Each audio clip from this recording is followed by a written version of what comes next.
No, but listen to, did you hear the press conference of Seleke Kromah, the IG? He did say that this is a highly political case, did he not? So you don't take the partisan's word for it, you take the IG's word for it.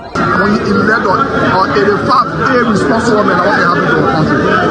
We elect on 85 irresponsible men to govern this country, not to be very irresponsible. Please place your left hand on the Bible being held by your wife, and you will kindly raise your right hand, sir, and repeat after me.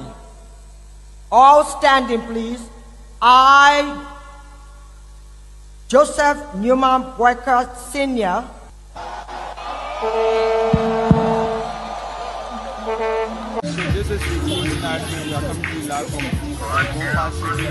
No secret now that your friend and former boss will be a candidate in 2029. With all of that you experience, all of that you know, and everything that you see unfolding in the country now, will you support him? Will you be part of the process? Will you give him the support? Do you think he can be a better president? So why you want to bring political money in it now? Oh, but you political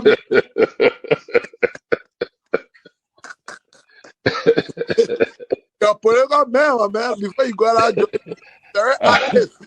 I plead the fifth again. Okay. When 2029 come and pass, then you finally leave. Mission is completed. Now what the rules of engagement? When the war ended, the guy said, the captain, the commander said, mission complete. There wounded outwards, all men on board. So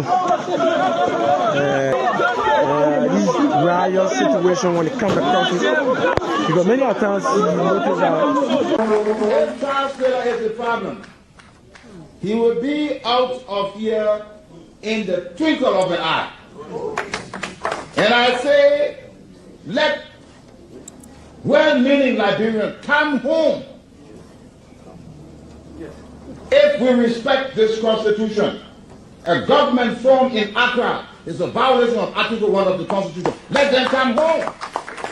Let that government be formed in Monrovia. On the broadcast administration, we want to give the government of Liberia an ultimatum of 72 hours to provide a living ballot of the chairman of the Student Unification Party, or else there will be a catastrophic pneumonia in the Republic of Liberia. To arrest the chairman of the Student Unification Party, only because the government feel intimidated about the Vanguard Party advocacies. The government got capital road, small, B road, all kinds of place. I think the reason Joseph Baga will not do much because the old man, the papa is suffering. The papa loves the country, but he can't make it. The criminal there around him, they sophisticated than him. They are sophisticated criminals, so they can't make it.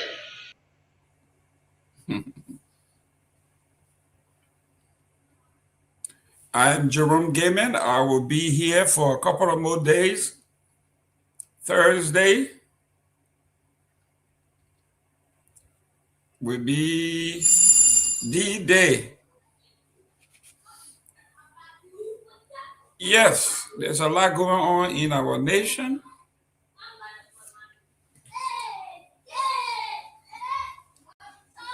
We had a conversation here.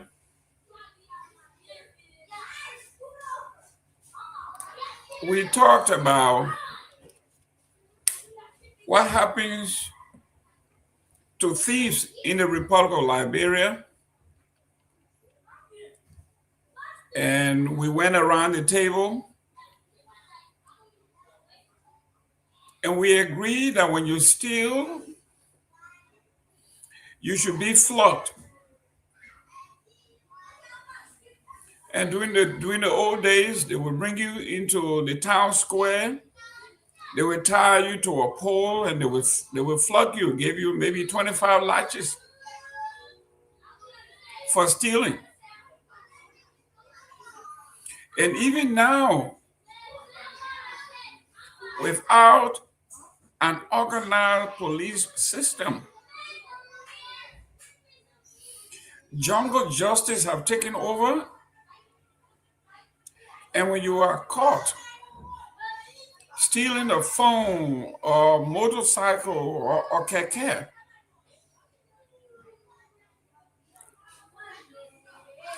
there's a new name for citizens arrest. It's basically jungle justice. You'd be lucky if you leave with your life intact. We have seen people be murdered gruesomely in a country that is hard economically, in a country that is engulfed with lawlessness.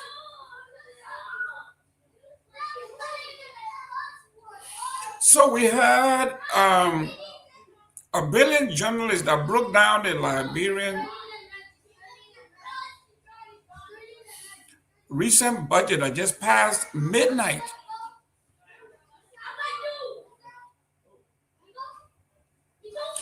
In the House of Representatives. After he went through the budget and did the analysis and did a comparison, after running the numbers, his conclusion was, this is governing, this budget of so-called $1.22 billion, it is government sanctioned theft.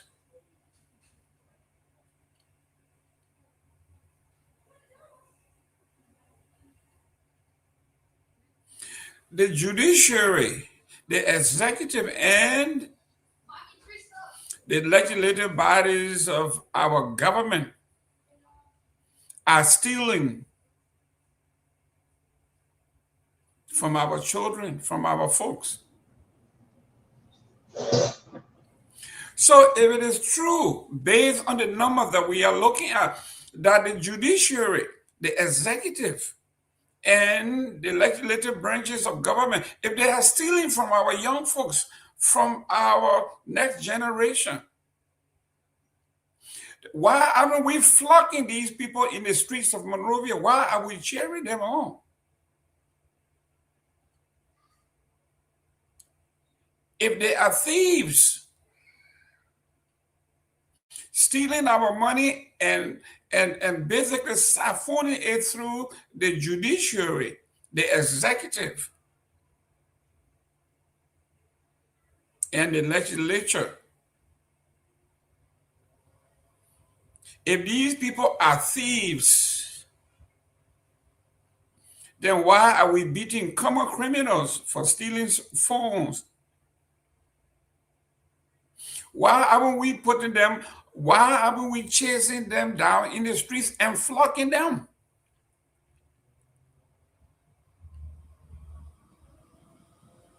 If your budget is $1.22 billion and $900 million of that goes to you, the folks in those three branches of government, basically,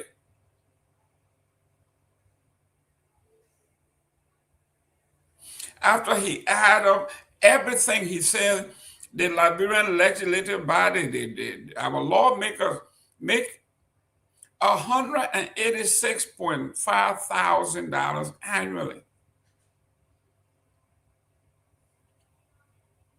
And their counterparts in the United States makes about $184,000. So we are making more money in that little country that produces nothing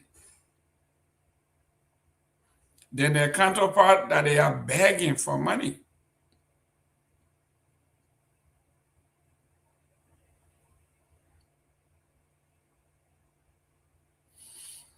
A man that makes about $22,000 a year,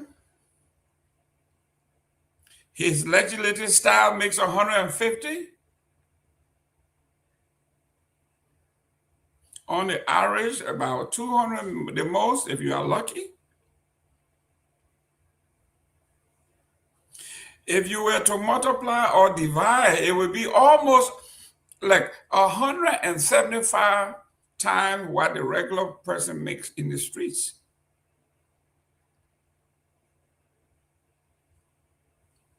How evil can you be?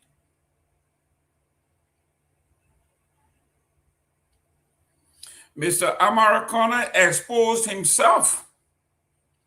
He had the audacity to criticize and critique the government. And the Unity Party was smart enough to fire back and say, when we gave you all of these, we gave you $9,000 in salary. We gave you $200 extra for a scratch card. We gave you $30,000 for constituent visits. We gave you another $20,000 for another section. And it goes on and on and on and on.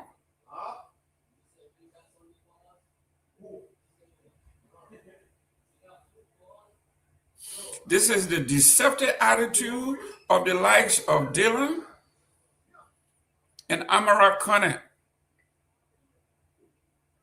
They criticize, they write these big books, and then they remind me of John Kerry. He said, I voted for it before I voted against it. That's Amara Conner.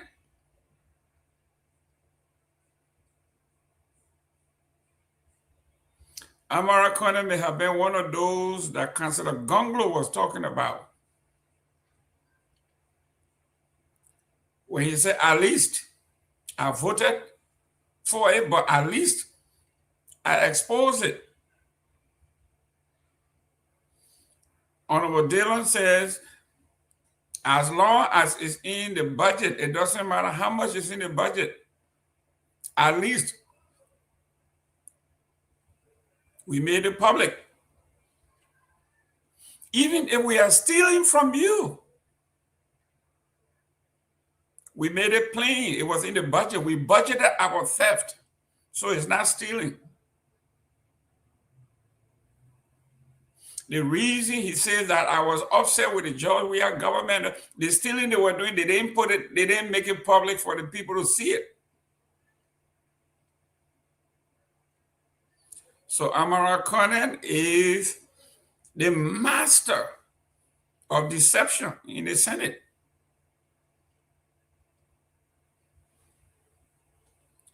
The House of Representatives 2 weeks ago says the budget was irresponsible.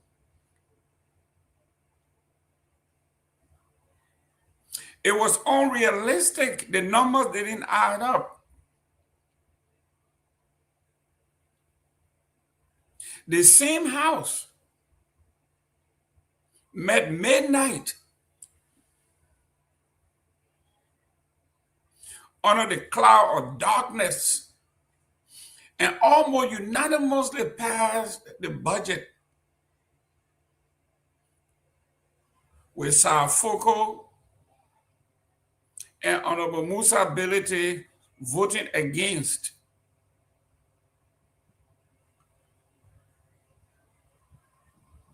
Even my own friend, Honorable Cole, whom you listened to a few minutes ago, that we're talking about, the people around the president, they are so sophisticated. There's small rogue and big rogue and capital, big rogue, small rogue, all kinds of rogues. I thought he would be on record to vote against this particular monstrosity.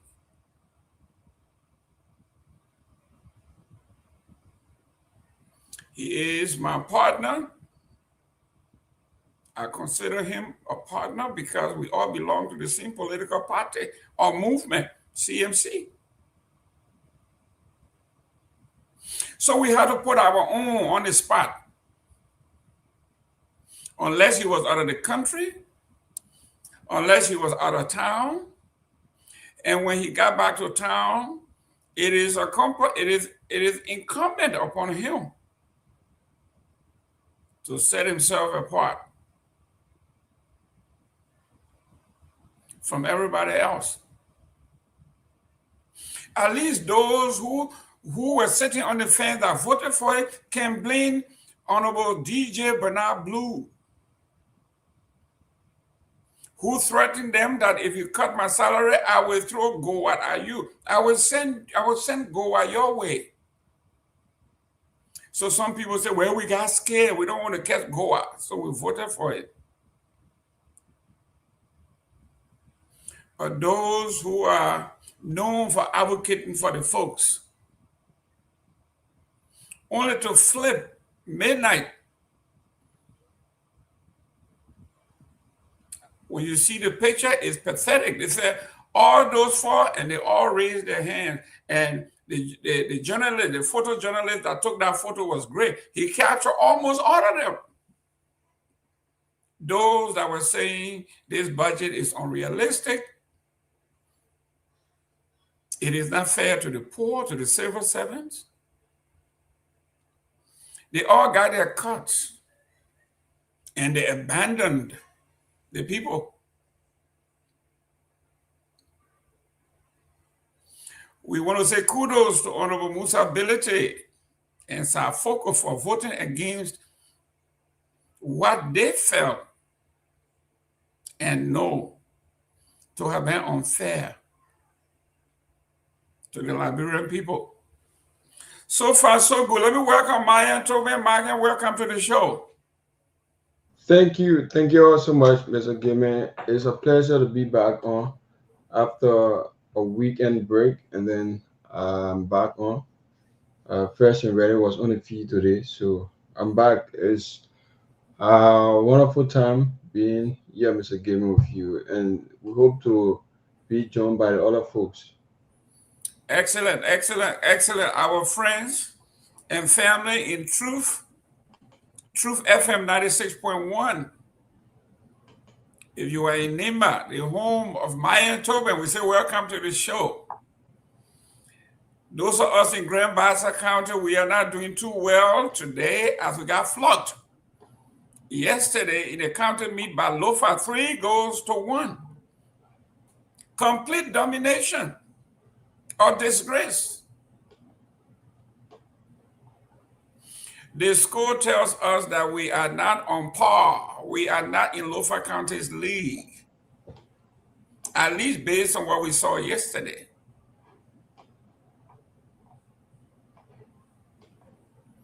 Three goals to one. To make it more embarrassing is that we got beat at home. Bassa was the host of the game. A. Doris Williams Stadium at the fairgrounds in Grand Bassa County. Mr. Toby, I don't know if you went to the game, but it was embarrassing for us Bassa people. I know you didn't go, but you heard about it. Yeah, Mr. Gayman, even though the girls had a wonderful time for Bassa where they won against Lofa, and also one of the part that people were really focusing on was the boys game. That was the disgraceful part there, where they sat down on the field and they allowed Lofa County to beat them. So it was somehow disgraceful for them, because when the girls won the game, the Senate Protein posted on a page jubilating that, hoping and praying that they were going to win the boys game also, but unfortunately, the boy game, they lost it. So they still have a second chance to beat whoever that is in a Zoom, and then if they beat, they'll be able to go for next quarter. So we wait to see. This is just the beginning of the county meet. We are not getting to where the momentum will be. So we're still waiting to see, Mr. Gayman. Well, in Liberia, the people say your Christmas is going to be good. You will know by the Eve. Of course. So we saw our women, the Bassa women. They came to rescue the men. And we say kudos to the women.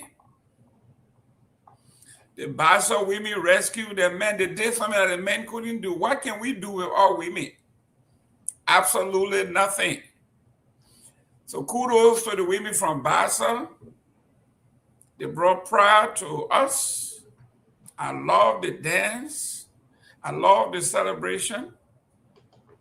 So now we are in the division with Grand Jere and Cape Mount. So we will see what's next. But from what I see, Lofa County looks very good. They look organized, poised, and highly talented, at least for the first game that I saw. We want to congratulate Lofa County for such a dominance, for such a show. Splendid. Great sportsmanship, though. Now let's go to national issues. We have been scanning all the newspapers in Liberia. We've been listening to the radios. And we've been listening to some G's too on social media. The greatest G was covered by our own Mr. Myean Tobin and the closing argument crew. I woke up Friday morning to the celebrity Bucket Raw being arrested for allegedly possession of drugs. We will delve into that a little bit. We are now seeing a divide in the Republic of Liberia. Some are saying Bucket Raw is being targeted because he's a strong supporter of the CDC. And the other folks on the right say, listen, guys, you guys are saying President Walker is doing nothing about drugs. Now he's doing something about it. Now you want to politicize it. Myean, what is your take on this? It looks like we are up to something here. What is the G's on the ground when it comes to Bucket Raw? Okay, so Mr. Gayman, with this issue about Bucket Raw issue, there are a lot of supporters, even up to now, within the LDA media chat room, that have been back and forth with the LDA officer and that of the media practitioner, wherein we are asking, because let me say we, because we are a media practitioner asking the LDA, why is it that this issue about Bucket Raw, everyone is just taking it from one end to another, and then with this same issue, one LDA officer has been suspended because prior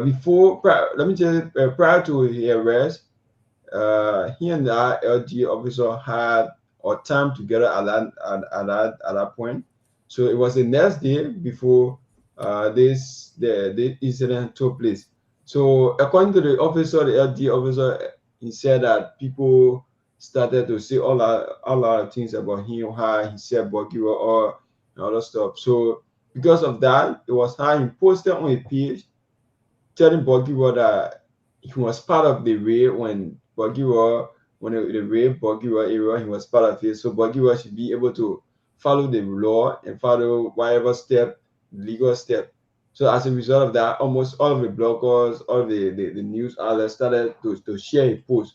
So in that process, or how today LDA came up with a release that he had been suspended from all of the activity, his like ongoing investigation, whatever that have to do with LDA matter, he's no longer.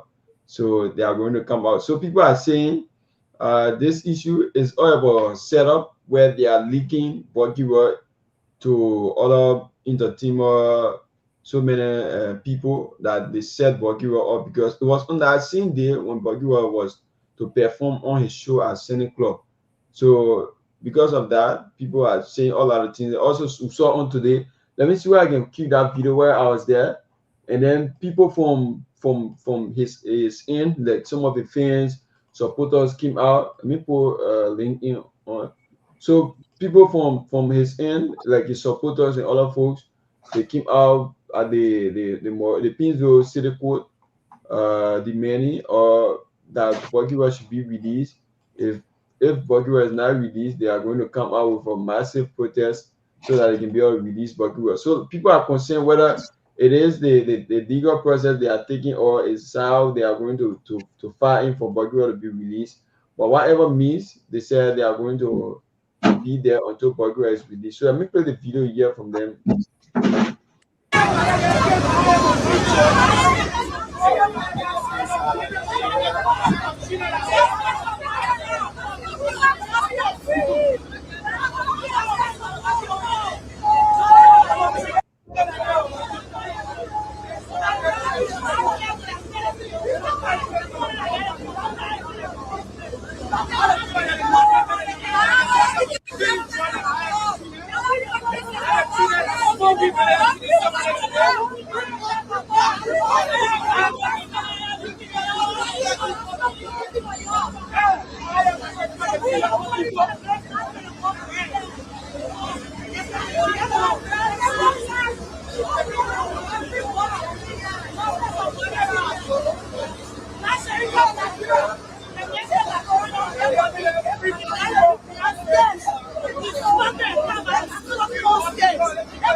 Justice of God.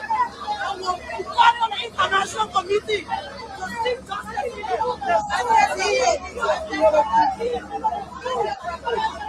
The need of this suit.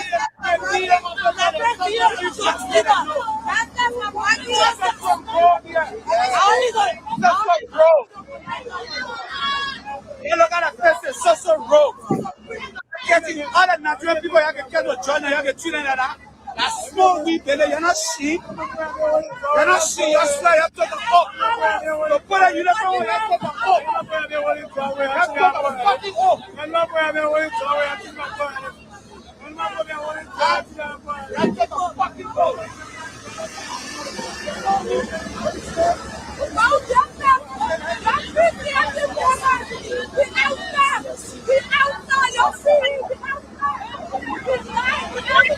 Okay, that's enough. Let's go to the next topic here. People are saying, well, let me welcome Ink. Truth in Ink, welcome to the show. Yeah, thank you. How y'all doing, man? How's everything going on? We are doing good. This brings me to good to be on the show. Yeah, Seleke, this brings us to, this thing is now taking on a political tone because this weekend, there are photographs and videos showing Emmanuel McGill that was accused of rape and suspended by the government, showing up at the party homecoming, celebrating, being honored. And then a young man who was caught with marijuana, few grams of marijuana. The LDE is saying it is a non-billable crime. And some are saying because Bucket Roy is a staunch supporter of the CDC, and he has been talking as evidenced by people that were seen taking pictures with him. Like me, if I go to Monrovia and see Myean, who is a star, I want to take some pictures with him. Crime is not transferable. It's not transferable. Why would you suspend somebody because you saw them in a photograph prior to the man's arrest? So these are the things that are going on, and it's raising my mind. From yesterday, this morning, my phone got tons of texts that this is more political than it is criminal. Truth.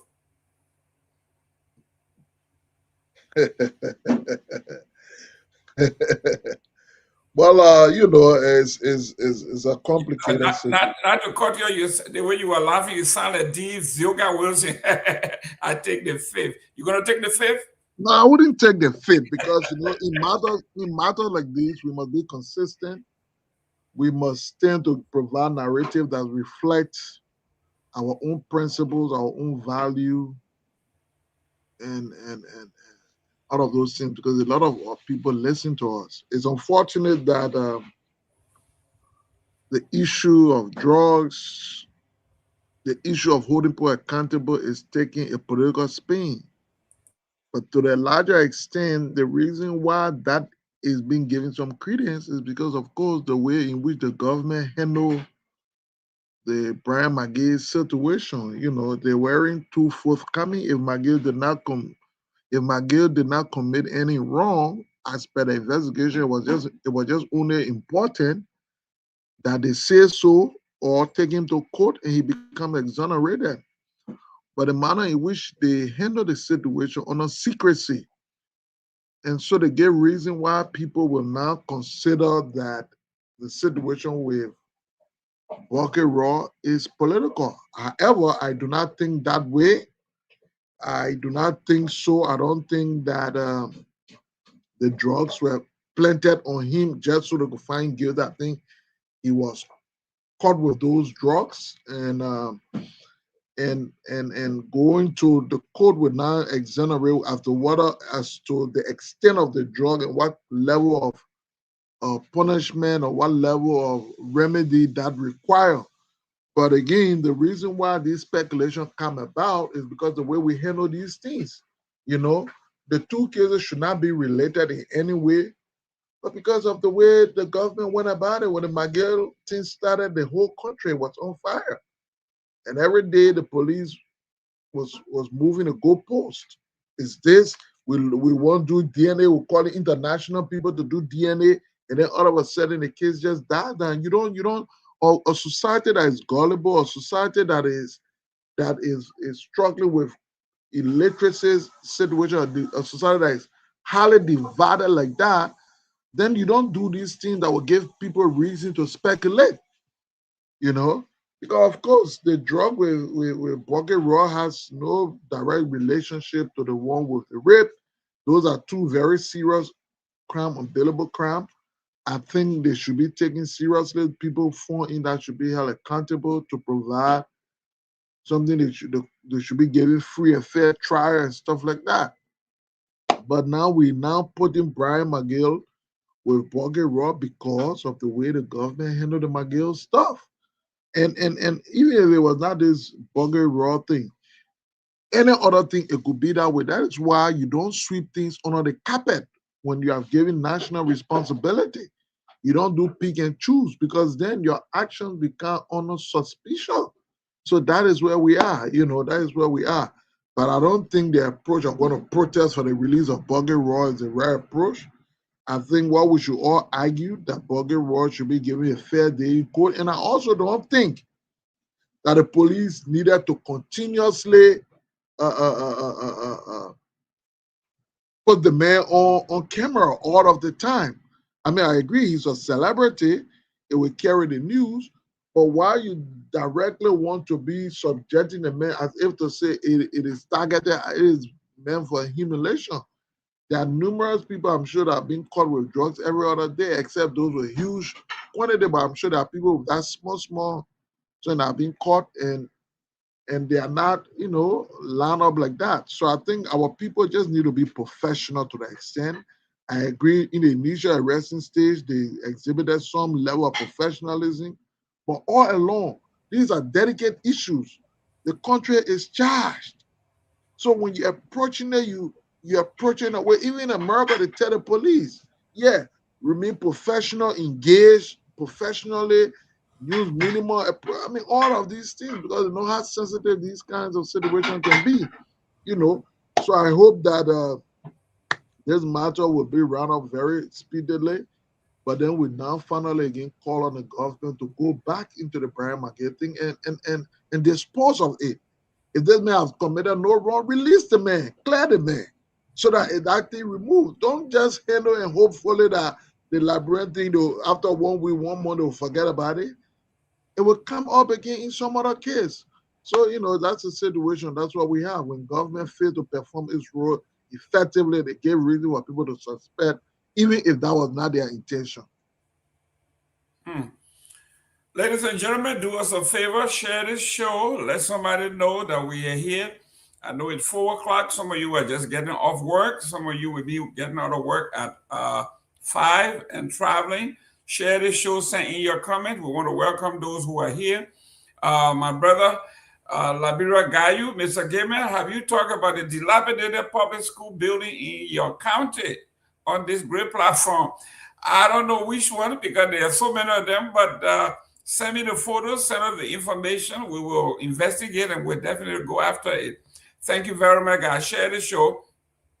Our friends and brothers in Bassa, Lake Your Wounds, you got good flocking yesterday from Lofa County. The boys, 3-1 at home. at the Doris Williams Stadium, downtown Buchanan, on the fairgrounds.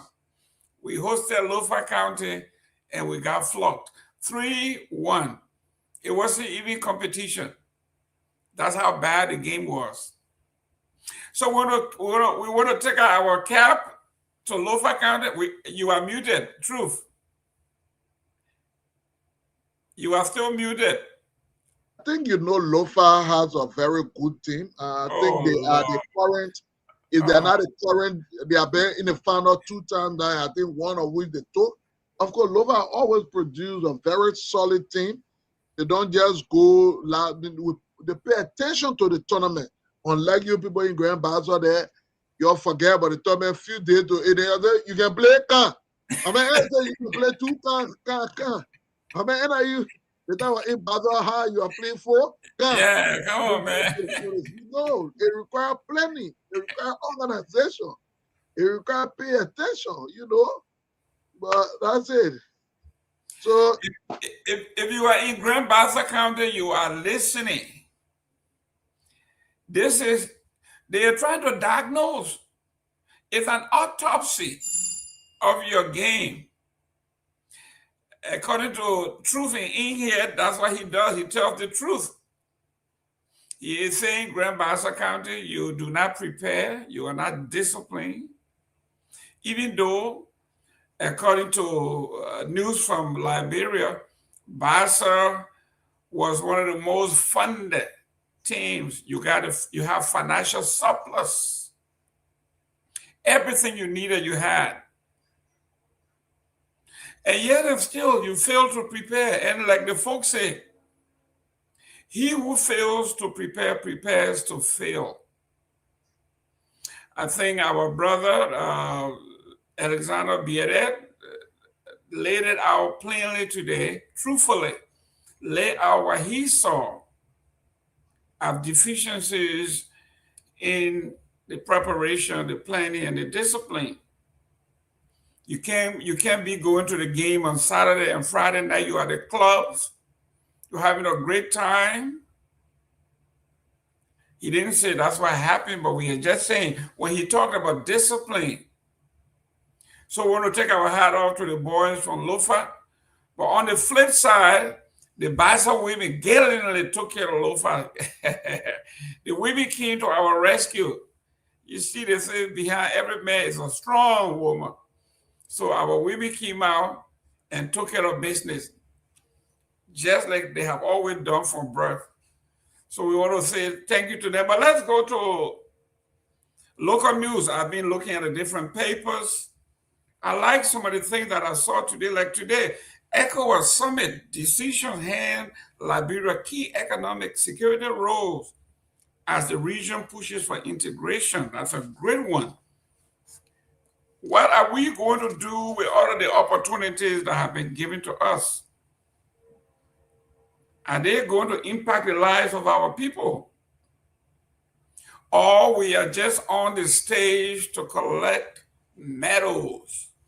It says ECOWAS leaders have positioned Liberia for a major rise in regionalization and regional influence, assigning it a key economic leadership role and earmarking the country to potentially head the ECOWAS Commission in the next decade. Following a high-stakes summit that also laid down top economic security and governance directives for West Africa. The decisions were taken at the 68th Ordinary Section of ECOWAS, Authority of Heads of States and Government, held December 14, Abuja, Nigeria, where regional leaders adopted a sweeping final communique setting priorities for integration, stability, and institutional reform across the bloc.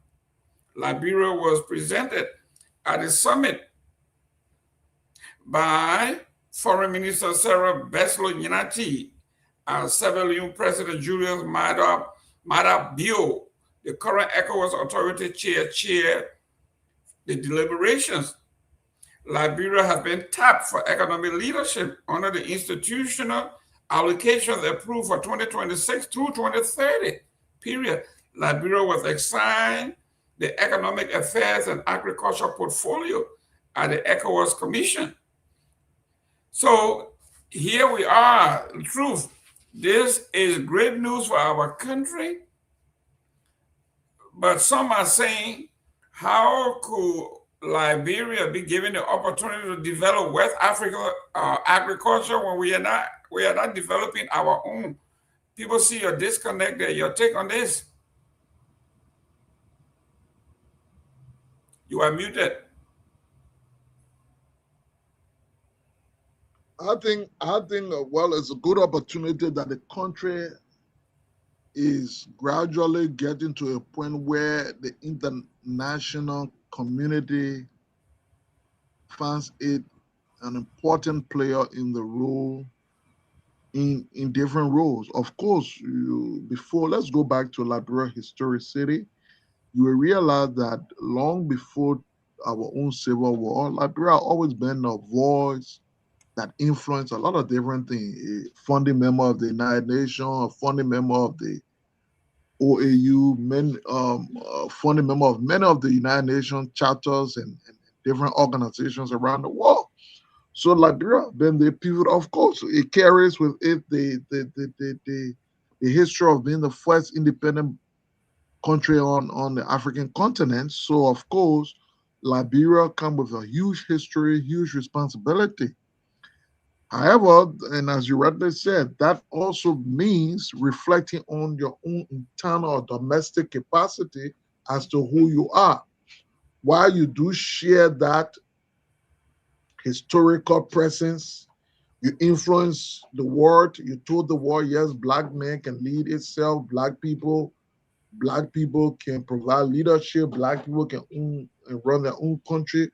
While you have been able to say that inspired many other nations, yet you have not been able to reflect the level of achievement as a country that you should be. So there is a contradiction right there. You are a leader, you are a grandfather, yet your own home does not reflect the same. So while we are out there trying to influence global stage and stuff, we need to pay key attention domestically, because of course at the end of the day, every policy, every action must be supported by strong domestic reaction, and unfortunately the country isn't there yet.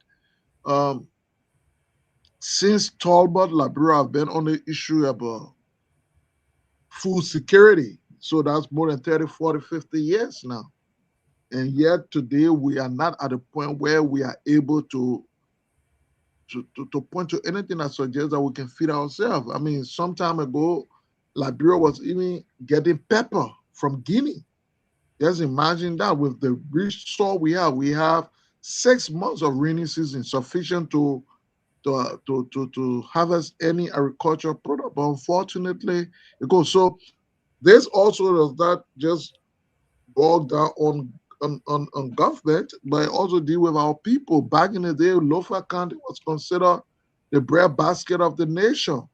Unfortunately, today, after perhaps the rainy season, you will not even find plum or oranges around again if they didn't come from Guinea or somewhere else. So, we must be true to ourselves. I would think what the government need to do is that while they will influence, they should encourage most of the international push to focus on Liberia and allow Liberia to be a practical example. Now, look, if we're going to push about agriculture in West Africa, let's use Liberia as that place of using it as an example, and let's spread our agricultural product. Every time we hear about the huge investment into agriculture, I think that is one area people don't pay much attention to. We just slide. But I think there should be a serious auditing, pay attention to that area, because every time, no matter what, you go look, the country receives this amount of millions for agriculture sector, yet it's not improving. I would think now at this point, perhaps it's being used as a place of money laundering, the agriculture sector. Money comes, they're not only to be collected by local politicians, but I think even international people. They pass money through that place, just come in and go out, come in and go out. I think we need to start paying serious attention to that. And Liberia cannot be claiming to want to influence agriculture issue across the globe when, of course, domestically we are lacking behind. Of course, the national budget says a lot as to what our priority when it comes to that aspect is among the lowest from what I'm hearing. So we must be true to ourselves. We must be true to ourselves. Yeah. It seems that Liberia was named among member states to hold seats on ECOWAS Court of Justice, further strengthening its institutional footprint within the regional body. The authority welcomes signs of economic resilience across West Africa in 2025, citing faster growth, easing inflation, and fiscal consolidation. Member states were urged to intensify domestic revenue mobilization and improve the efficiency of public spending, areas that mirror ongoing fiscal debate in Liberia. On monetary integration, leaders voiced concern over slow macroeconomic convergence as the proposed ECO single currency approaches its target launch window. With fewer than 2 years remaining, ECOWAS directed member states to align policies more aggressively and approve the reactivation of the Presidential Task Force on Single Currency, increasing pressure on countries like Liberia to meet convergence benchmark. The communique highlighted a landmark regional achievement, the synchronization of power system across 15 African countries in November 2025. However, leaders warned that persistent payment defaults by national utilities threaten sustainability of the West African power pool, a concern with implications for Liberia electricity supply and regional energy cooperation. Liberia has always failed to pay her bill. In aviation, the authority ordered member states to reduce passenger and security charges by 25% and remove certain air transport taxes starting January 1, 2026, a move expected to affect airfares and potentially ease travel costs to and from Liberia. Chief, they are talking some great stuff here. Let's discuss the power pool. They are saying nations defaulting on their payment to the power pool is bound to stall what they thought would have been a gateway to utility in West Africa. And Liberia is one of those. You were there, you know about it. Well, your take on the power pool and the default, the flag this year. You are muted.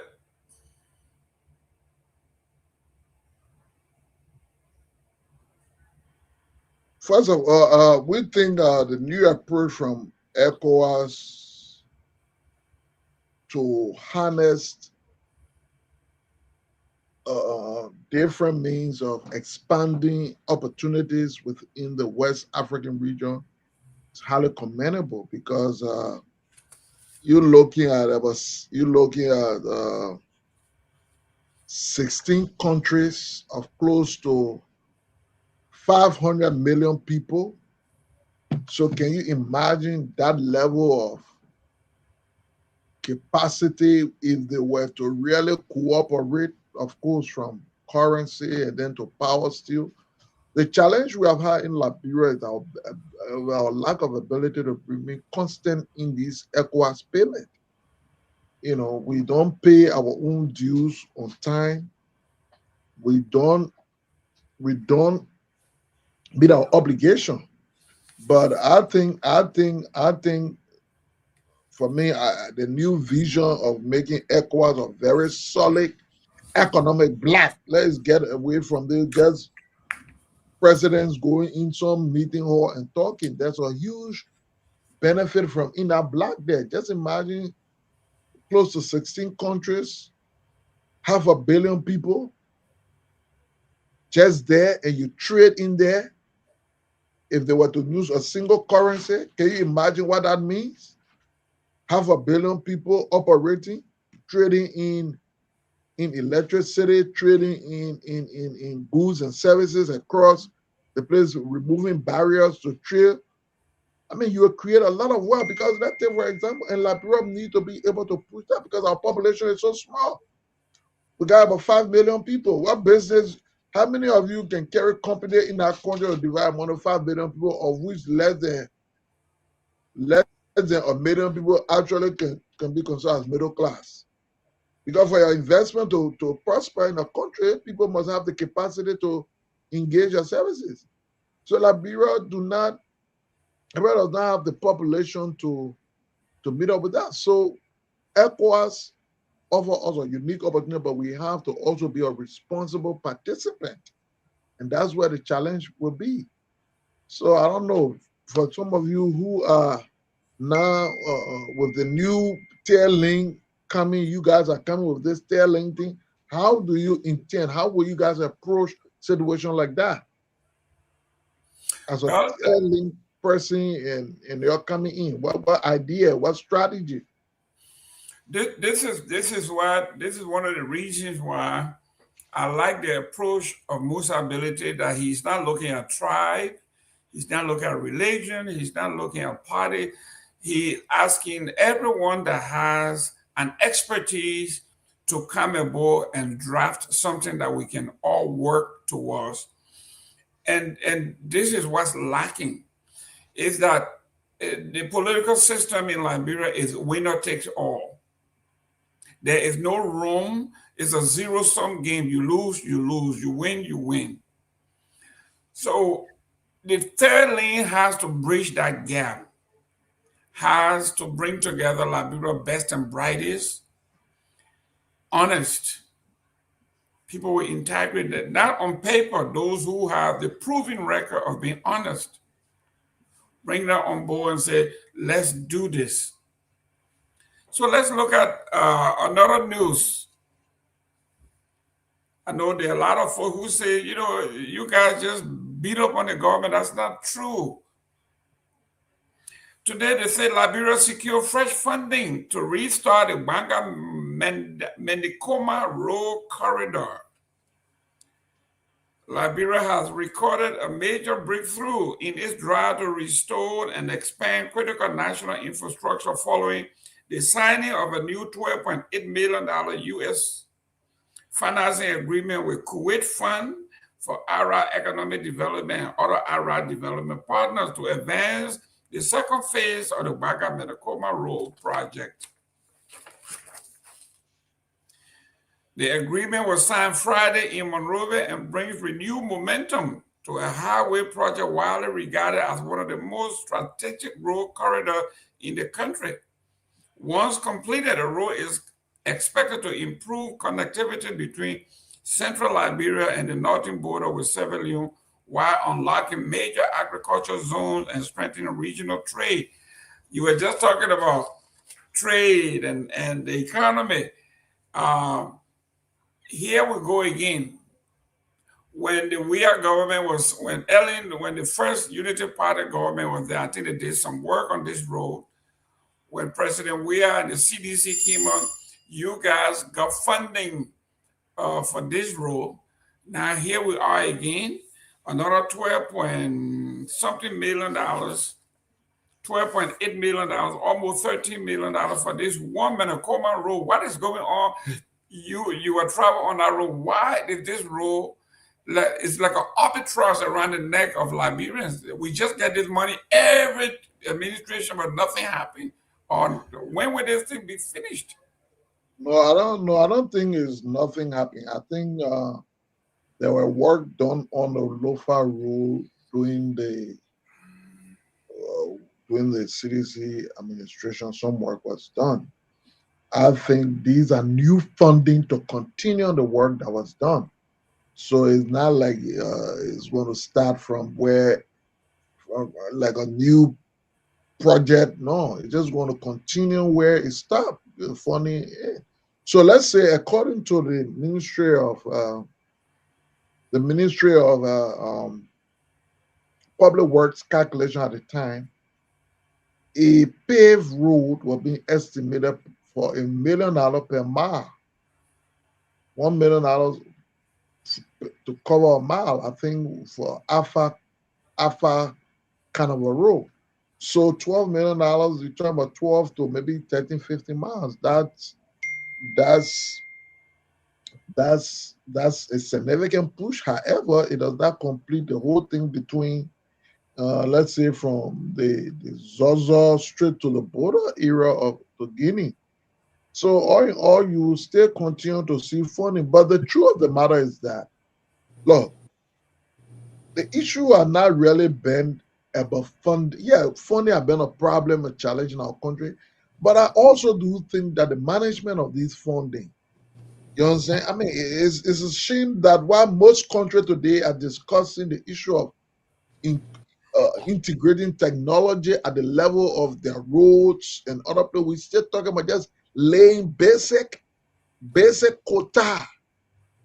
I mean, that's a country over 100 and some more years old. It tells you, and Liberia was just the interior of Liberia, just as bad as the interior of Guinea. In fact, Guinea, Ivory Coast were even worse. If you look at from Conakry to Masanta, that's a mountainous area. But Dopoh were able to lay road from places from the forest region of Gegedu up to Conakry. They were able to lay complete quota road there. So the issue has never been about funding, yes. No, the issue has always been about the management of funding. And to be honest with you, to a larger extent, whether we point specific finger or generalize it, but a significant reason for our backward in our country has been national leadership.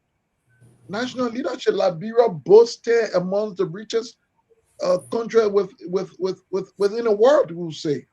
We're now talking about oil. We have had gold and diamond for several years, and rubber and all of those things. But you look back, as Samuel Jackson was saying, rich country but poor people. What do you show? A country that was once regarded as being richer more than Japan.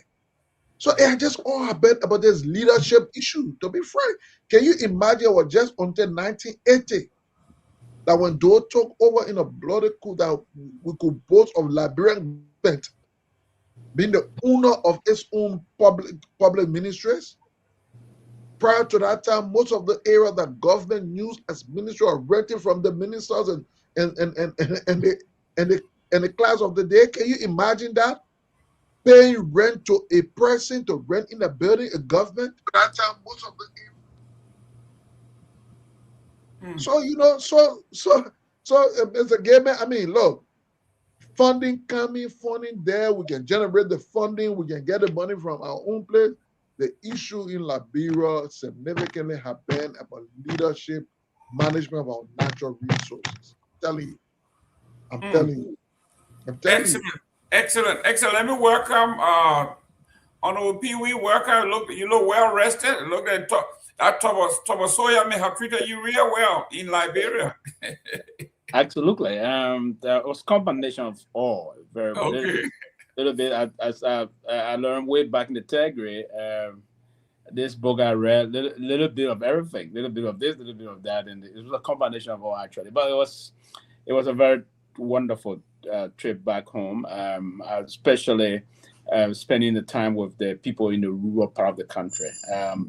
Going back to what I learned when I was a little boy coming up, going on the farm, trying to brush and cultivating the bush and all those things. Going how to learn with my uncle how to hunt, and this time around, my uncle also with me on the trip back to Lofa and all those things. So, along with my own senior brother and the rest of that. So it was a great homecoming, and it was a deep sense of reflection. Go to see my mother, see other family members that are so dear to me, and comrades and other friends and community dwellers and all those things. So I felt very elated going back interacting with those, particularly with teens, a very close proximity to where I live, both in Dixville and that of the Bonanfa FDA community. Those two. So I think it was a very wonderful time, and interacting with journalists, everybody basically. So it's not only the Tobogi, right? It was different kind of a Tobogi, if you will, and I brought most of them. I have to do what we call, I was involved into food diplomacy. I brought some food. You know that's the kind of, there are a lot of diplomacy again. That's right. But I was involved into food diplomacy. So, but it was a good time being back home, actually. Great. You keep just in time because most of the things we are talking about fall within your purview. We talk about the great opportunity with Liberia being selected by ECOWAS to basically take the lead on almost everything from agriculture to security to all of that. We've seen the disparity and the disconnect. They also talked about the potential for the African power pool in West Africa to fail because of the constant failure of the nations to pay their debt. It's just like anything else. If you don't pay your bill for your house, they will take it from you. If you don't pay for your car, they will take it from you because they need our money to make it run. So these are some of the things that ECOWAS is talking about while they are putting the responsibility on Liberia. The scripture said, to whom much is given, much is expected. So if Liberia is given the responsibility to lead in agriculture, how is that possible when we are struggling at home? We don't have an agricultural policy. We're not doing any breakthrough. How can we now lead and say, follow our lead? Some people see that as there's a discrepancy there. Oh, yeah, quite frankly, sometimes those things are done. In keeping with the way sometimes your boss can challenge you to do certain things, will give you certain responsibility, and part of that, they can now begin the process, the line to push you, Mr. Gayman, to probably perform so that you be in line with what your job description is. And listen, if ECOWAS is trying to tax the Bureau of Self-Responsibility, I don't think if it is, I don't want to think it's deliberate. I don't want to think that that's a trend. Probably it is. We think it's a coincidence that you allow the country to recalibrate in terms of what her agricultural agenda is. Ironically, let me emphasize the word ironically again. The government do have an agenda, and part of that manifesto, one of the major pillars of that manifesto, Mr. Gayman, shockingly, is number one. That's right. Is that issue of agriculture? I was just on the ground, and I was very progressive and aggressive, being on different talk shows, and a lot of folks, even while in Lofa, said to me I was mean to the government. No, I'm not mean. I'm not deliberately criticizing. I was basically criticizing from the reality of what is unfolding in the country currently. If you have a manifesto that you knew as a mantra to be elected in the country, and then you have country coming, the regional body will have to come and say this. No, I think the president, and there's no president that is well positioned in the history of our country that should do well in the agricultural sector than this current president. This current president, from the county we are from, Lofa, he served before the LCA-DP issue started. Mr. Gayman, you've been around long before some of us, and I guess you understand the role LCA-DP play in all of things. There are different cooperatives in the country, and basically that started from there. He didn't just stop there. He led the Liberia Produce and Marketing Corporation, LPMC. Then I think his deputy was my own very brilliant and extraordinary big brother, Dr. James Colley's father was his immediate deputy, Colonel James Colley. And he was the head of that institution. And again, fast forward, the president of the republic also appointed him as the agriculture minister. So he sat to those areas and do understand. I think he's one person that can sit and do a deeper analysis. He had the bread and butter puppet to transform rigorously and aggressively transform the agricultural sector, because that sector is not only a mere sector of government, it is the wealth-creating sector of our country, of any country. Let me put it this way. It's not only Liberia, any country.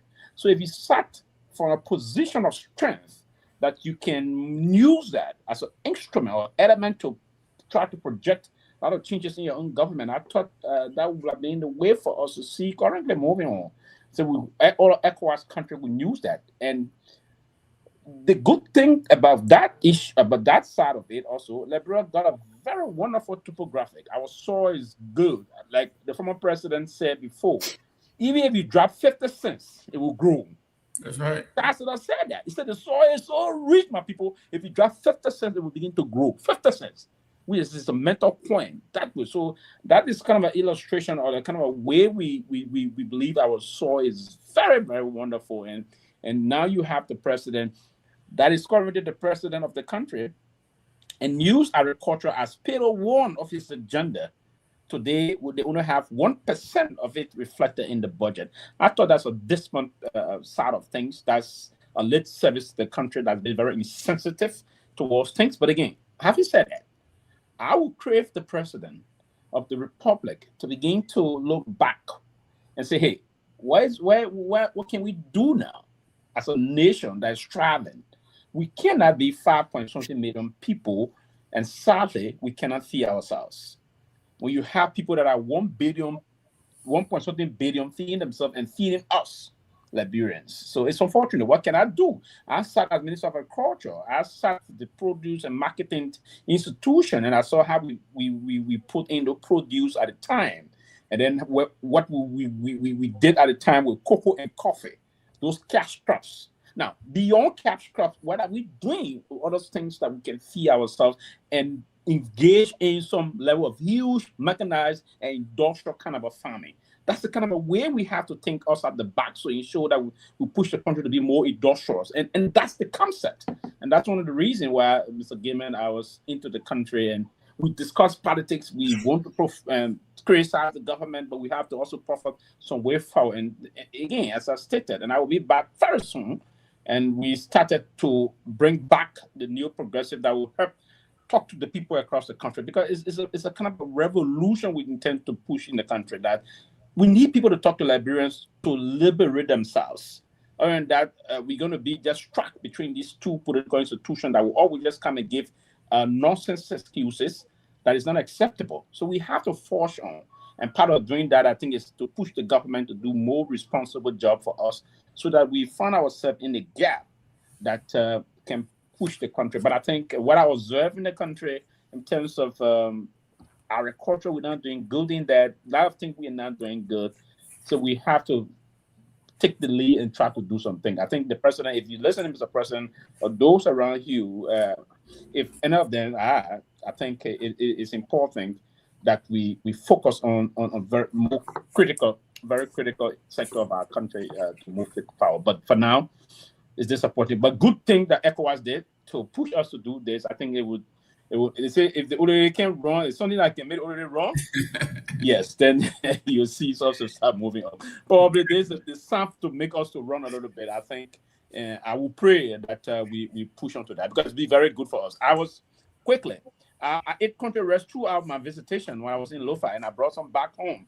And everything that I was trying to eat and moving forward. And I got a farmland. I'm going to get engaged now. And while I'm even here, everything I'm going to eat beginning, what's the projection I'm trying to push for myself? So push that we prepare. Beginning September of this year, Mr. Gayman, September of this year, everything I'm going to eat resemble rice.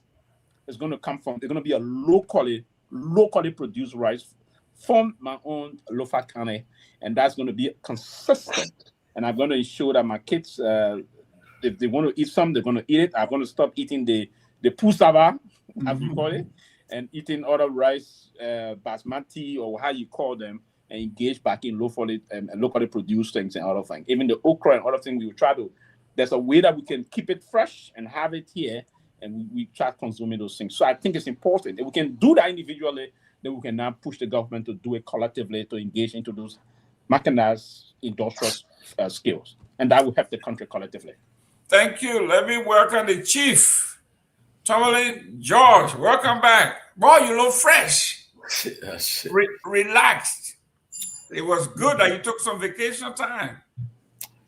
Yes, Mr. Gayman, let me say me first of all give thanks and praise to God for a safe return, and yes, went to the mother's land. We are back in the U.S. But and let me also personally, publicly thank you personally, as you have kept the turf going, and you have become the face of the TCA, and you've been very, very, very punctual and committed to keep the platform going.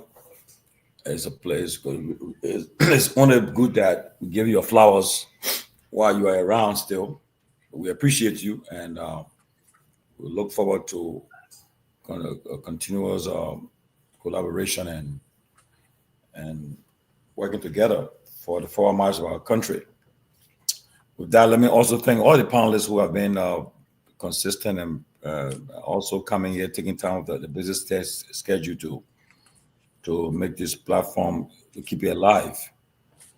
But it was indeed a very, very fascinating trip to Liberia. For the first time, I was able to visit counties like Lofa that I never visited before. I went to Lofa in the Kwaduboni region. And I also visited the rest of the counties, like not all the counties, but Magibi, Bong, Nima, and Basso.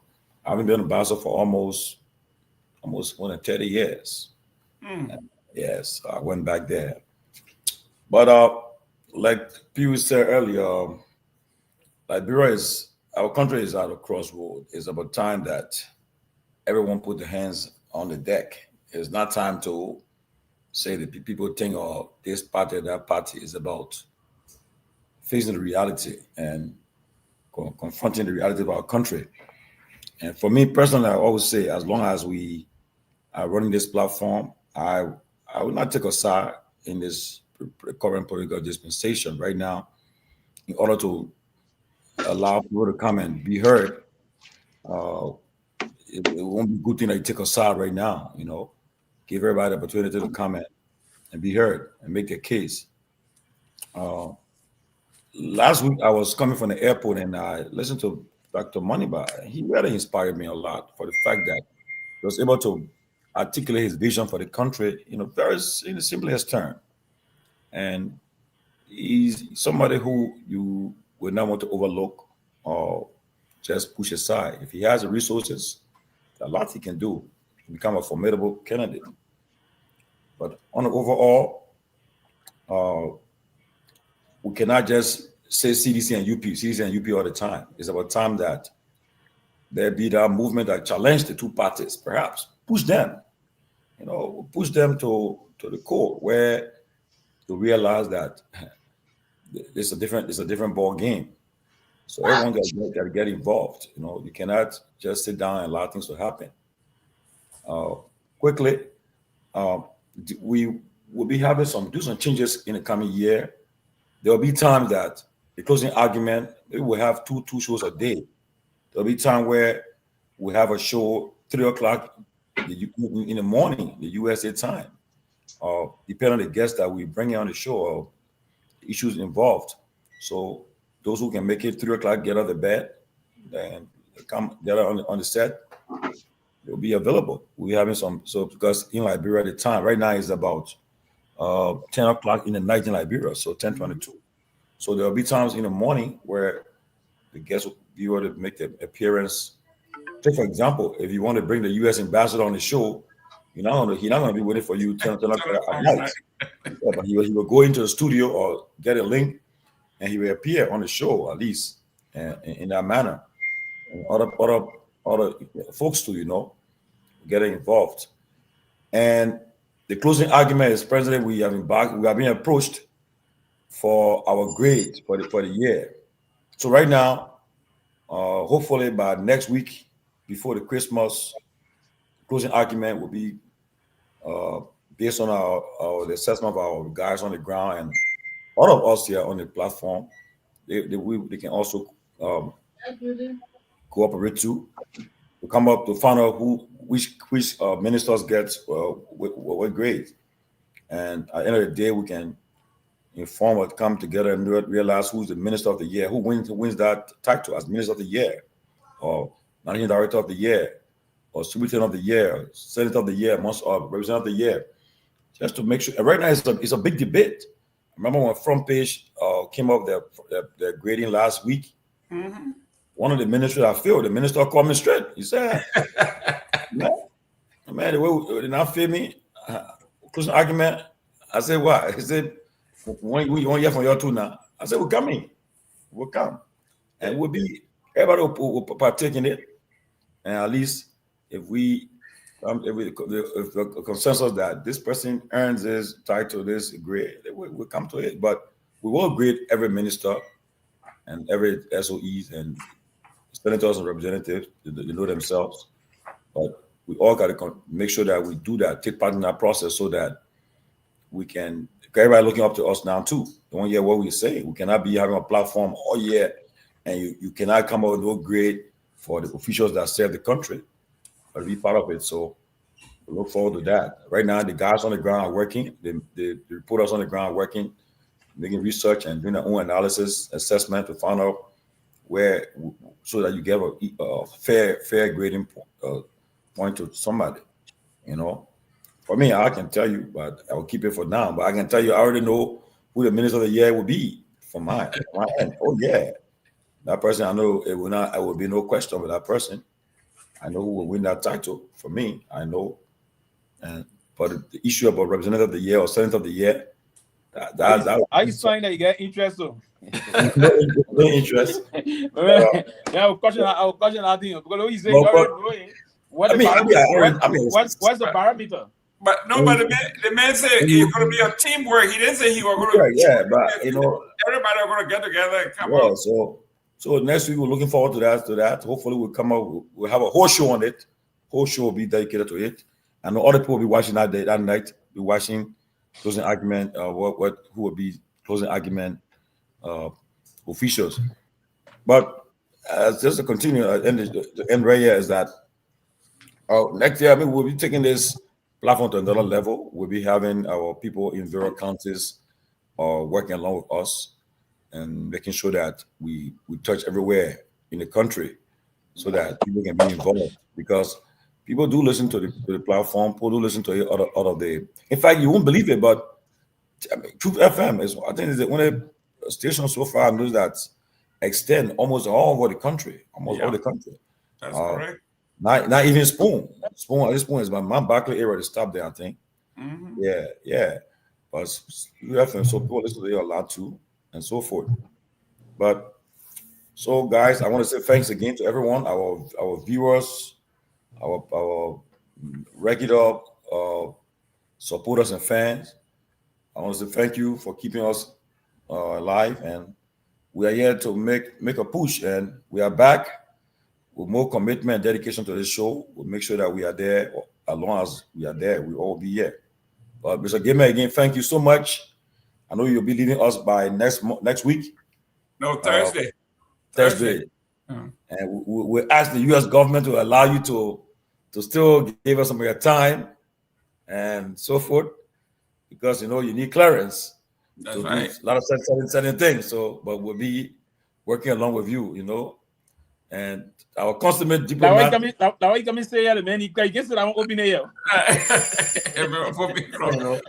But Mr. George, not to cut you off, but we have seen your family have taken some hit.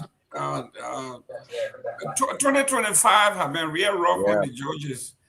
Yeah. So I want you to look at this story here. Share stories with one another. Oh, my neighbor. What's the headline?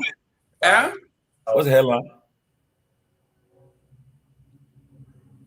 The headline is Joanna George turned 104. Wow. That's the wife of the late Peter Amos George. Oh yeah, yes. Yes. So, but even today, one actor 100 years old, wasn't it Von Van Dyke? Yes. Van Dyke, yeah. So we wanted to read this. I mean, everything that has a George story this year, even, you know, death, illness, and all of that. I know you just buried your auntie. And then when this news came out, it was so touching that this woman is 104 years old. Yes. and she looked fabulous, unbelievable.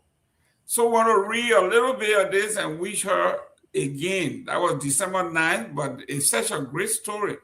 It says Mrs. Joanna Eva Kromah George, 104 today. That was December 9th. She sports a rare bonnet and a blue floral morning robe as her nurse, Josephine, wheels her into the room as her granddaughter and children looking for Hotel Africa. A hot pink shower covered her long, slender legs, and Josephine propped her feet on the sachet and a gold pedestal to keep her circulation flowing. Having had her afternoon nap, she will be seated upright for a good while after this afternoon. Her daughter, Mrs. Monje Olivia George Pratt, has called the Daily Observer for a pre-birthday chat with this. I mean, this is just a great story. She is the wife of the renowned Peter Edmund George. Yes. So we wanted to say to you, she said, I was a Coleman, she began. President Coleman's granddaughter. That's how old I am.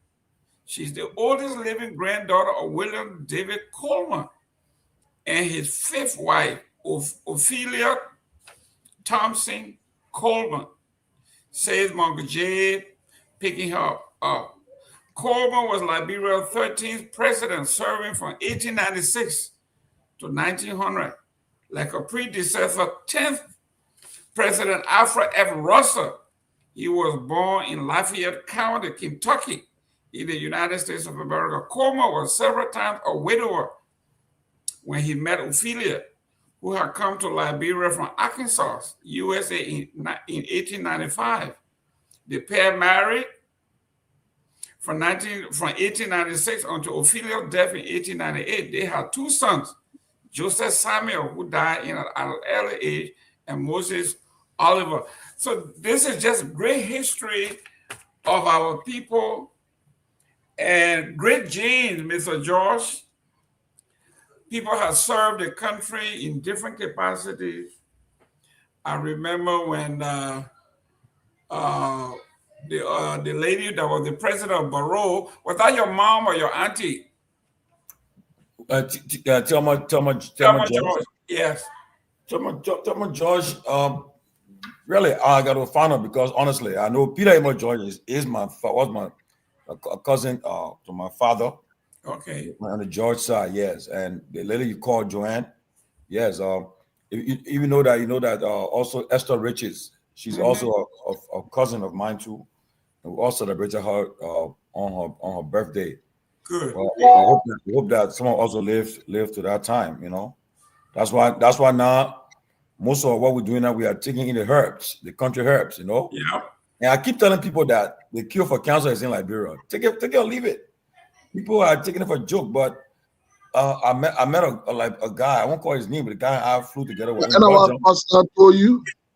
Hey, my man, I never Costa told me anything that. Listen, man. I remember you recommended the herb. Hey, my man, go to Costa, call him, ask him what he does. Tomalin George, which herb you talking about? Not the one bucket roll or carry around. Is that the same herb? No, like for instance, like the moringa, the soursop leaf, Definitely. I tell you though, Mr. Gayman, honestly, the guy was sitting in Belgium waiting for our flight. And the guy said he went to his doctor for his checkup. But when he started taking these drinks, and this thing like the plant, like the cinnamon, the garlic, they call it turmeric, the ginger. These are things that are very, very effective. People are drinking this stuff every day, and the numbers all drop. So I mean, don't forget the pharmaceutical companies in America and Europe, they want to keep their business going, so they always come out with these drugs and things. But I think our country herbs, even though they say watch your liver too, but the idea too, we monitor it and use it. Most of the time, drink these things. It helps a lot with those who get diabetes, high blood pressure, different ailments. It helps a lot with it, you know. So don't give it up. No. The only thing we have with the medicine they agree. We just don't know the dosage. That's all. And for our liver and so forth. But but again, good. they are opening. I think they are opening some botanical research center. They had it in Action before, prior to the war. Yeah, they just call it Action, the botanical research. One Dr. Hansen was the director general at the time. They were doing all this research to come up with the Bureau to see whether we can find some medication coming from there. Hopefully, Liberia will invest into it so that we can one of these days be, who knows, Liberia can be the like people are saying, Liberia, the oil grade is getting to be a commercial quantity. Who knows? We can never tell. But Mr. Gayman, before I end, let me just say too, last couple of hours, 2 hours, there was a shooting in Providence. I lived Providence for 12 years. Yeah, Brown University. I was very close to that. Yeah, I lived not too far from Brown University, and my heart's in touch with the people who the victims of that shooting. I heard the guy would have a personal interest have been released. You are arrested, or you are released because of no evidence. I pray they apprehend the culprit, and then in Australia, the guy lead on the corporate now. Okay. The guy, the man's a sergeant. He want to be a sergeant, man. Brilliant Chinese looking. Yeah, the guy lead on it now. Okay, so I hope they apprehend him. And then in Australia, where they having tough gun law, who was celebrating how do you call it? Hanukkah. And then they say a Muslim man, right? He the one that charged the guy. That's correct. He was killing Jewish people, but a Muslim man went and tackled him.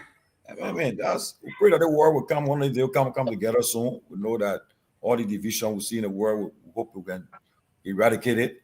But that have been then they came to the Americans in Syria too. So we just pray that as the year comes to an end, we pray that the peace will reign, and this is a time of the year where the time of love and joy and giving. Yeah, that of thing. And one of Hollywood star got killed. Yeah, got killed. Rana and his wife got murdered by their own son. Yeah. Allegedly. Rob Rana. Yeah. Allegedly, but yeah, the son is now booked in jail for 32 years old. Booked in jail for allegedly killing his parents. Wow. Let me welcome Johnny. Johnny, welcome to the show. Yeah, thank you, Mr. Gayman, and let me extend my greetings to all my colleagues on the show and our viewers and listeners on the both radio stations that are carrying our program live. Let me also commend this station. I was coming from Buchanan. The station is on the highway. It covers good part of Grand Bassa. It covers Bong, especially Truth FM. And it covers a large portion of Nimba County. And so I want to appreciate this platform for connecting with these radio stations, that are helping people to be informed from this platform. Thank you. Let me welcome Honorable Victor Nagbe. Nagbe, welcome to the show. Thank you, Mr. Gayman. It's good to be here. Thank you. Let me welcome back also the minister, Sylvester Pewee. We followed you while you were in Liberia. We saw your, press. I think you did very well. You spoke very well. Tomalin Yahweh Josh, welcome back. Thank you, Mr. Nagbe. You guys anything in the background? The guy lost and he got on the Let me also, Victor, you guys left from here unceremoniously. I'm going to accuse you on the public platform. My brother, my own uncle Pewee, in whom I'm so blessed to be a servant to him. He left this place without letting me know that he's out of here. But anyway, I told you, you're not paying some attention to your uncle there. I inform you that, but again, you fail to perform the sacred responsibility of a nephew. Okay, Pewee. Put it right back on you, Johnny. But tell me, our deepest sympathies, man. We know you're going through a lot. I saw on your page when you announced the passing of Hector. You and Hector, and we kind of intersect. distant cousin of mine, but married to your sister, you know. So deepest sympathies to you and the family, and welcome back. Thank you. So now we have the CMC. I'm told in recent days you are having a difficult staying on the show for all the time. You have to be cutting the time between the CMC, this program, another program. You got my wife laughing. You got my wife laughing. My wife listening to you. She said you are going to say that. Yeah. You know, when the flag was coming, we talking about the captain announced. The captain told us the next 30 to 45 minutes they're gonna be really bumpy, right? So this thing, and you know, normally I have traveled a lot intensively, but I have now been on a flight for a captain to ask the how do you call them? The air hostess, the flight attendants to sit during the kind of a turbulence, right? I've now observed that all the time. I've always been lucky, honestly. This time around, it's only up. Somebody is there laughing at me, and when he said he's panic. It's like, no, they made me traveling more than anybody else, right? But the man, he on the plane holding the seat like this. Who now they do the plane, Mr. Nagbe? They think that burger is going up like this. Yeah. They think you now hold something. Yeah, you will. Listen, there's no. I'm not injured. If I were injured, Gabriel son. You holding something, so what can happen to you? Exactly. What can happen to you when you hold exactly? It's a natural thing. It's a natural thing. It's a natural thing. Start acting. I'm a father. He asked the no, but Ahmed, you gotta hold something to brace yourself. Yes. Everybody can hold something. But you are still stepping in one. You don't. The top one in front of me. Man, you know. He was just stepping in one. The one glass. You're not letting that one put out. But listen, I just got something here from Kehleboe. He said you guys went on you went economy and you came by first class. He said I flew. Listen. He said he got all the photos. He said you're over there eating. Listen, the next even guess. Nobody does nothing. I went. Listen, Kehleboe, you see those things. Listen, I don't have it because I don't work for government. Kehleboe got you guys on like that. The guy is something else. Why you let Kehleboe pull you to that level? Just forget what I went first class all through, and I paid my own something. You don't have to worry about that, Kehleboe. It's not government about Kehleboe. You see there? You don't have to worry on that. You don't have to worry. See, I'm drinking Kehleboe. I'm drinking real. I know how to call it kind of wine. So when you know it, right? First class, coming. Okay, guys. Right? That's it. Tomalin, let me end this. So on the flag coming, I was telling Tomalin say the whole thing. One person I will go play with Mr. Nagbe. I will go find all Mr. Nagbe activities. That's right. For now on. Yeah. Wait, now the man in a life-threatening situation. I don't want he that's right. Imagine we 35 feet. Listen, the man 35,000 feet. You gotta get his mind off something. The man gotta get his mind off something. But gentlemen, I got a question for our executives. Mr. Nagbe doing a good job for the CMC. Keep it up. Well, thank you. I gotta say too, though, for yourself.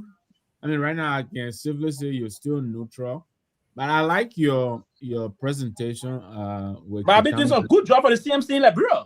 That's what I'm saying now. Yeah. I'm thanking you. Yeah. But I think your representation was very balanced, and I think you spoke well. So yeah, thank you. Maybe I'm coming over soon. We can't wait. I'm gonna go ahead, Chief. What you say? Are you still the chairman, the political chair for the CDC? I'm not vice chairman, my man. Of course I am. Okay. You've been trying to pry that man away from CDC. The man say he stands strong. Go ahead, Seleke. So, both of you guys have been the pioneers or part of the advocate when it comes to the issue about the tailing. You all had the opportunity. Y'all went to the country, spent some time. You're engaged extensively, government officials. Of course, you're engaged other people too. But you all spent a fair time in the country, going beyond Monserrado and entering other counties. We want now to share, you guys to share your experience. There's some feedback coming from somebody. Oh yeah, we want you guys now to share your experience with what you guys imagine with regard to telling and what the reality on the ground says about such possibility, considering that you people were there, the different conversations. So we'd like to hear your own view on that based on the different experience. Tomalin, Joe, you want to take a first crack at it? Okay. Let me say this. I'll be honest with you guys. Any party that's in power, that party, their next step is to try to maintain power for the second term. They'll do everything to maintain power, and I think that's what exactly the UP is doing. But with the opposition, I will tell you though, if anybody should overlook Musa's ability, it's not because he have a friend, but I mean, you go all around it, wherever you go, the talk he's in the discussion. Okay, Musa, for example, Musa said he would be building bridges, and the public works ministry and him went back and forth. When I met the public works minister, he told me, he said, "Well, I gave Musa the opportunity now to do his bridge." Because Musa he never gave up; he kept pushing it. Okay, and Musa is making headways. Now the problem is that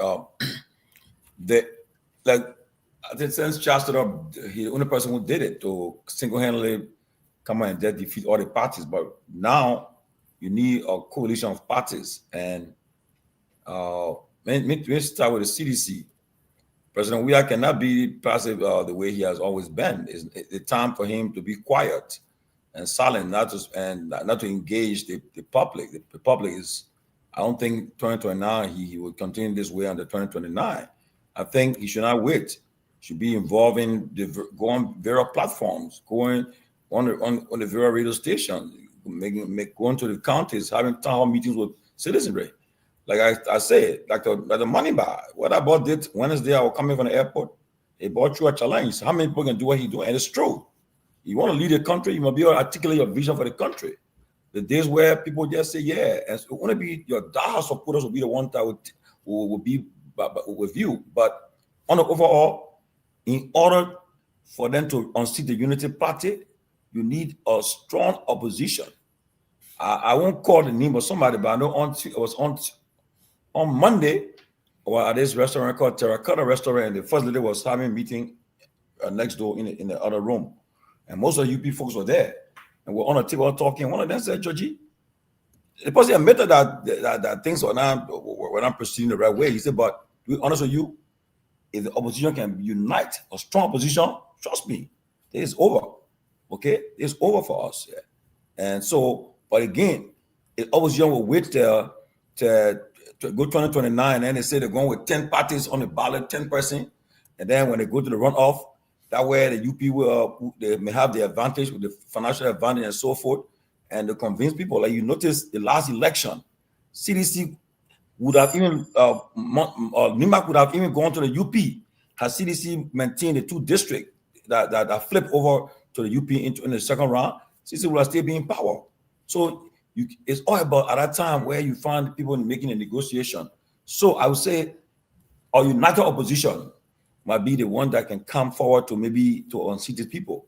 But and lastly, the tail in and like the new progressive movement, yeah, they are coming back.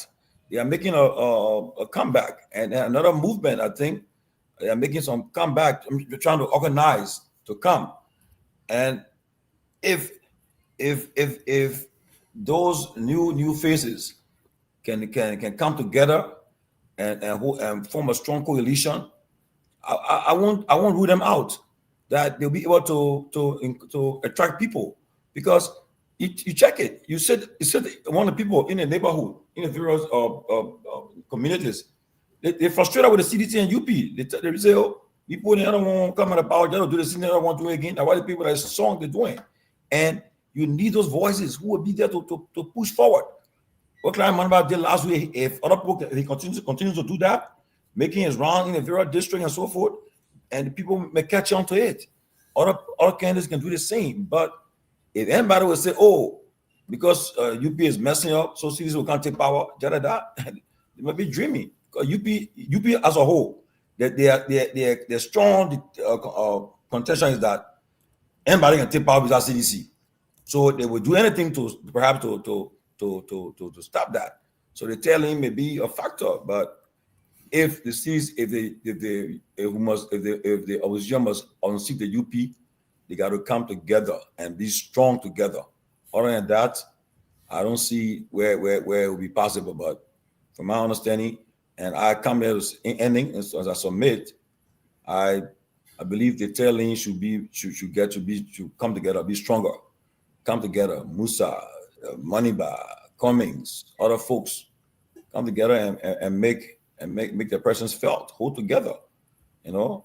I see Kamara being writing some great stuff, and John Malu, all you guys, they better come together. They got to come together, go in the room and have a meeting among themselves and see what happens, you know. Because at the end of the day, the ruling party will do everything in their power to maintain power. They won't perhaps just relinquish power like how it happened in 2023. They will fight. They will do everything possible. So with the compact, Liberia being approved of the compact, but like that the Moneyball said, which is true as a follow-up, those funds won't start coming to Liberia until maybe around 2028 or so. So the next government will be the one to really inherit it.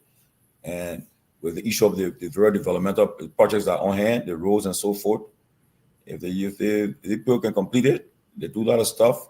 But if the development initiatives are now trickling down to the ordinary people, the bread and butter issues that affect their economic power, and that's a problem. If they cannot create job opportunities through investments and so forth, all the concession agreements that they are trying to redo, if jobs cannot come from it for the Liberian people, that will be a problem. If they can secure jobs for the people, yeah, I mean, then they may have a strong argument to make. But our united opposition and the tailing should not give us. You just keep on fighting. Thank you. Let me welcome Dr. Peabody. Doc Peabody, all your relatives are back. Good to see. I see them. They all back here. They're all looking fresh. I thought when you come from Liberia, you should have looked down, but these guys are all looking fresh. You gotta go. It's in the air. I can't Daddy style. Professor, as you speaking, don't forget what Martin Willis is accusing you of. I hope you speak to that. Well, you're trying to. You say what? Martin Willis from Korea, right? What are you saying? South Korea. Pewee is trying to offer the new progressive to Musa Belede, but it will not hold. I don't know where he got his. Yeah, but quickly, I will take this time to respond to the tailing thing quickly. I will be very brief to when he spoke a little at length and other thing. But Martin Willis is what Martin Willis is saying. One of the things I intend to do, even I just got out of the necessary communication to reach out to Martin Willis. He's going to be the head of the New Progressive in Korea. He's going to be the head of New Progressive. Got an appointment coming here. Yeah, and then we collectively will come and push the New Progressive. I don't want to be the new man doing that. I want us to be a team doing that. So I think Martin Willis, you got a very important role to play. You are a very smart, level-headed person. So you're going to be part of that. You're going to have the vision of the new progressive. New progressivism is all over the place and other things. So you're going to come, and then we all going to hold the progressive in all our hands, and then we can push it to where we want to push. But quickly, let me be very frank. There's a possibility for a tail wave. But again, that does not negate the reality that the most powerful CDC still remains the most biggest opposition political platform. If there's nothing unfolding, I didn't see anything, and there where I would differ a little bit with Tomalin. I didn't see anything substantial done in the country to say that the United Party folks are on course. They say they won't do it. They're not going to determine who is going to be winning the elections. They don't determine it. They only want to determine that it's trying to perform to win the election themselves. So say that, hey, and they don't want to see anybody to win but CDC. It's not in their purview to do that, unfortunately. Now, what I saw in the country is that I saw hopelessness in the young people particularly. I saw them angry, Mr. Gayman. They are hungry, angry, and desperate. So if you see those kind of a thing, the young people are hopeless. They don't even know how to start the day every day. That's troubling. The market women will go on the daily wriggle. There's difficulty in them coming home to take care of their kids back home, right? And I observe it personally. I have to go deeper into my pocket. But if I were to say to you that amount of money spent in Liberia that was not played to project money that I intended to and use it that in that direction, you will see this to you. If you went to the street, most of the roads that were built during the past administrations, it been busting up all over the place. A lot of pop holes around the place, huge pop holes, causing some major traffic delays. 72nd Boulevard, there were never traffic when the boulevard was done. Now there's huge, you're going to see, Mr. Gayman, there's huge traffic on the 72nd Boulevard. Before the turn the curve immediately, there's huge pop holes there. Before reaching to right after wouldn't do an estate, there's one also all over the place, if you will. This one. Secondly, the economy is not doing well in terms of the macroeconomic data. The kitchen table thing. This is a problem in the country. There are more people selling than people that are going to buy. It's a problem in the country. More people selling. If you went to the market, if you have 100 person going at the time to buy in the market, you multiply that so now by 4. You will see 4 in the market of maybe where 100 persons will go to get involved into transaction. Like my market in the Dixie area, you have probably maybe 50 market women. Maybe 50 market women. So now you have more than 200 to 300 persons. So there's more people. So in the Canada, it's just unfortunate. So there's an open thing. I don't want to be long in this, but there's a lot of problem. So there's a lot of possibility for telling quickly. That's why I will stop off. Excellent, guys. Again, we want to put smile on the faces of our folks in Liberia, our employees. Please do us a favor, send us whatever you have. We want to be able to say something good to the young folks on the ground. Our returnees are back, so they need to send their part of contribution. Our returnees. Returnees. How you call them? Because when they go the other way, they are called Decembrees, right? Decembrees. When they come, they say, who are they? Or returnees. Okay. Yeah. Sarah is in the back. Oh, okay. Yeah. So, Maya, can you guys, let's send us some money so we can make the guys happy on the ground. The Christmas time, from now till Friday. Friday should be the last day. Yes, like Pewee just said, people are selling, but they don't have buyers. When you listen to somebody, lady, they will say, I bring my food, I bring my stuff all day. I didn't get no buyer, so they got to take it back home. And no perishable goods. When you take it home, most likely after a day, it won't be good anymore. If you're selling the kobo, and they cook the food all day, and nobody buys it, it's a loss because they can't take all that food home and bring it back again and sell it. So we don't have the refrigeration system where the old ladies in the market will say, I'm going to store my fish here. I'm going to make sure that those things are not available to everybody. So to have our friends, our employees go into the market and buying, it has a trickle-down effect. Our folks are going to buy and they're going to put a smile on the faces of the market women that they are buying from. So we're putting a little money in the market. We're putting money in the economy. So God help us out. Our Zelle is the $ TCA 2500. And then if you wanted to, the cash app is the $ TCA 2500. The Zelle is 678-438-3003. Send us something. We will add it up, and I know some of you want to do it on a cover. That's fine, but just send in what you have. Tell someone else. Let's move this stuff because I can hardly see Sarah's face, and you don't want to. Right? You don't want to hide the Queen's face because of the our plea here. We can. There you go. You don't want to do that to the Queen before she. For hours, my face been heading on that thing, but no care, no consent. These are coming on the show, yeah. Listen, among all my children, I like my son the best, right? Sarah is the queen here. You can. So, Johnny, something happening in Liberia here. But before there's something, Mr. Gayman, how can I come to show my palm issue? I hope I get some money so I can send more money to the TCL. Oh, I can feel it. There you go. There you go. I The money is coming. Keep I fishing. can see it coming. Yeah. Before the day end, Pewee and St. Tomalin, Georgia, went from county to county to visit several counties. So we break down the economy by county. How was it in Lofa? How was it in Bong? How was it in Nimba? So we don't just say what we saw in Monrovia is what the economy is. If this thing happening all over the country, say you guys were able to go, we look at that. But Johnny, let me start this one with you.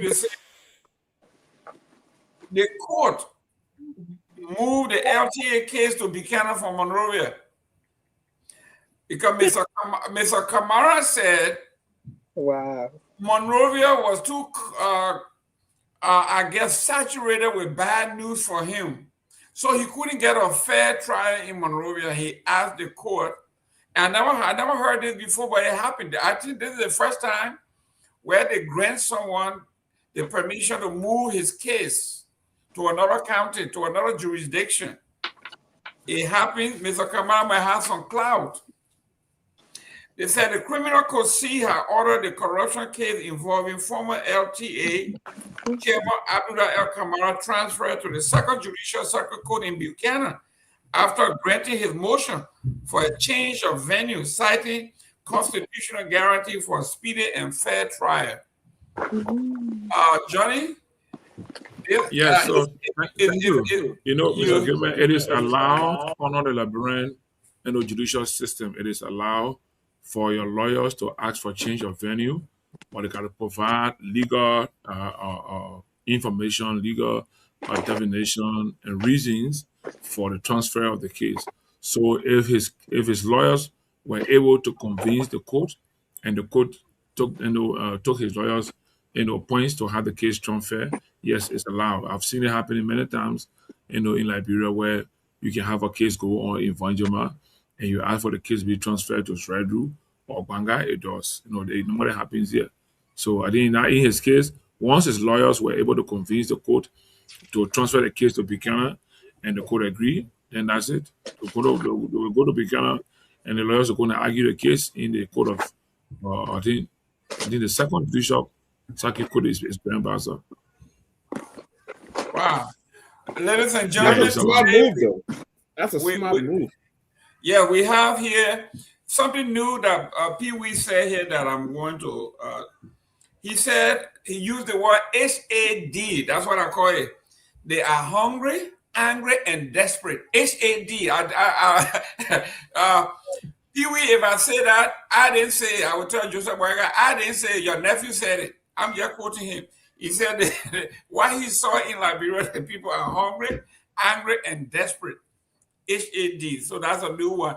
Honorable Victor Nagbe, I go to Kipamos and kill one of your nephews. I tell the people, I say, I don't want to be trying Kipamos. The people here too sophisticated. Take me to Bokonjire. And they send me over there. Smart move. Yeah, I think I think it's an attempt to avoid being judgment being passed. I think in the court of public opinion to influence the legal process. I think it happens all the time. But again, the cases are arguing the merit, of the facts gathered. So I don't know, how this is going to impact this case. But I heard, the case is being moved. I believe, where is it being moved? Buchanan or somewhere? Yeah, Buchanan. Yeah. So, but I heard the case is falling apart. I don't know. We'll watch and see. But I want to quickly go back to what Tomalin and Sylvester were talking about. I absolutely agree. I think it would be foolhardy for any one party in the opposition to behave or convince themselves as though they can go it alone. I think just like Tomalin pointed out, I think only Charles Taylor has been able to do that since 1997, I believe. And so, yes, right now the CDC remains the biggest opposition party by mass. We acknowledge that. But we are also doing our part to work with all members of the opposition, and I think we need to come together and find a way. I think it works in our interest for all of us to come together. Never mind the fact that we can come together as distinct individual entities, but at one opposition bloc. I think it will help. I think it also helps if we begin to coalesce soon enough to begin to mount, an effective opposition. And this is why it concerns us in the CMC when most of the parties, especially the CDC, which is the biggest party, it seems to have gone so completely quiet. I mean, the whole budget process, we don't hear anything coming from the CDC, the biggest opposition political party in town. The budget has passed under the cover of darkness. And we're waiting to hear the CDC join us. Join us. The legislature is proposing creating 14 additional seats. We haven't heard anything from the CDC. It concerns us. The ANC, I believe, said something about the budget. I think the CDC might have. But we don't think they're bringing the force that we know them to bear on these matters. And so, we encourage our brothers and sisters in the opposition community. A lot of things are happening. Just today, the Liberian investigators reporting this regime speaker is conducting the legislature without a quorum, and he's passing major decisions that are in themselves are illegal, because without a quorum, he's passing the Oronto deal, he's passing the port bill. All of these bills are passing, and I mean, there's so much musability alone and the CMC can do, and so I will agree that we do better together. But I think it doesn't help us, if we just assume that we're big and do nothing and the victory will come to us. It's not going to happen, And so I just wanted to put that out there. Finally, with all the economic data everywhere, every time, the perception index is what people pay attention to. How the ordinary person feels about what is happening. Do they feel their life is better? Their lives are better, say 2 years ago than now? And this is what drives people to the polling center. And I know they are coming from there. They have the most recent view of the situation on the ground. And so we thank them for the perspective that they're bringing. But we believe that a lot of our people have become disenchanted already. I think this government is running out of time because most of the votes are locked in way before election day. And I worry that the UP people may be getting themselves up against the ropes, because I think the perception of the people is almost already locked in. And you hear the people opening out, complaining. I think they're giving them the grace period. People are running out of patience. And so, but yeah, we got work to do. So I thank them for the new perspective that they're coming back with from LIB, looking all organic and fresh. Pewee going in the back. People are remarking here that he's shining, He's shining like new money. He's shining like new money. But I'll pass it on to you, Jerome. Yes, Sarah. I'm sorry, Sarah, but we need to provide some clarification on Nagbe's assertion. Go ahead. Except that when people talk about the CDC, they only hope to hear the former president's voice. Perhaps that's the only time they will be satisfied that the CDC has spoken on issue. But we all know, and I can name it, from Fonati Kofa, who happens to be a staunch member of the CDC and a stalwart. He registered all the disagreement when it came to the different passages of the law. He registered what that should not be voted for. He gave a position that is reflective of CDC position because it was in a CDC release. Eugene Nagbe was just on on OKFM to highlight again those very positions. The party issue, I think, close to 3 different releases.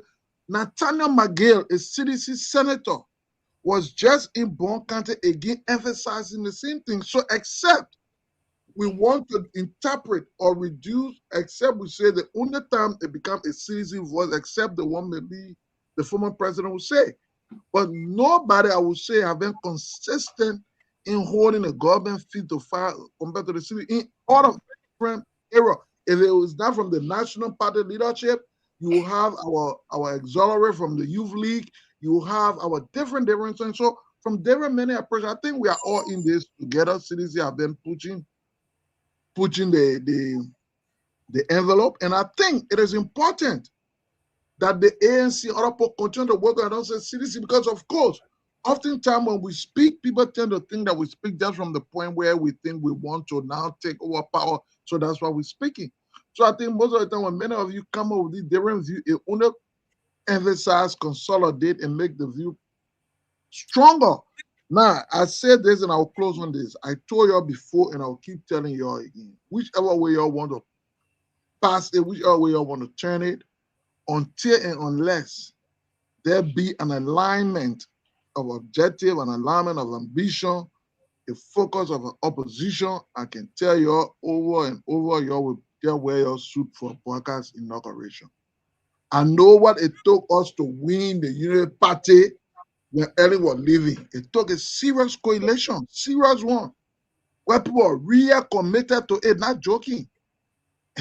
Anything out of that, shot, it's going to be hard. I'm saying it's going to be hard. And you don't form these coalition on the day, because chemistry must be established along these lines. Conversation must be established. It's my understanding from Janga the other day that they are forming the opposition political party consultative network. I don't know whether CMC is part of that, but these different conversation agreement to work on certain things, and these different things should start to happen. And so then when you come to the point where you say, look, let us subordinate this other ambition for this other ambition, let us do that, it becomes easier to flow in there because they are already working relationship, trust, and all the kind of different things. So I just thought to make that clarification. And I appreciate the clarification. And I want to say something towards that as well. Sir, just give me 1 minute, please. 1 minute. I mean, I appreciate the clarification, and I respect the CMC having gone through the trenches and won an election. So I respect that. That's something nobody can take away from me. But I think I would believe that it doesn't help the case much when the political leader of the biggest political party is speaking by proxy. Why can't he speak himself? Why does Eugene Nagbe have to speak? He's the chief of staff. When Kofa spoke, the press referred to him as former speaker. They didn't refer to him as the CDC. I'm talking about the voice from the CDC. I think that's what we're looking for. And I think you have a political leader. If he's in country or wherever he is, even if he's not in the country, he should be able to speak on the issue. Why is he speaking by proxy? I don't understand that. So, I mean, that's the point we're making. We think it weakens the point that the CDC is trying to make. Sarah. Yeah, thanks to everyone. I want to say thank you so much for the platform and to our followers. Look, Mr. Nagbe, this is becoming very, very, I don't know, I should say annoying or whatever the word is. But sometimes I see some really unnecessary anger in you towards the CDC, which is not necessary. If we have to be alliances or come together as opposition, you don't dictate to the CDC what they're supposed to do. CDC does not dictate to you what you're supposed to do. The CDC is an institution. They have an established chain of command. And if that chain of command is speaking, it represents everything from the political leader. Number one. Number two, when United Party were passing all right, Boaka was not speaking all the time. It was the leaders that were speaking. It was the auxiliaries that were speaking. It was the auxiliaries. When they formed that collaboration, Boaka was not all over the place talking. So you got to understand boundaries, even if we come together as an opposition. You are an institution all by yourself. We are our own institution all by ourselves, and we have our own way of doing things. You don't dictate to us. We don't dictate to you. And for you to say, oh, if you think somebody is going to sit down and then you do all the hard work, that's not the case here. CDC remains the biggest party. That's a fact. Number one. Number two, when we come together as alliances, we respect each other. But with their little, thing that you always say, sometimes it kind of confuses me. Like, how far do we go with this kind of attitude towards each other? If we are to win these people, we all have to be on the same page. And we're not going to change you. You're not going to change us. That's just the point I wanted to make. Good. Thank you, Sarah. Look, let me can I come in on this matter? Yeah. And I stand by what I've said from day one. CDC has a loafer problem. Let's go there. Let's go, Johnny. You're next. Yeah, so you see, the CDC and the Union Party are not too different in terms of the way they operate and do things in the country. And I agree with Sarah on the issue that during the entire six years of UP, opposition or what, you hardly heard VP Barker then and all the head for UP speaking. He was quiet, and everybody else around him spoke for the party and everything. And so that's why I keep saying, if we keep our Liberian politics in the cycle of UP and CDC, we're not going to make any progress in this country. Because the same practice, the same attitude, the same pattern, the same thing. So right now, CDC will tell you that Mr. Weir does not have to speak. Eugene will speak. I know Jangako will speak. Anybody else can speak for the party. And the same routine. So when we made a change or break this cycle to make Liberia better, you understand? So, I mean, Mr. Victor, myself, and other guys, we need to tell you guys, UP and CDC, you guys have led Liberian political landscape for the last 20 years, since 2006 to now. 20 years now, I can say, right? Where are we? Are we okay with the Liberian politics? Are we all right? All of us here, we are all intellectuals here. We believe that we want to make Liberia better. Are we okay with things in the country? If we say we are okay, then so be it. But I don't think it's okay for Liberia because in the last 20 years, we're not seeing a real political impact on the people's life. Politics are not changing people's life. In any case, between the CDC and the UP. So the telling I heard, Tomalin and other guys talking about, it is important. And people begin to think that the telling means CDC will be a bigger party and everybody else, connect with CDC. They're not telling. No. They're coming up with a single system. No. So we have to make the thing, we're to be very deliberate, right, everybody here. To let us be fair with bring people where ourselves are low. These two groups have not done better for this country as we expected, except you have a low standard for yourself. But if you have very good standard for this country and for yourself, you will see that the UP and CDC should not be any matter in our space until 2029. Talking about a new level of politics between Linu, between CMC, between probably ANC and Gongloe. Those are people I see there should be a new face that should be collaborating to come. But if you think that all the guys should collaborate and go on CDC again, then where are we? I mean, the NPP can tell the groups and LPDP or whatever group, they will tell you they went to a huge collaboration with the CDC. They know what they experienced in 6 years. So, I mean, let's be from Liberia.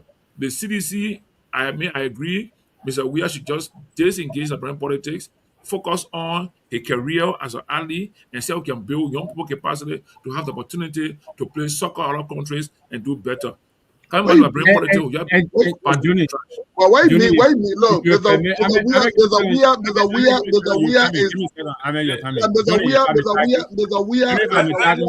know what the problem is? There's a number. Let Seleke come in. We must be a little cautious. I try to be very measured with the way I engage this kind of a conversation because I know that these words can sometimes become a reflection as we go along. But let's be honest, it's been more than 30 years since Mr. Weir left the football field. He's a state man. He's a former president. To suggest that he must go focus on a football business. No, what I'm saying is, if we have a FIFA among African countries, he has the best sport in FIFA. I'm not saying he should go play football. That's not the point I'm making. I mean, FIFA is playing. As former president, FIFA still recognizes him and giving high profile, football, attention. I would think that he can do more for Liberia in that direction. Saying he has served us as president. That's my suggestion. I'm not condemning him anyway. What I'm trying to emphasize to you is that it is highly disingenuous that you will want to erase George Weir from the political conversation on the basis that because you play football, you should go focus on FIFA. No, not what I'm saying. No, not that. I don't know how different can you be saying. No, I'm just saying The area his strong art is the soccer. Where right now, Johnny, as former president, he's playing active role in the international space with FIFA. That's the point I'm making. Nothing more than that. No. Sileke, be honest here, Johnny. What you are talking is to me, is like telling a black person, listen, you go where black people belong. Or because you are go play basketball, like the woman said, just bounce ball and forget about everything else. When you say that to former President Weah, it's demeaning. Thank you. No, but that's not professional. That's the point. Right now, who knows the word? Johnny, I will keep telling y'all have to be measured as no. Tell him. Yeah, Johnny, you have to be. let me tell you, this man has evolved leadership skills. Whether it came across in a way that some part of the country did not appreciate it. So the role we are set with FIFA is not a role of playing football; it's a role of leadership. That's right. Exactly.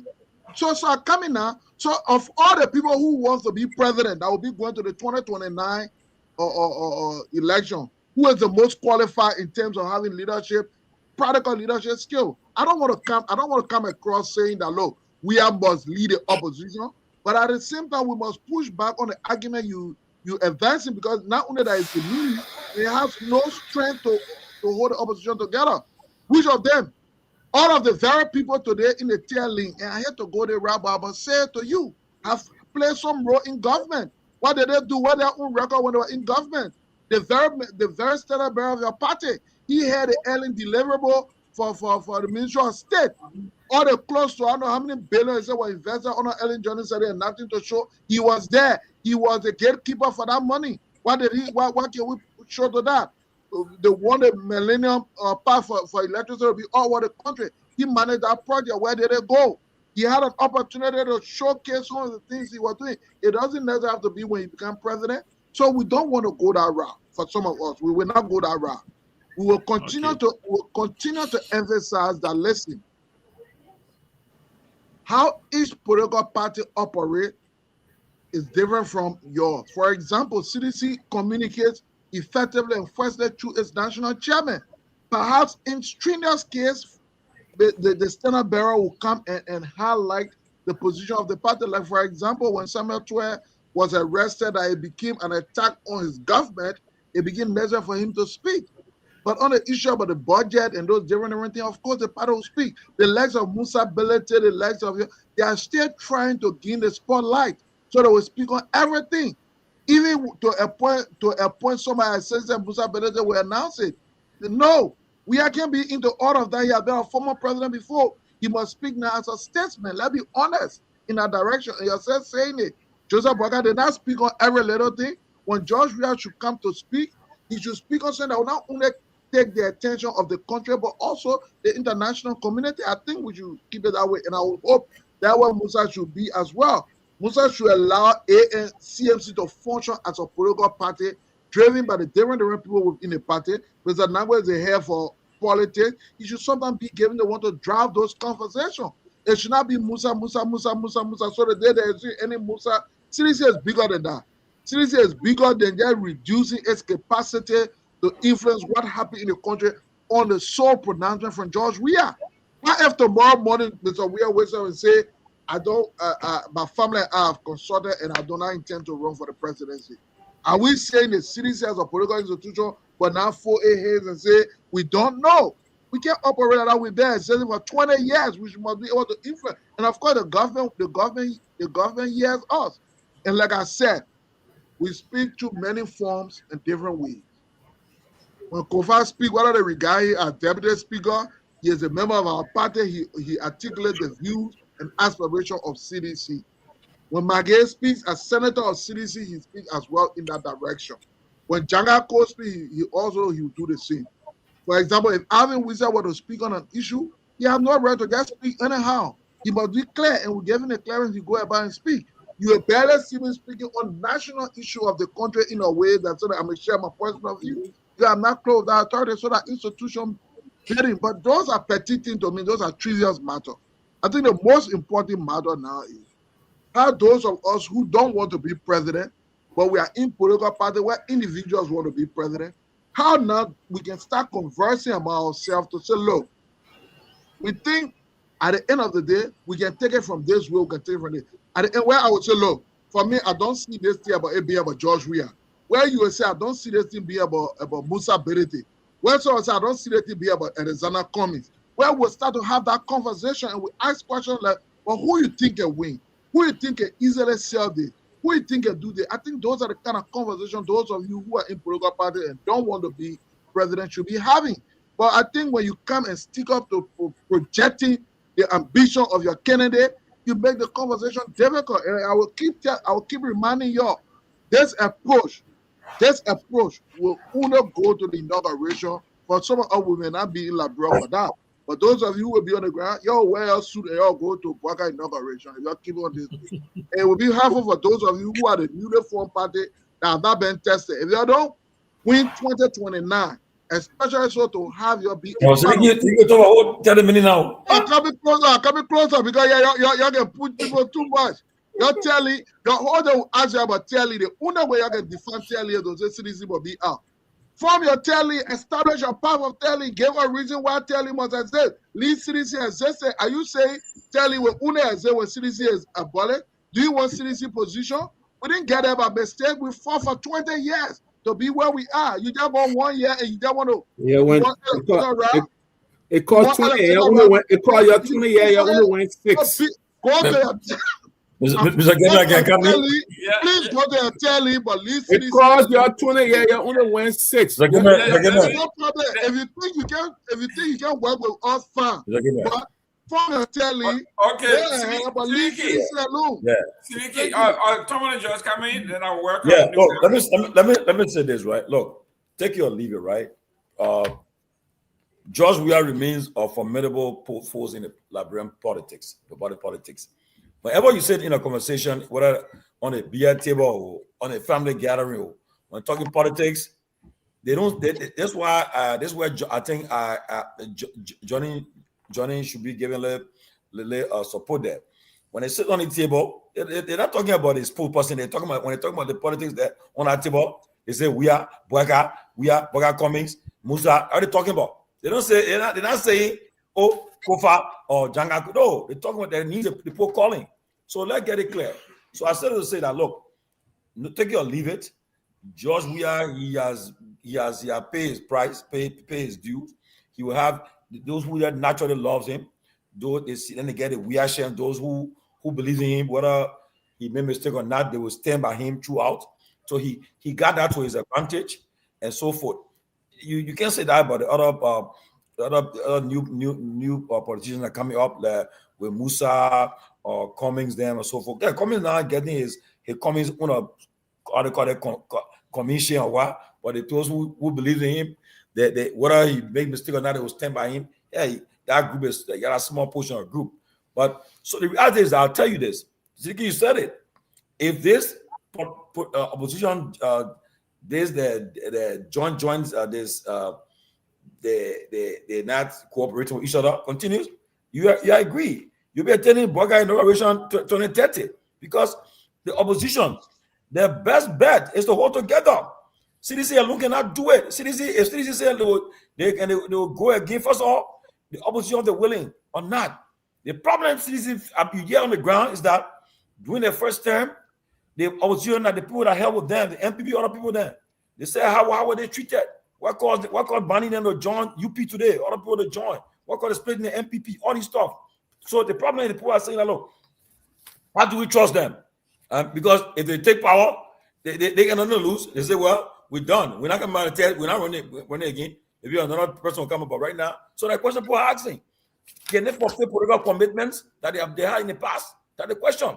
So it would take a strong team to get in that room to convince the likes of the ANC, the CMC, the line other parties to convince them to say, look, you got to hold together as opposition to go against UP. Other than that, and UP go is to infiltrate the CDC especially and try to cause confusion there, do all kind of stuff. That's why I will say this publicly. When Fala appeared to that UP homecoming, anybody don't know. Fala had no choice. He had what he had to do. Because If I attempt now, he attempt tomorrow and say, well, I will be tough now. Adam Musa now be attacking. I don't think he'll even survive as deputy speaker. Then there's not going after his business interest. Look, our politics is very toxic in the country. Very toxic. To the extent some of the cases that the government prosecuting now, take it or leave it. They will do everything once they find that they can get their way to infiltrate, to get people on their side. They will do it. So look, the opposition, if they will still be fighting each other, making noise, I don't see the way possible. If they cannot hold together and be a stronger opposition, I can tell you, I don't care what people can say, they will have a problem taking UP from power. Honestly, UP got a problem. You saw what happened on the weekend, right? The other party boycotted the homecoming. But you saw boycott meeting with Dillon, Ricky Barry, Yombly, they having a meeting because the UP realized that, oh no, we can't allow our strong partner to our alliance to go away. We're bringing hold them back quick. So right now, 2026, 27, the Europe opposition parties should just build the party, work within the party, make it stronger, so that when they get to that bargaining table, 2027, 28, they come with something to the table. Right now, it's not time to be fighting each other. But if I can come in, yeah, please. It only shows the level of unity that they're going to get if they come together. Because if they can start arguing among themselves right now, going after each other right now, that's CMC. That show unity will not be there. That's You will CMC. not have it, and that had the ruling party will conquer them because as time go forward. No, let's talk to and talk here. We saw that with CPP, all right? What did CDC do? They tried to dismantle CPP. They did. When they had kids persecuting it here, when you had guys like Serena Seafoss, they're running all over the place, and people are warning it. I saw McGill before that kid. I talked to McGill. You guys got to stop that. It's going to be bad. It's going to be bad for some of you. They could bring sanction thing on you and stuff like that. I told a lot of them. And what happened? The sanction came because that case was not necessary. That's something Serena Seafoss. When I on spoon, I told Serena Seafoss, be careful. They could punish you for this thing. And he was walking all over. Oh, I'll make Mr. Cummings. He will go teach in the class for community service. I'll make him do that. This will affect you. Exactly like it came to Honey today. So the problem here is trust. Most of the people, they can't trust each other. So how can you even form a coalition when you don't trust each other? Then you got people right in there who will try to destroy that same group in there. At the end of the day, the ruling party come in and take side from you guys. It's the issue of trust, and it's going to be very difficult. Liberian coalition, they don't work at all. The coalition doesn't work because the thing is, everybody trying to undermine them. By the time they form a major coalition, you're the part of sleep right there and start giving some poor job and giving some poor money, and they'll dismantle that whole thing. And that's the problem. Let me welcome Honorable Jackson T.S. Seaton. You see, every time we're talking hard politics, that he comes. We're talking all the other stuff. Go ahead, Seaton, welcome. Well, thank you very much. Thank you. I'm happy to be back here again. Let me just add my little 1 cent to the topic under discussion. Historically, the opposition have not been able to form a coalition to unseat any ruling party in Liberia. They always undermine one another, and Dr. Peabody stated clearly the issue of trust. No, Mr. Sita, can I quickly? CDC won 2023. Mr. Sita, can I quickly correct you? There's a coalition that beat United Party in 2017. Get there. I will get there. Relax. No. You said I'll never. You just said never. Okay. Let me take it back. Historically, it has been difficult for a coalition to unseat a ruling party. Now, if you recall, when Charles Taylor launched his bid for the presidency, there was a famous coalition. All of the big wigs in Liberian politics, they formed a coalition. They had their convention at the Unity Conference Center. What happened? PR now dislodged it. We heard that there was some working by the NPP, and that whole coalition just crumbled. Yeah. Also a vehicle that has been the trend. That has been the trend over the years, that because of mistrust, everybody trying to double cross one another. So as a result, coalition has not been able to work. CDC was successful because it was able to convince the NPP and other political parties to join it so that it can win state power. It won state power, what happened?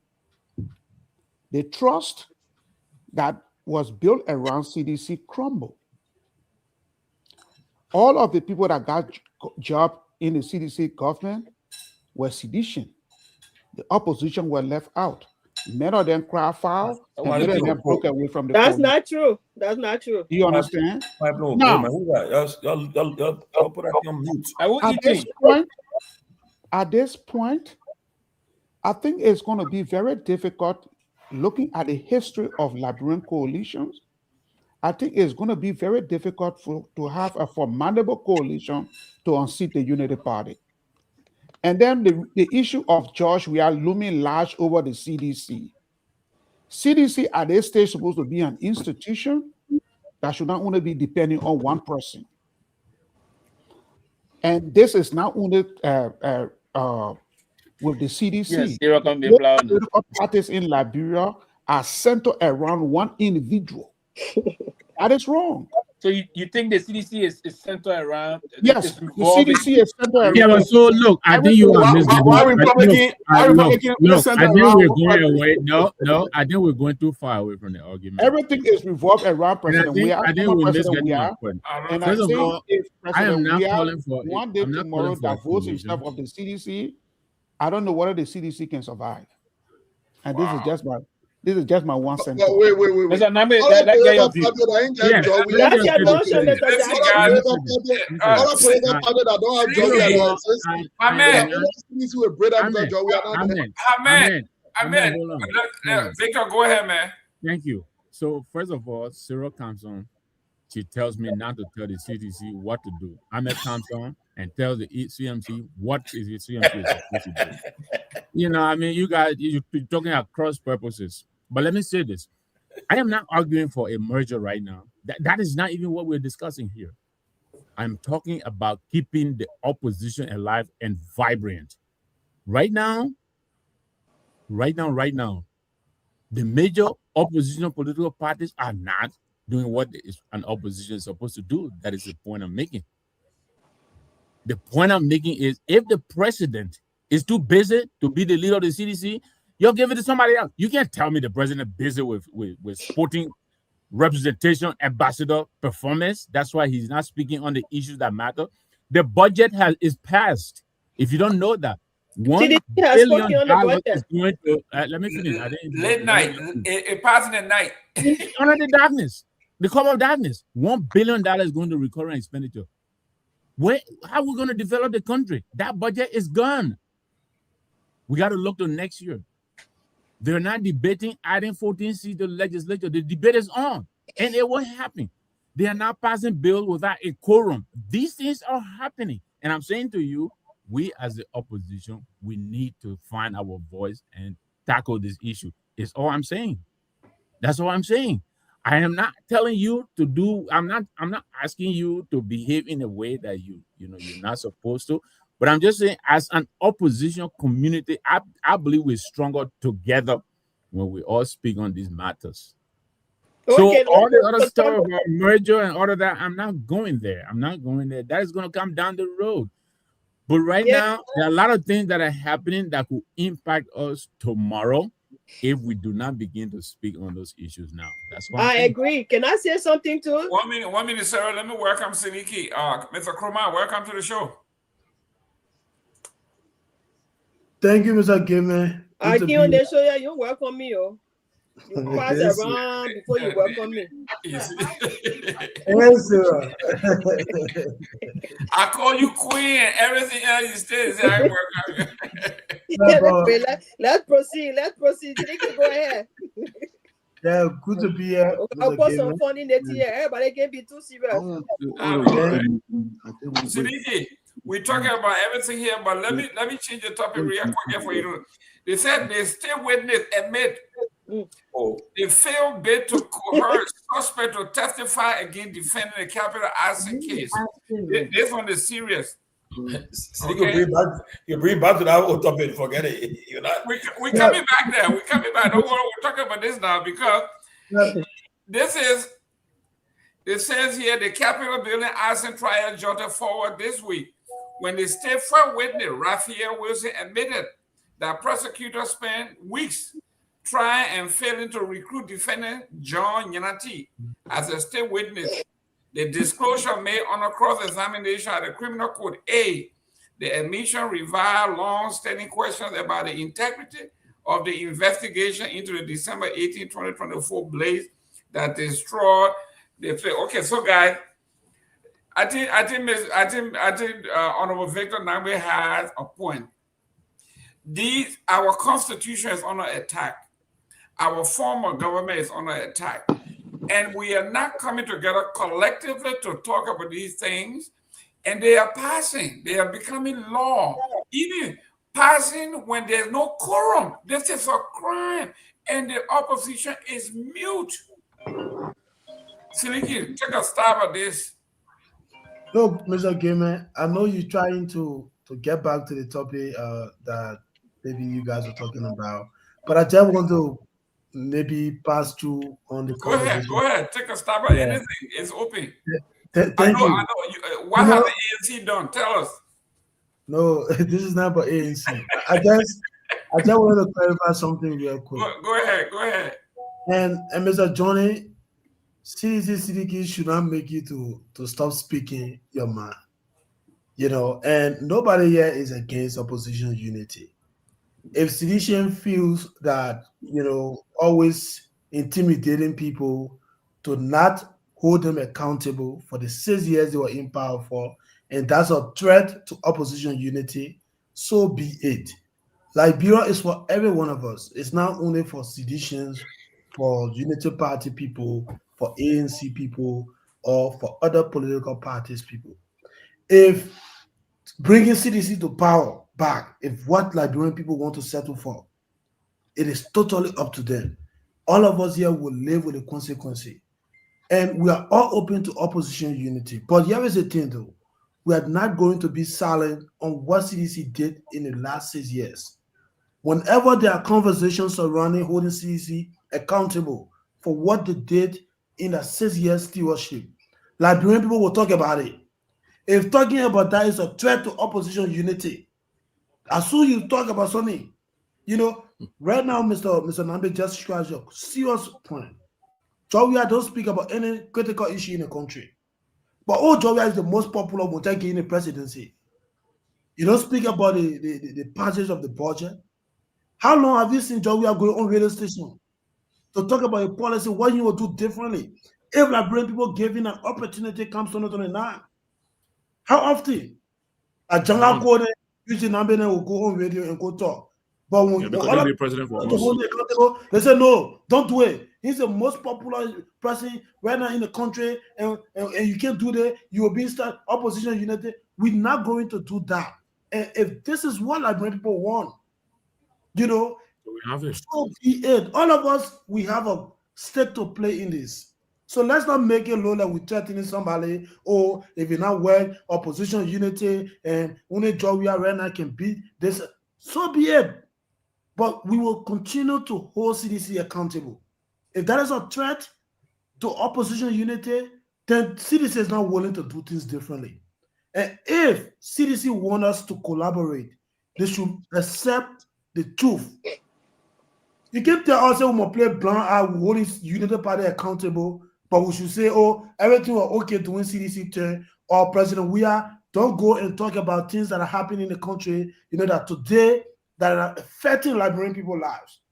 You don't go on radio station, you don't host a press conference, but every day the former president, is on WhatsApp posting status, throwing talk to Joseph Boakai. Is that the kind of man you want to bring again to the presidents of the country? And then when we talk about it, say, no, don't do that, opposition unity. So Seleke and Sarah and the other seditions, they can't tell us why we should re-elect the president we are. But every time somebody speaks like man, they want to tell you about opposition unity. They're control for every one of us. And we have to understand that this is not about ANC, this is not about UPCDC, but this is about every Liberian from all walks of life only, 15 political subdivision. And so we will have to speak to the issues. What CDC did, nobody is against seditions. We have friends, we have brothers, and we consider all seditions to be Liberians, and they are Liberians. Whether we even consider them or not, that will not make them not to be a Liberian. But we will have to speak truth to power. You can say Moluba Mokamed 2 hours, Moluba last week. He was on the show, 2 hours. The other people engaging. But Joey, I would not say nothing. You will be saying Eugene Nagbe and Janga Kone to be talking, or Akara's going all around the place. Things that they formulated yesterday, today, they are advocate for it. When people talk, say opposition unity. Oh, so Joey, I must say that, be going to, FIFA conferences. And other people be talking about the issues that are confronting Liberians. And you say because you get popularity, the main president. For me, it's a disservice. If you want opposition unity, let's discuss the issue. Seleke, how many times are Comey addressed the nation on the issue since the election? In fact, just recently, Mr. Gayman. I say how many times? I don't want to interrupt. Countless times. It cannot be counted. Okay. Yeah, Sarah. No, Sarah. Right after you, then Johnny Kami. Go ahead. No, after Sarah Damil. No, not you. My man Seleke, you can talk too much, my man. Give people a chance. Give people a chance. Mr. Gayman, I want to tell Seleke. Mr. Gayman, Sarah, 1 minute. Mr. Gayman, I didn't go by the bro. Maybe you talk about the bro. No, yeah, I didn't go by the bro. Okay, you're next. Know, right? Mr. Gayman, you gotta go line by line. Don't be doing that here, jumping over people. Yeah. Go in sequence. Okay, Sarah, you're not next. I'm next. So let me tell you, Seleke. First of all, Seleke, no one is stopping you from speaking truth to power. Nobody's stopping you. You are at liberty to say whatever you want to say. That's your opinion. Your opinion doesn't constitute fact. You are entitled to your opinion. I'm entitled to my opinion. Every one of us here are entitled to our opinion. What I constitute facts, that is something else to be determined. Okay? So when you come on here and say, oh, we want for Joria to sit down, and then we'll send other people to talk. Joria, when the time comes for him to talk, he will talk. He's not shying away from the media. Number one, number two. When he was president, he did address the media so many times. So your focus should not be on where. When we talk about opposition unity, it's up to you. You ANC people that the reason why so the result you got and what you got. Because sometimes when we talk about opposition unity, you feel entitled. And guess what? In order to win election, you must have the numbers. It's not about coming out here to talk. You must have the numbers. So use that plenty talking you're doing to convince more people on your side. When you convince more people on your side, then you can win election. Because election has to do with numbers. It doesn't have to come here and castigating the other person. Judge, we have said for 6 years. It doesn't mean his government was worse. He has some gains. He has some worse situations. But he did make some gains. And for you to come here and just make it appear like his government was the worst because you want to make it look like he's not supposed to be. Judge, we are the political leader for CDC. You have to accept it. If we have to come together as opposition of political parties, we must respect each other in it, and everyone must lay a clear vision for themselves. You're not going to tell me, say, let my political leader come one side because he was there for 6 years, he didn't do anything. That's a no. Go and work and bring more people on your side. As I work to bring more people on my side. And then when we get together as the opposition, we will see where the strength is. Leadership comes with strength. It comes with numbers. That's why you fail to realize, Seleke.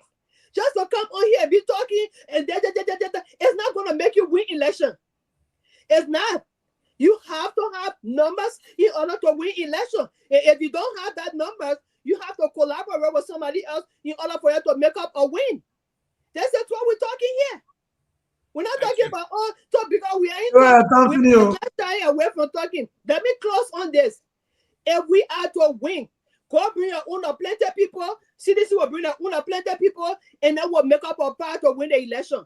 We are not talking just because we feel talking. We know what we have. Thank you. Johnny, then I go to Pewee. Yeah, thank you. Let me come back. I should go to Lofa now. Yeah, go to Lofa, man. But Ahmed, you must say you're my nephew, so when I'm talking English, that man from Bommy. Somebody told me, Jay, you from Bommy. They meant for Kodo for Makino. Okay, so, but look, let me make my point clear. Liberia needs to make progress. Exactly. Right? Let's compare post-conflict countries like Liberia. Okay, my brother Seleke is in Rwanda. They're going 31 years in their war ended.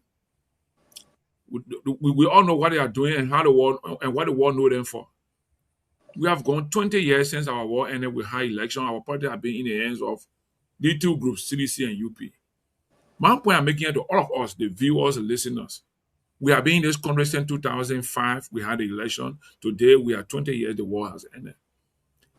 Are we making progress as a people? Is the current reality of politics helping to elevate Liberia, to improve life, improve education, improve health? If we think that the two groups have the solution to our problem, that's fine. I agree with Sarah. Numbers make the game for politics. Numbers make the game for politics. That's why we have to begin to think about how to get the numbers that will be more conscious about the system of politics we have in the country. Because it appears that the majority of people so that don't even understand what's happening around them. We mean with no disrespect to them, right? They don't know what happened. They don't know what they really desire or what they really need to live as people of this country based on what the country has in terms of riches, natural resources, and other things. You know, you got a country where all your resources are just giving other people, just sending it out. No one thinking about how can we keep some as a reserve to support our economy. We don't have new ideas, new thoughts, and these new ideas are coming. All we have to do now, like what Sarah said, is to push our idea more to the people in this country so they understand that the UP and the CDC are now no help for them in the immediate. Right? We got to do that. So my brother Seleke and all of us from the other side, let's put UP and CDC in one category, for example, and say these people have not done well in the last 20 years. How can we convince our citizens in the country to know that there's another way, there's another option to the problems we have here? You know what I'm saying? If we don't succeed, and in 2029 we see that the population stay one we are, then so be it. When we are comes back to replace President Barker, you know what I'm saying? But we have to wait to be sure that we elevate our politics in a way that our people decide based on policy. And let's be frank, that we are all in the modern world. How can you be a political leader for a political group? You are they say political party is a government in waiting. How can you be political leader for a political party and don't speak to the issues in the country? The same issues that are raised in 2023 election against my own uncle, President Barker now. I said, but this man is heading Unity Party. This man doesn't speak on any issue for even more than 20 minutes. And I mean, one time he went on through FM, we had a short discussion there, right? And that was it. But again, like Brian said, we don't want we are. The option is CDC, Barker. So Barker won the election, right? Replacing George Weah, but again, it's the same UP again. And we see what they're doing right now. They go to section in the legislature. We have less than 37 people there. They say they're passing budget, right? We go. I mean, if you come to the legal part, the rule of law, I think Mr. Weah government did better than what you guys are doing in the rule of law, right? Because I didn't see Mr. Weah government going to this extent, like a bold-faced challenge to the constitutional rulings by the Supreme Court or constitutional violation to the extent that we see happening now. But the bottom line is that these two groups have led our politics in the last 20 years. Do we want to keep them still leading us? If we want to agree with that, we agree. If we say we don't agree, we will get other parties, other ideas. We have to convince the majority of people in the country to believe that the UP and the CDC do not need to be in our space for now. Let's have other people, other ideas, other leaders coming to change the dynamics in the country.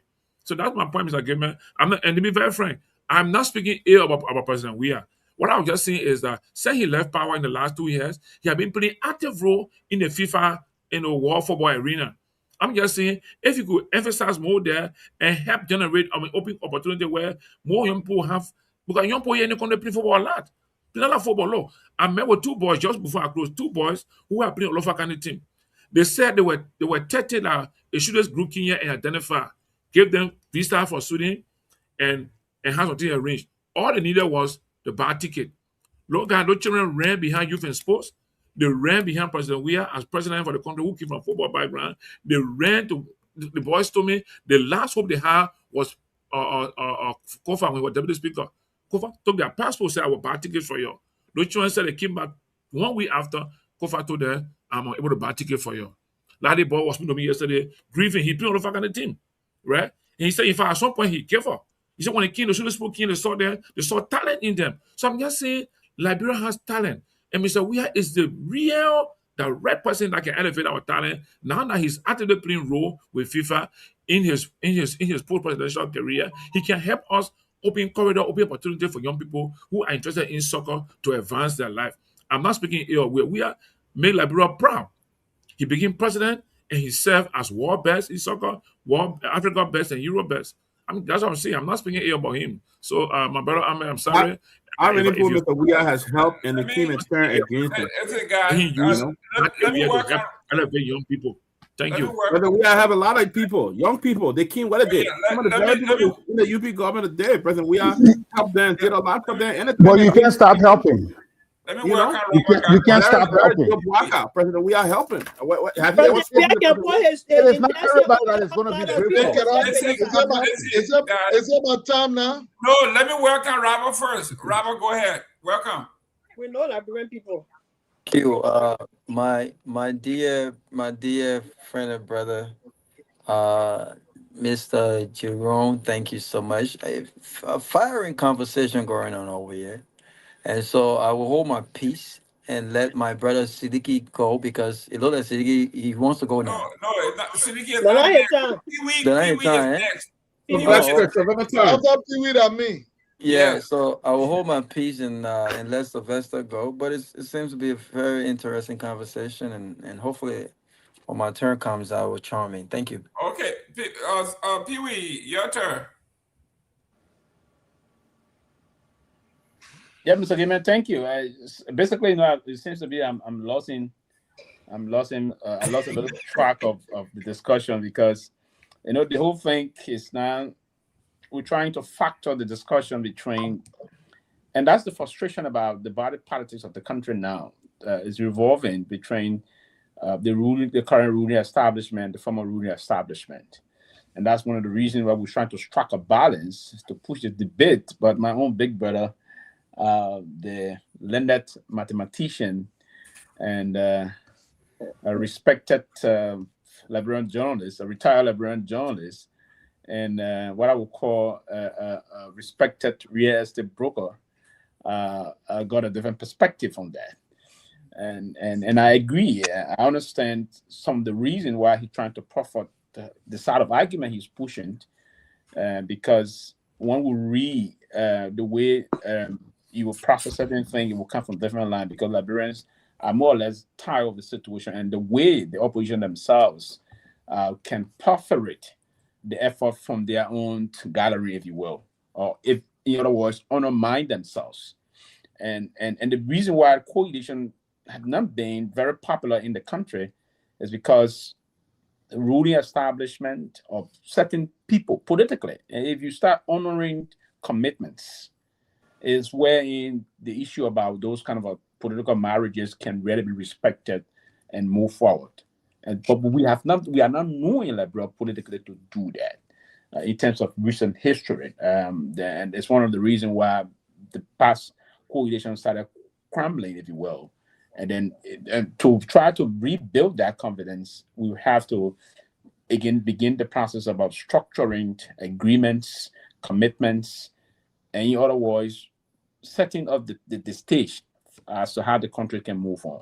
Now, I saw Syria struggling to defend Horsa, and I saw also Seleke coming up to give some punches from the other angle. But can we both move into those things and believe that it is justified as to what Cyril said or what Seleke was saying. Seleke got a lot of points in terms of the agreement. The new political dispensation we have, and as part of one of the more, Mr. Gayman, you're going to go back to the country, you're going to see some things that I observed in the country. And I didn't say most of the guys are very angry when I say the young people are hopeless, they are angry, they are frustrated and all those things. When I said that on OKFM with Clarence Jackson, they weren't really happy about it. Some of them, one of them openly attacked me at the parliament. Oh, it's wrong. You just came from the place. You think gonna lie, and they want to go back to because you think you just gonna lie. You write this on you. They want to go back to personal things that I do. Attack me, attack the car that I ride, all those things. But it didn't go back. I didn't have the attention to. I mean, they intend to actually justify that. But the reality on the ground is wherein I would think our political leaders should be open-minded to engage. I met with Mr. Cummins. And the conversation between we had discussion with Mr. Cummins for almost an hour and a half. It was an open-minded conversation, and that's why I said also the last time when I appeared before leaving the country with Katamba on OK, and he was linking me. He said, "Oh, he get information that Cummins is going to recruit me." I said, "But he's a good man. He's a consummate corporate businessman. He's a very good man. If such a man were given the opportunity to be president of Liberia, I would push for that." The reason why, Mr. Gayman, we need to see our political leader, and Sarah, I hope you push this also, to have conversation with the people of the country. It's important. And that's why leaders will sometimes get distracted, because if you are engaging with the people, you understand the day-to-day issue with them. We sat with Mr. Cummins for almost 120 minutes. He was more or less engaged in propping. He propped a lot. He will prop. He need to understand that. How do you think this is happening? I think I did this. I did that. There's a personal issue with the way we had a conversation. And any leader that is so detailed to that level, when that person is president of a country, aim and thought process, that person can be a reasonable president and a president that will pay some attention. And the only struggle we have in the country now is we have not had leaders that pay deep attention to the country problem. We haven't had that in recent time. And any president that would pay attention to the problem of the people, go across the country and intentionally take decision to emancipate the people, you're going to see some progress, steady progress made. And these are the kind of thing we want to see. So for me, listen, I will say that very clearly, Cyril. Anybody that want to be president of the country now, you want to keep the Liberian people incommunicado, I will vehemently canvass against you. You cannot keep the Liberian people incommunicado. Listen, we got a president that it's a sad day for the country. You see other country, other people are communicating. Johnny is communicating with the people all over Canada. You want to be senator? I will support Johnny. Johnny is communicating. You know how you go to the president, you tell the person, I want to do that. But on a more serious note, leaders should be prepared to communicate. And I will start exhibiting some of the way we went in the forest and those areas in the interior part of some cities, communities in Bomb, other area. You engage the young people by talking to them. I may himself as an intellectual, he understands that. One of the best things Socrates ever did was after his means of communication exposed him. The Socratic methodology didn't just come in oblivion. No. Why do you think all those things? So communication is very important. Even Machiavelli said it in the Book of Prince. So if we want us to sit and other people want to sit and just say, oh no, we don't need a leader that would be that they meant the late. Sorry to say, I don't know if Bono Jabakuya is he still around, Johnny? They represented our Bapo that I said, I'm not Bobo.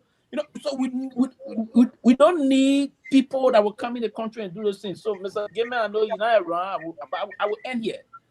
The politics that is unfolding today in Liberia is the kind of a thing that we all have to be open to. And I said this. I know the country is tough. Too many of myself have some slight disagreement. I told him the way things are unfolding in Liberia, it's going to be very difficult for Bwaka to be re-elected. Too many believes otherwise that, they can say do something, they will be elected.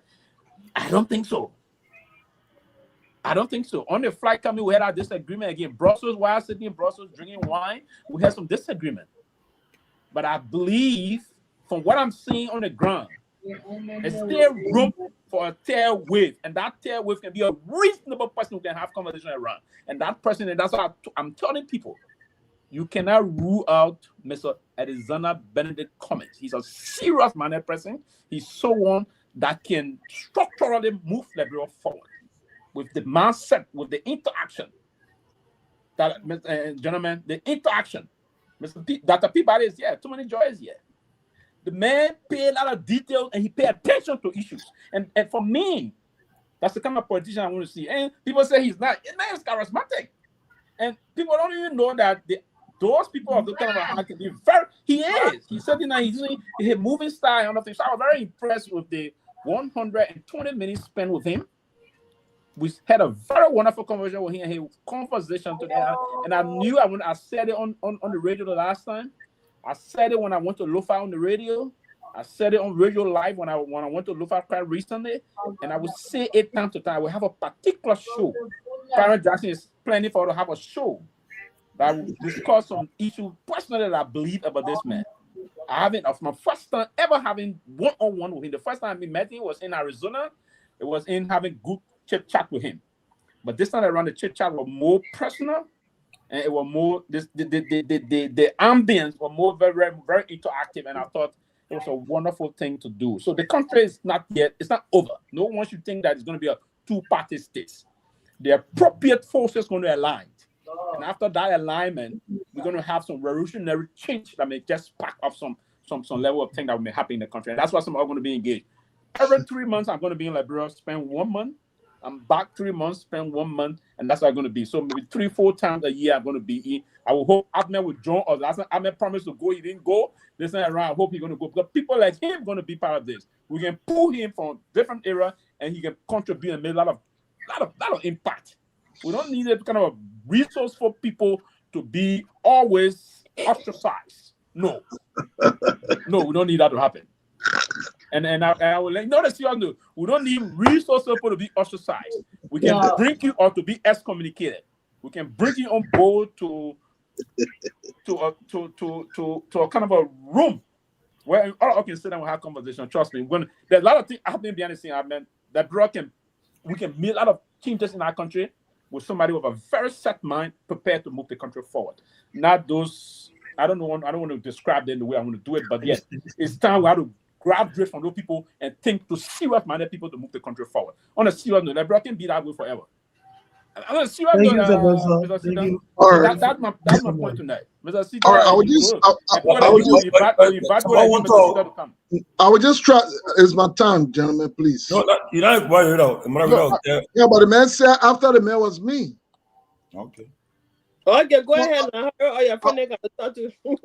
I would just try to take charge, Mariana. Yeah, I can take charge. I think Ahmed should be next though. Yeah, Ahmed's next. I heard he say that. I don't know where the pushback coming from, but I would just try to summarize this. This thing, gentlemen and ladies. My experience in these processes put me in a way where I must measure my presentation. I must be very meticulous how I say it. But before doing so, there are some things we must clarify as long as we own the network. From 2024 June to now, Mr. Myean engaged the Boaga government, criticized and provided alternative solution more times so than Alexander Cummings. As much as those are trivial issues, and it should not be why we take our time, but it represents the fact. It represents the fact. Those records are there. Mr. Myean engaged on July 1st. He criticized Boaga, 100 days deliverable. On July 29, he accused Boaga of political witch hunt.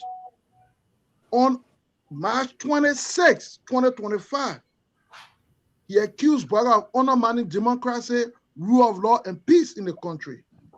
And then, of course, you all will agree, on August 23rd, he blamed Joseph Boaga for the demolition and for being the influence of the demolition of the CDC headquarters. Those were very strong words that he said. Bouaka was not the change. He agreed that perhaps the Liberian people wanted change, they needed change. But Bouaka was not that change that they wanted. Of course, I challenge an alternative conversation from that. I said I just to give the fact, that's 1, 2. Nobody on the platform have provided critique on CDC and Mr. We are more than me. I've internally and externally provided critical evaluation of CDC's own performance.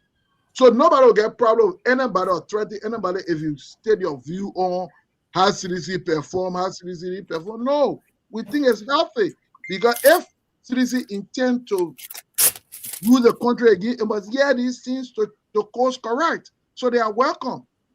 All I say to you,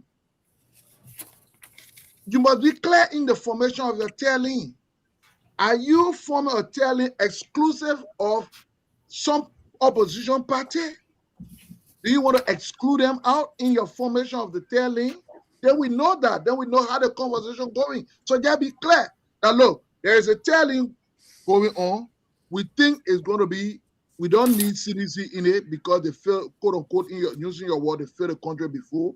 We're going to go with the ability, the ANC, the how you call that, all of them, Moniba, and then we understand it from that perspective. You know what I'm saying? For me, generally, when I speak in a general perspective of saying the opposition. That's why I said to CDC, public and private, that look, we must take this conversation from it being a George Weah comeback conversation to an opposition taking over. We must change that conversation because there will be some people who may not want Bouaka, but may not necessarily want Weah. But if we make the conversation that, look, Bouaka has failed, and so Bouaka must be removed, if that becomes the rally cry, it becomes easier then to finally go on the table and say, okay, now we have come to the point where we agree that Bouaka must go. Let us see who can win or who can make us to win. And then each person discuss it, but at least there will be a basis for which the people should come around the table. I said that openly and privately to the point where I said I don't think it was the right time for us to have announced that we are come back because it seemed like Bouaka governor is only targeting Weah because he believes Weah is going to come back. Probably, I will not announce it maybe around 2028 or 2027. We're going to catch up with the pins down. So the point I make in conclusion is this. Criticize all you want, build a tailing all you want, but when you build a tailing at the expense of marginalizing one group of people that they should not be a part of it, then of course, someone will fight back. If you say, look, let's build a tailing on who can deliver, then it becomes the conversation by which all of us can sit on the table and then look at it with respect, with Liberia being the focus. But when you can say, oh, the man is a football player, the man plays soccer, so he must go discuss soccer business, that's disingenuous. Because I can tell you the truth, if you bring it to that part, none of the people going to the restaurant that I would have been experienced as compared to George Weah. He has been the only one that will be going to it who have been president before. He understands the competing priorities that come when you're dealing with the job. He knows the shortfall. He knows what to correct. You will just be going there as a naive president for the first time. You will make some of the mistakes because no matter how educated you are, nobody got educated to become president of a country. The priorities are different. The compromises become new. So in short, those of you in the opposition that think Bouaka is failing, focus to replace Bouaka. Do not focus to replace CDC. If that CDC position you want to be major opposition, then take it. But that's not what CDC want. CDC want to replace Bouaka. And I think that's what you want. So be a little measure how you present your argument and your presentation. Other than that, again, I will tell you, our man will show us the best people to get designer suit. Rabbi will show all of you there. Y'all get your designer suit and y'all go sit down to eat. Nobody need to start making their comment. Okay, look, Peabody, can I come in? No, but you already been in. No, like Robert Town. I'm coming. Robert with his time. Peabody, can I come in? No, I didn't give you my time. With your time. No, I didn't give you my time. You've been talking. No. Tommy, okay. Tommy, Raul, go ahead. There are too many. Think about Tomalin. You want 1 minute? Okay, Tomalin, Right. go ahead. Take your 1 minute. Go ahead. No, I'll go along. Right, waving it again. You waving it Oh again? no, because I thought you want to come in. If you wait again, I said I haven't been on. So No, I will go. I will go. So Brother, go ahead. So listen. This is a great conversation, and I think that can we mute, please? We're hearing you talk. This is an amazing conversation, and I think as 2029 draw nearer, I think we're gonna elevate this conversation. But let me just say off the rap to my dear brother Siddiqui. Again, I disagree with you. Which one of the Siddiqui now? My dear brother from the truth Inc. I'm the man, dear brother. I'm the man, dear brother, man. His dear brother. No, but I Okay. mean, yeah. But I have to disagree with this whole narrative that again, the conversation should be centered around an opposition taking over. And I think if we continue this whole narrative about or this objective, that the next election should only be about replacing the incumbent on the basis of incumbent as opposed to an opposition, again, you limit the conversation. I think the conversation should be more than just about an opposition taking over. Because you know what? We've seen this movie play out before. Say that again. It should be about what? Say that again. The conversation cannot just be on the basis of an opposition taking over. No. We cannot just congregate to say we must remove Joseph Boakai and Unity Party. That's a flawed argument. Okay? That argument has no substance whatsoever. And I'm afraid that if we continue to do to practice politics the way we do in that country, we will continue to see the same failed results that we've seen under this Unity Party administration. Before 2023, those that are currently on board with CDC being quote unquote an opposition were against CDC leadership on grounds that CDC was the incumbent. And anything but George Weah. Listen, we have fierce debate on this very platform with Unity Party partisans, many of whom today serve in this government. And they made the argument, anything but George Weah. And if those people who follow this show can attest to it, I objected to that narrative. We cannot run our politics on the basis of anything but the incumbent. If we do so, we will miss the most important ingredients when it comes to what we need change. What does change look like? What about the Unity Party leadership we must change? And in categories, we must be very clear on what that looks like and who represents that change within the opposition. We can't just be talking about, CDC wants to replace Joseph Boakai. ANC wants to replace Joseph Boakai. Dr. Clarence Monduba wants to replace, all of the opposition wants to replace Joseph Boakai. And so let's come together with that single objective to replace Joseph Boakai. What are we replacing Joseph Boakai with? What specifically needs to change come 2029?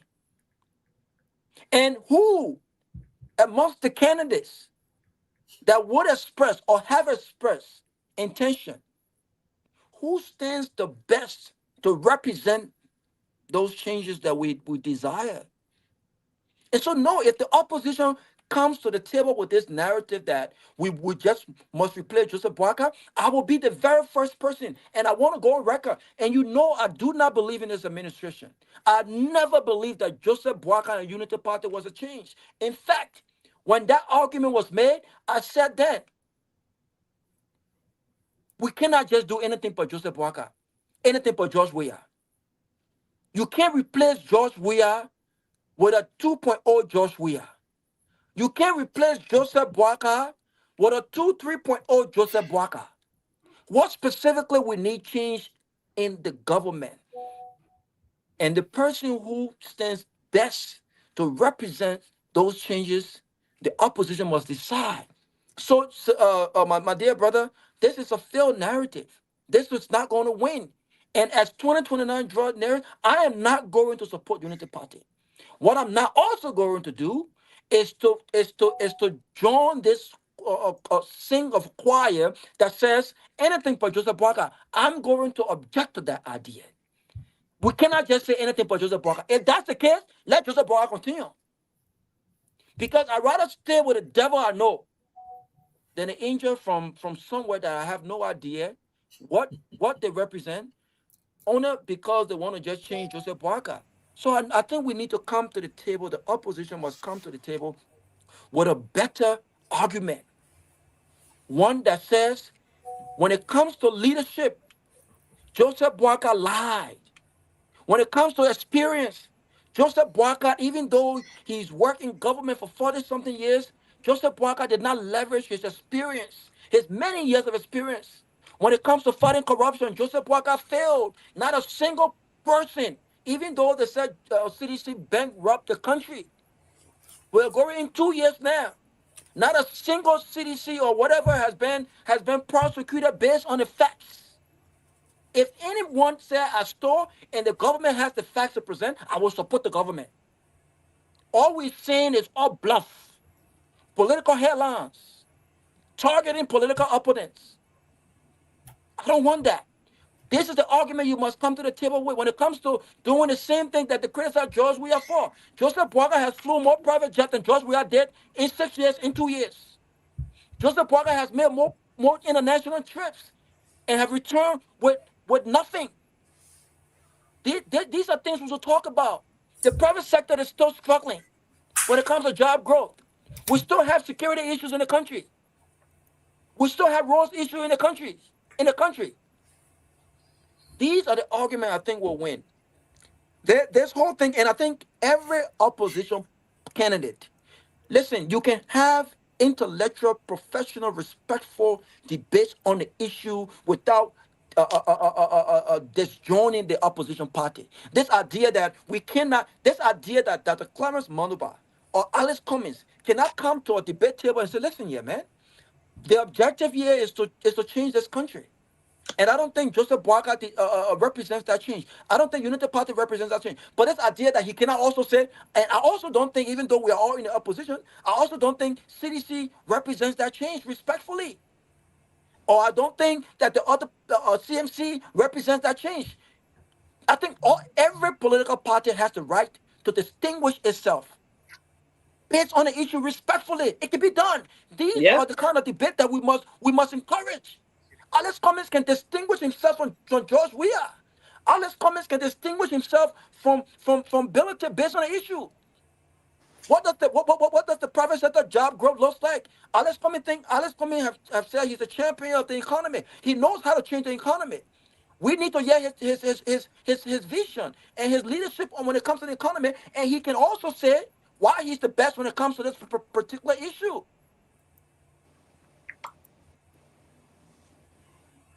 All right. Opposed to the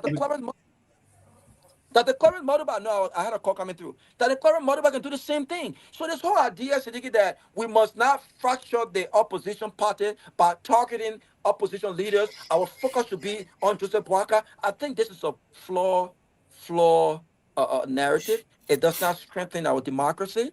Our democracy must be strengthened, and this is why I continue to say, I want to see political institutions go to primary. I want to see partisans in political institutions say, you know what? I want to contest for the nominee to become the next standard bearer of my party. A political leader for 5-6 years until that political leader is there or he or she goes, then they pick another person. This is not how democracy works. You limit the process. So no, Alice Cummings should be able to make his point. Dr. Clarence Manuba should be able to make his point. And you know what? George Weah should also make his point. He can also argue, listen, my people, I did not get 6 years. I did not get 12 years. And if given another opportunity, these are the changes that I desire to implement. I think I'm the best one because I have been tested for 6 years. And I think I'm the best one because I did not finish where I started. I have unfinished businesses. And he has to put his thoughts together. These are the kinds of political engagement we must engage. And if anyone who thinks that This announcement that George Weah will contest in 2029 somehow makes him a target. I got to breach the cell for you, because with or without an early announcement, George Weah will always be a target politically. Whether you announce George Weah 2 years ago or 1 week to the election, he will always be a target. CDC will always be a target because it's established that CDC is part of the most popular opposition political party. They will always be a target. We've seen that before. But if the Unity Party can easily be distracted by an announcement of its opponent, and that they will leave the Liberian people business when they're supposed to be creating jobs, when they're supposed to be, working on our failed institutions, healthcare delivery, and they will leave that and focus on CDC to compete with CDC when it comes to headquarter building, when it comes to who owns this, then guess what? These things will be on the ballot come 2029, because Unity Party is under obligation by the Liberian people to deliver on what they promised during the campaign. George Weah and CDC, they're not on any obligations right now. They can do whatever they want to do. So if Unity Party, as the leading governance party, feels that they are in campaign mood and they must compete with CDC, who built the most headquarters, who is doing that, then let them do that. And let's see how that benefits them come 2029. But the opposition must get its thoughts together. And no, we don't have to come together to say, oh, we're going to win. We saw that happen, my people. We cannot just come together to remove the incumbent. We should come together. The political leaders should put forth their thoughts, their vision. They should articulate what they want to do, and they should distinguish themselves from that from their counterpart. And the Liberian people must look at all of the presentation and say, you know what? I think this person is best to remove cities or to remove Unity Party and deliver on the changes that we want. Thank you. Great. Honorable George, who got next? I think Tomalin got next. Yes. Tomalin, one question, how do we pick an opposition leader? Let's say all the parties came together, right? How do we pick one person to represent? What would be the formula? What would be if you were asked, we got all the opposition here, how do we pick one? What would be your formula? First of all, look, Robert made some salient points, and most of the time Robert said I'm in agreement with him. Look, if you want to really lead the country, lead the opposition to challenge the ruling party, you must be able to articulate your vision for the country publicly. Now, I think one of the speakers said earlier that yes, President Weah have been president before, but President Weah have been tested. So right now, President Weah need to be able to articulate his vision, engage the Liberian populace. It cannot be Janganko or Eugene Nagbe then. President Weah at least occasionally be able to engage, engage the public. Because right now, look, I hope everybody can have a chance to visit Liberia in the coming months and years to know that Liberian people, they are not thinking the way how we all can be thinking on the show.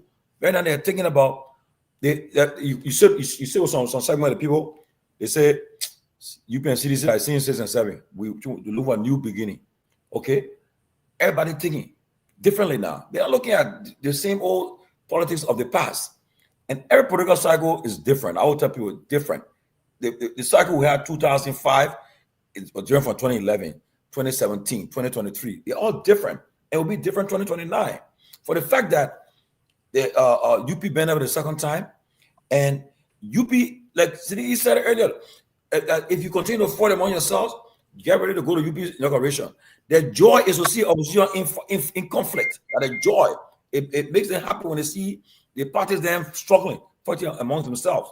Okay, look, let Pewee, when we met Mr. Cummings for almost 2 hours, he sounded different from the president we've been seeing over the years. Okay, he was mostly like he listened to us more and spoke less. Okay, but he said some things that made sense. He said, let me talk about my own negatives too. The people around me too have factored into the way people perceive me, which was something that people have been saying. But the fact that he acknowledged that, I think he's thinking differently. And I'm just thinking, I'm sure people will get another call from the ANC or Cummings very soon. Will Pewee be promoting the ANC and Cummings now? It appears that. But anyway, I'm best with Pewee. But Pewee, I'm watching you. On a serious note, Mr. Gayman, you must be able to engage the people. You cannot sit down and say you're talking to a surrogate. Yeah, but still answer the question though. If you put all of them in one room, how do you select one group, one person? It's hard, but the first thing, the thing is that you saw what happened in CPP. When they were trying to do the CPP, the CDC infiltrated CPP, dismantled it, they use Costa, they use the charges against Cummings, try to dismantle the CPP. We don't run over all that story. We know what happened. We know why the CPP did not hold. We know what happened. And so people gotta be mindful of the past, what can happen. But right now, you can't put in a room and say they decide who will be president. No, we have to see them in action. Like I told you just now, right? I was driving on Wednesday, I saw Moneybag. Honestly, the young man impressed me. He impressed me because he articulated a vision for the country. He's in simpler in terms. People, and when I listen to all the panelists doing their closing on Wednesday, all of them was talking positive about him. Okay? And there was also a negative thing about him. When Fofana tried to discredit, they tried to downplay the man. Say the man was managing LA Fund. That he was the president to manage LA Fund. He led the How about downplaying the man again? Yeah, but he said the man was managing fund, what the man doing the funds. But is that not true? He handled the funds. Sidiki will be honest. But is that not true? He helped us secure the funds, but he did not make the decision on the funds. No. When you told me that, what I told you, when you told me that, what I told you. I told you that all the things he was saying when you were managing, when you were heading the presidential delivery unit, what did he do there? What do you mean? He made a final call. When we count on the network, we have to be honest. We have to put a personal CD. Talking about it happened anytime. Did he resign? Did he resign? He secured the funds. No, but you can't say the man. He made a call. Tomalin, that is a fact. That's the role he played. He helped secure the fund, but he made a decision on the fund. No. Oh, he took decision. Of course, yes. No, anyone the president, she made a call. You are not president. Did he resign? All the things he creates happen anytime. Why should he resign? Why should he resign? He should resign because it's not. Listen. Why am I not resign? Why am I not resign? Because it was not a policy tracking prescription that will benefit the people. He should have resigned because of that. Why? Everything he's saying today, all the things happened when you are heading the president delivery unit. Yeah, but he did not make a decision on what the funds will be able to use. Yeah, but then resign. Can I come in? Let's move on. Let's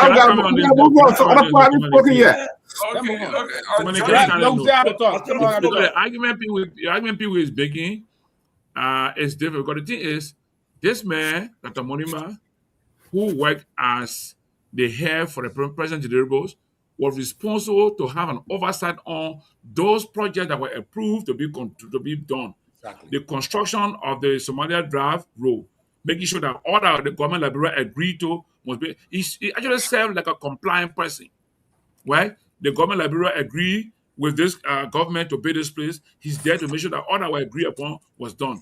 If you go to the hard road, if you go to the finance ministry and read the hard road program that was there during Manasarita, right? That money, that $200 million. Don't brush it off. That money was given to construct the hard road during Manasarita. That money was purely controlled by the donors of that money. They gave all the They gave the requirement for everything must be done. You know that when we saw that, so we know that, then don't come and try to make it look like this man saw the wrong thing happening. In his capacity, he did not do wrong things. He ensured that everything that the Liberian government agreed to be done was done in Liberia. That's what I want to make it. Okay, I agree. Move forward. Thank you. All right, let's move forward, man. Let's move on, guys. Let's move on. Let's that if you want to be president 2029, you can't be silent. I'm next. I haven't spoken. Yeah, after you want to be president 2029, you can't be silent. You got to engage the Liberian people. You got to hold town events with them. Go to them. I agree with you. Engage them. But you say that I agree with you.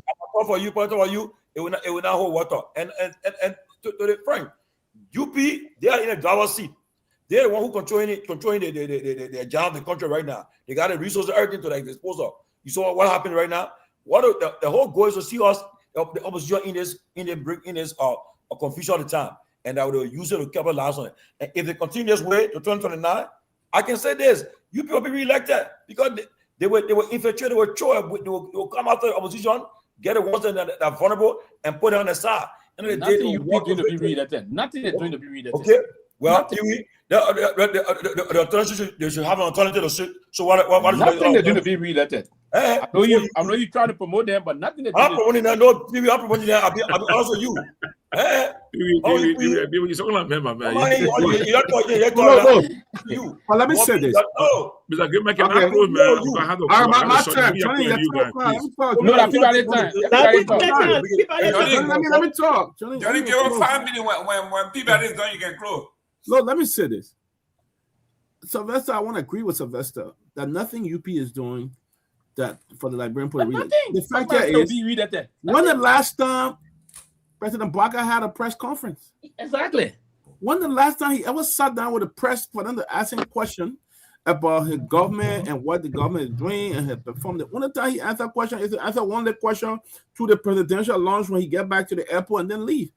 He has not had a press conference. All the press conference being held by Kula Fofana. The president has not sat out in front of the press one day. And the same goes to President Weah. We hold President Weah at some point that he could not, he needed to go to the press and talk. Baca came in, it's even worse. I would say that's what it He have gone nowhere to say he will have a press conference. I'm sitting down with the journalists today to ask questions. Either 5 or 10 minutes, he's gone. Okay?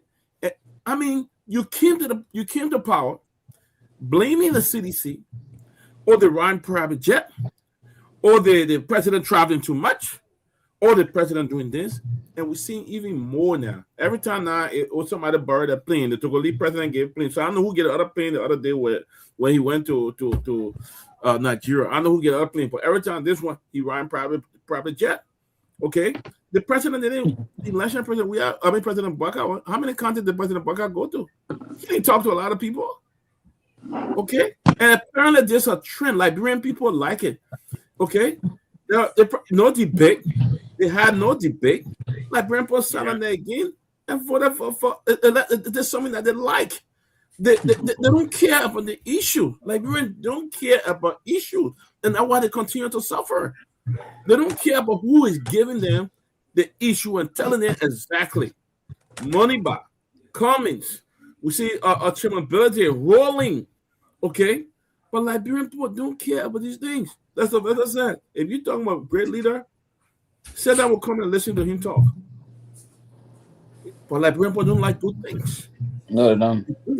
And that's what ABC the telling. You see? No one's suggesting a particular person for now, Tomalin. Yeah, but I feel there should be a telling. The Liberian people, if this is the right thing for you, then continue to trend, because by 2029, you'll be the 86 or something year old. You can continue 86 or 85. You can continue to go there. Okay? But truly, we're seeing the country is declining in many ways. We're just in Liberia. I was there. We think Monrovia is light, but drive out to the villages, drive out to other places. Look at Bumming Road, where the president has one of his major farms. Drive on that road. If you don't come out with a back problem, you change my name. Okay, where he drive it every day. Maxwell. You know, so I mean, it's sad, but I think there should be options for the Liberians. Liberians should have options. And I think a tail lane will be the option. But Doc, I don't think. One minute, let Johnny close because you gotta go. Okay. Yeah, Johnny got to close. I'm not spoken, so you got to go to where around so we can spread it up. Yes. I'm not spoken. Yeah, Johnny. Why Johnny go on? Johnny go already. Yeah, if Johnny there. So just to say,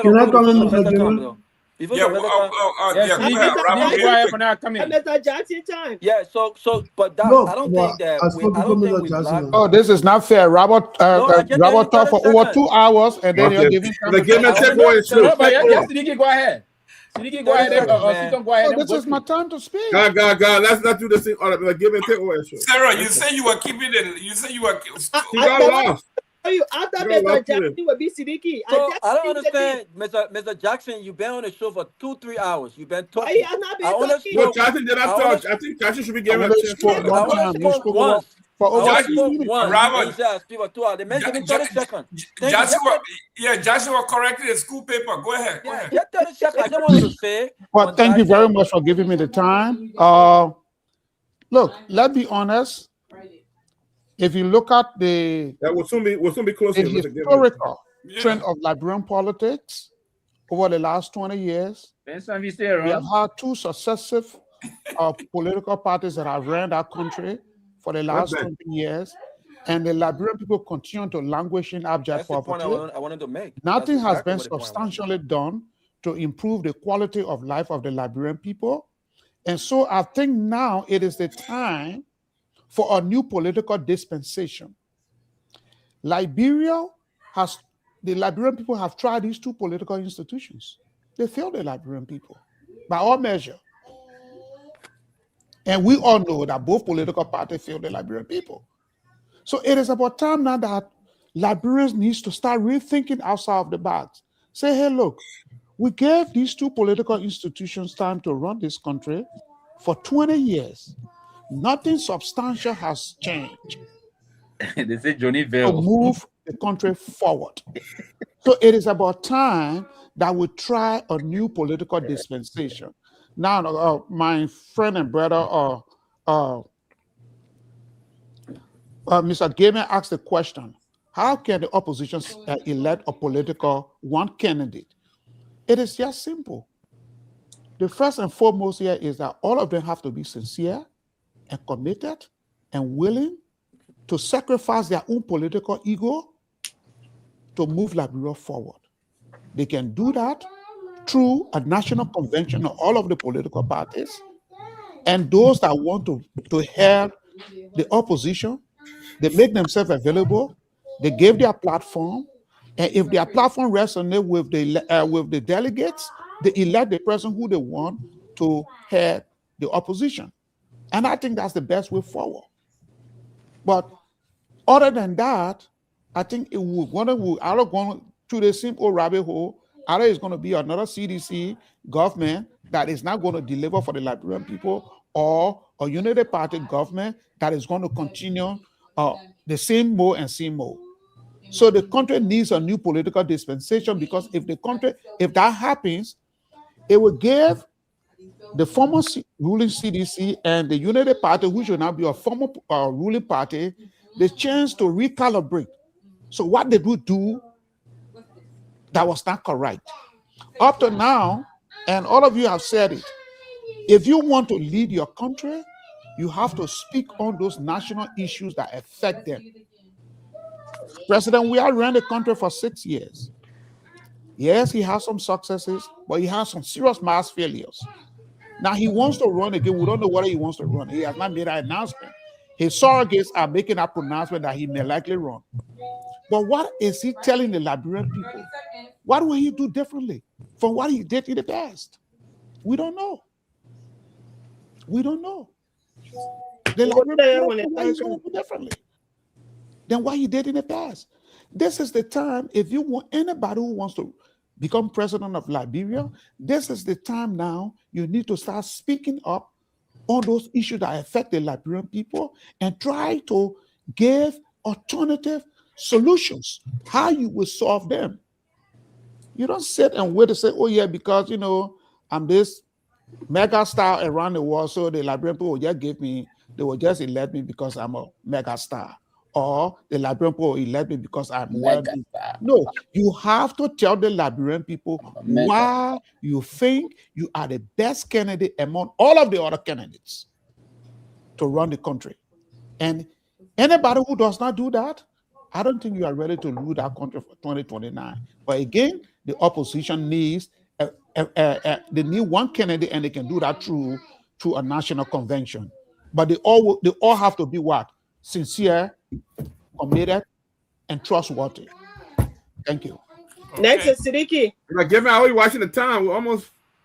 Yes. Siddiqui should be the last one, and then we'll go around with. Sarah, you come already now. Which one of the Yeah, Mr. Gayman says you help me. No, that Kromah from Kromah. I think the CDC Siliki then they will come to the day progressive. Yeah, but I think CDC got a Siliki here. This will be my no. So I'm so sorry. Ahmed, then ANC. There you go. Those ANC, then Ahmed, then I'll come in. Yeah, Kromah, go ahead, do your closing. Yo, jump over me. I'm tired. No, you've been talking Yeah, about we should be done for you by 8 o'clock. Close so you can go and do it late over there. Anyway, you go Okay. ahead. I'm part of the audience. Again, I will close on this. Sylvester, welcome back from Liberia. Thank you. And thanks for your, revelation with your meeting with Mr. Cummings. Mr. Cummings is a leader. Once you sit with him one-on-one, everybody will share the same view that you share on the show tonight. But thanks for that comment and your kind words and your sentiment expressed. But I will say this though.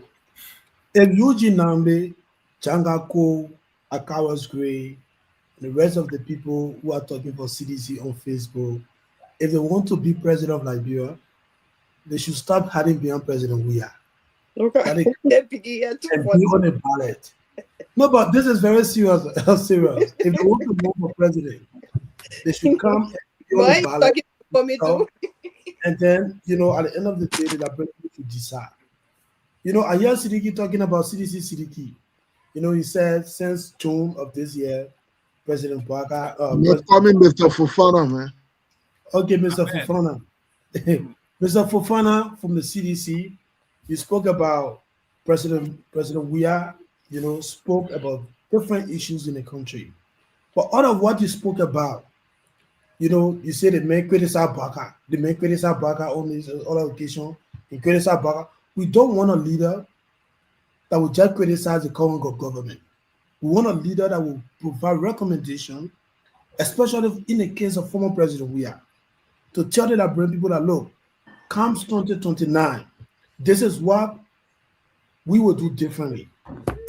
And this is why we need your choice for a second term comes 2029. But nothing like that.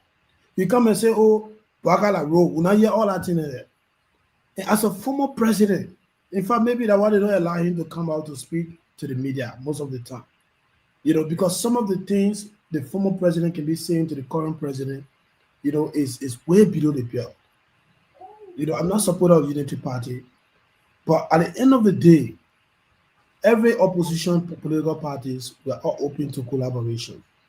But this notion I know we can't speak about, and what is so hypocritical here is that Mr. Fofana from the CDC is holding Dr. Clarence Moluba doing his tenure in the Salif government.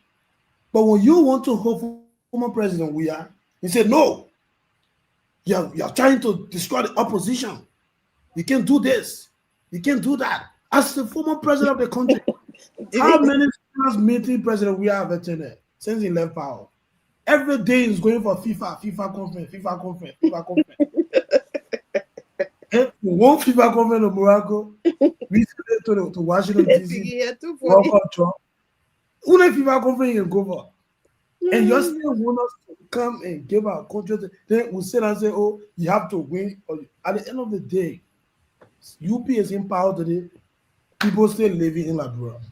And all of us, we are still going through the consequences, even the people who make the decision in Liberia.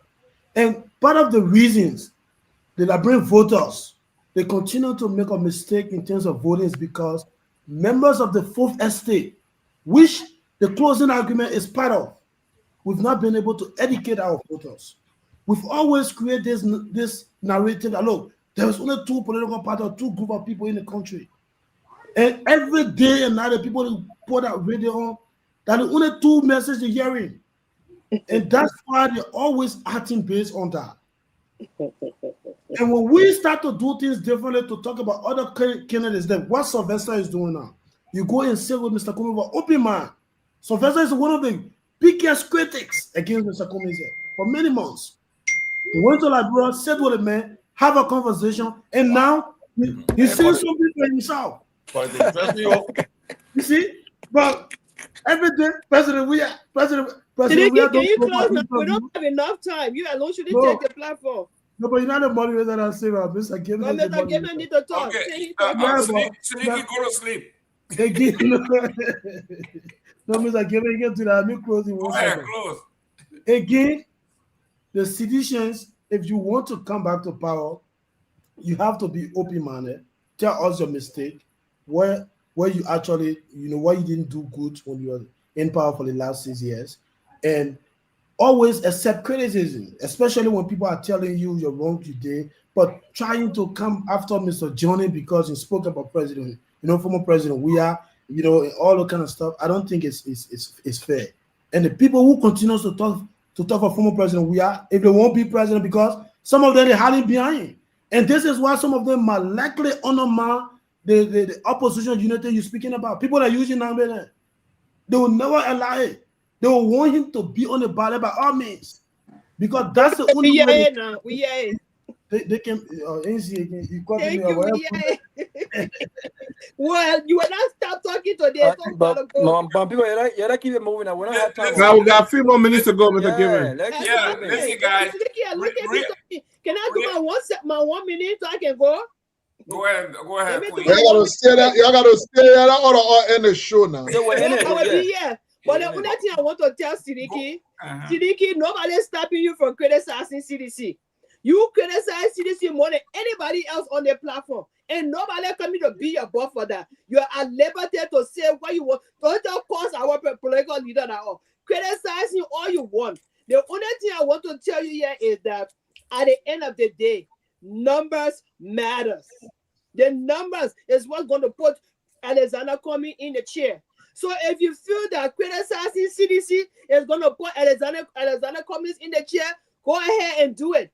If you want the opposition to collaborate with respect, let's do that. But if no, since we've been on the platform, you've been talking against everybody else in CDC. You've been talking against them. Now none of us have criticized Comey or said anything against it. You are the only one who feel that you are at liberty and you are in the best position to criticize CDC, which of course is your right.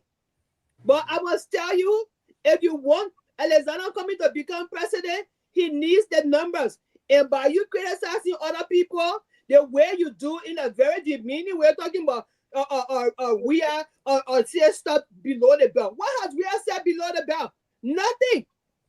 Nothing we has said below the belt. And some of these things, before you say it, fact check it, because a lot of the things you say is nothing but propaganda and lies. We all here, we are intellectuals. You don't come and tell us something and you think we don't remember stuff. We have never said anything to demean anybody. And besides, the last thing I want to say here before I close, every government has, or is, in our country, is one at a time. Is one president at a time. We are as a people magnet. When we are come back in Liberia and start passing all around, grabbing people running, they say, oh, they may want to get Joseph Boakai chance to govern. They want to get Joseph Boakai chance to go. We are giving Joseph Boakai all the chance to govern so the Liberian people can see for themselves. We have 4 years to go. Okay?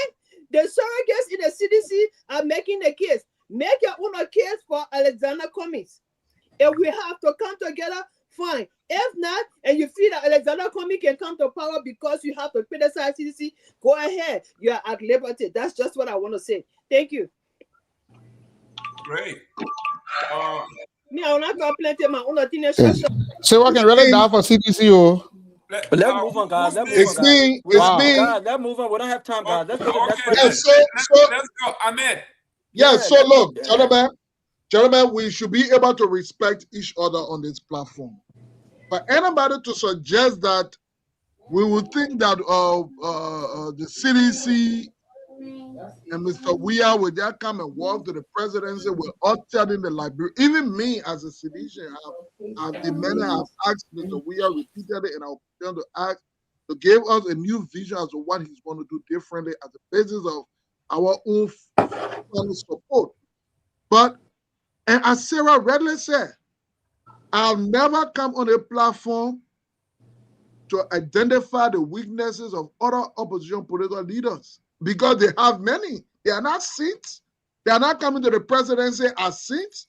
They are not coming to the presidency or desired as some newcomers. They have always been part of the Liberian political culture. One way or the other, influencing different sectors along the way. So each of us got our own strengths and weaknesses along the way. All I'm saying is that let us engage from a point of respect. We don't expect tomorrow morning we are just working in a mansion. No. We must provide a new vision, particularly so that he has been president before. He must tell the Liberian people, I have been there and this is what I'm going to do. I am sure by the time he gets to that point, he's going to do it. Now, what is the issue? The issue is we have now spoken. We're on a big platform like that. When you make those kind of statement, then we got people who listen to undermine the credibility of the platform. So we must provide a correction. We provide a correction again that no, we have spoken, have engaged the government more than 4 or 5 times. Give the day you say he might not only criticize, he should give alternative measure and all the kind of thing. We need to stop pushing a goalpost from one point to another point. I would think this platform provides an opportunity for those who want to be candidates, those who want to be party, those who stay conflicted as to where they stand. 1 minute with CMC, another minute with the ANC, another minute with the this platform provides a unique opportunity to come and sell your candidate. You can do that. But don't just throw jar. Who vacillating? Let it be. I'm not here to go through your stuff. I'm just telling you. The new pro with you. I'm just telling you, this is a unique platform. When you come on the platform, tell us, look, I think Kwame has this. You continue to say every day. And of course, the CDC will remain under scrutiny by the Liberian people because they served before. You are welcome to do so. However, you cannot just come every second. You put it from this. Then it become, in my view, become a target. You leave the entire substance. You go again. Look at the speculation from Kamara. Eugene Nagbe then will not agree for we have to go. So that's speculation. The picking is very dangerous. That's speculation because there was a time we have submitted himself to Winston Tubman, and other people were there. So I think it's all about the engagement. Not coming to lose again. but anyway, it was a good show. Some of us look forward to a time that will continue to engage. I think the ideas on closing argument, if the government could just listen to some of these great ideas and great minds that on closing argument, they will have a lot of solutions to the problems in the country. So, I just want to say that, and let us be amicable. Let us be very, when you criticize it with substance, you see like Robert criticized from a point where he provides substantive criticism. It becomes difficult to say he's being personal. And I think that's how we should engage the argument. I don't personalize my conversation. I don't. I've been critical on CDC. So now Sarah then can get VLB. So now CDC people can attack me on Facebook. Because in my view, and just to conclude on your question as to what measure we should use to select the president for the opposition ticket.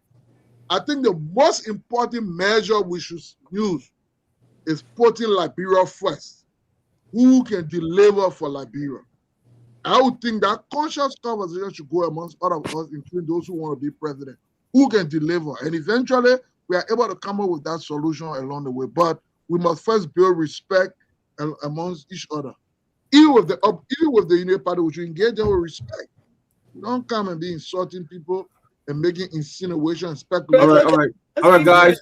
We gotta go by. Let me remind you guys. Let me remind you guys that we still need to help those kids in Liberia. To all our audience who listening, who want to help. Seleke, you don't say your money? Please do so. Fofana, I'm talking about Seleke Kromah. Please do so. I'm telling that to you, Sarah. We want to end it by Friday. Mama still working.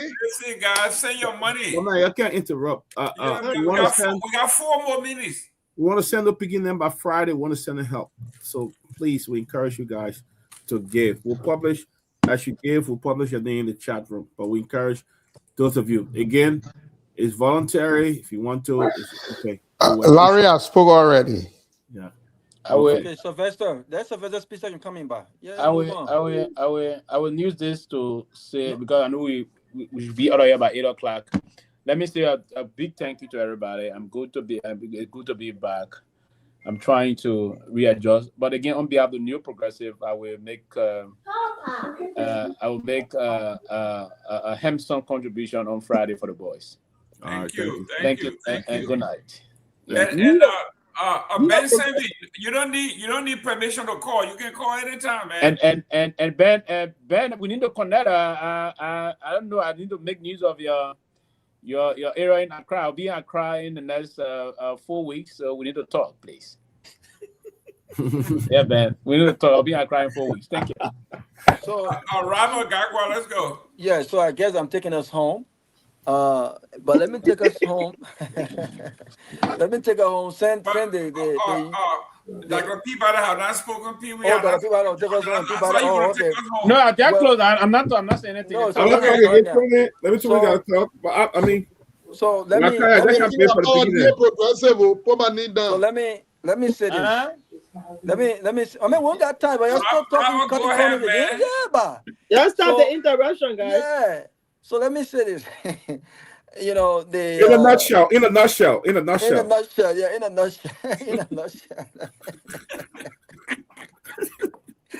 In a nutshell, let me say this.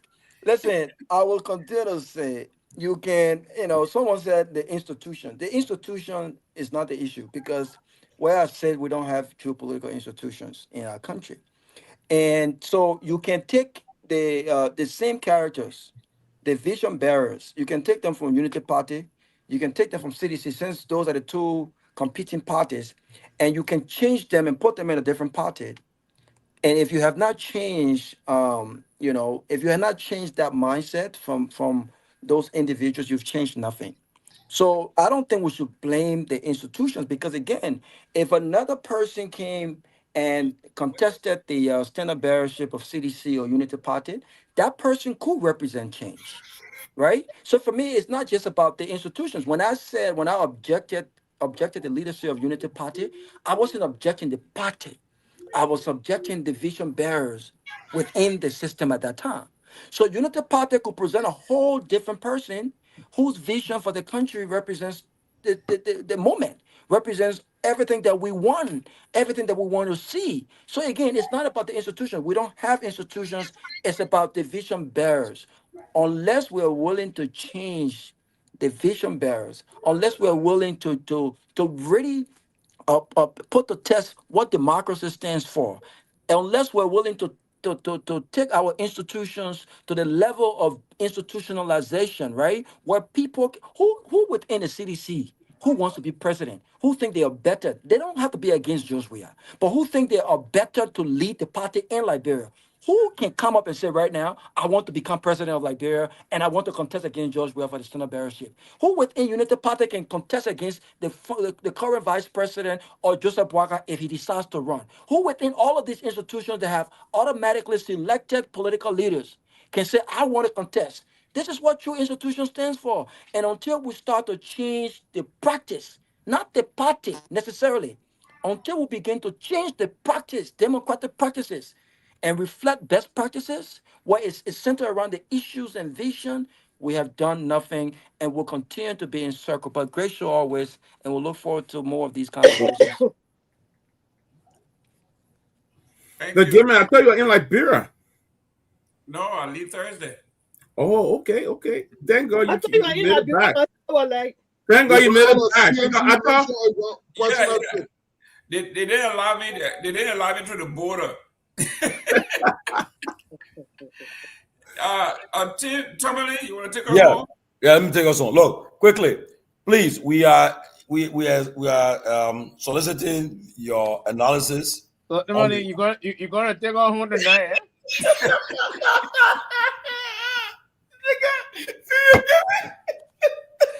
That your Monrovia thing, you're leaving it. Yeah, we have no idea. They say what happened. Monrovia stays in Monrovia. Don't bring it here. That's you to stop here. Bring you. We are soliciting your assessment of the former foreign minister.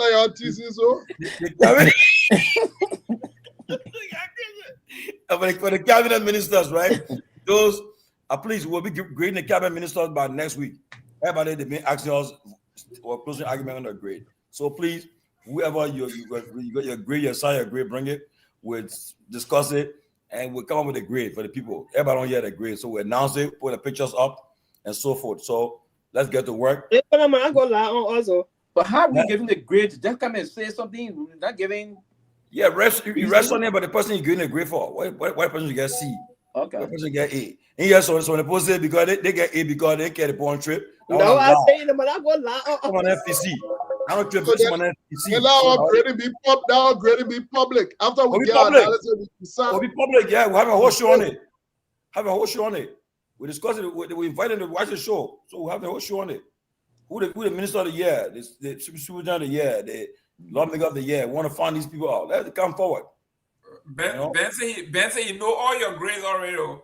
Like business. I'm putting in trouble. I just letting you know that. No, Ben say you know Tomalin grades already. Know all your grades, so you gotta worry about it. He know who you're gonna get A to. Like the police chief, you're gonna get him an A. But Jabba bringing it also.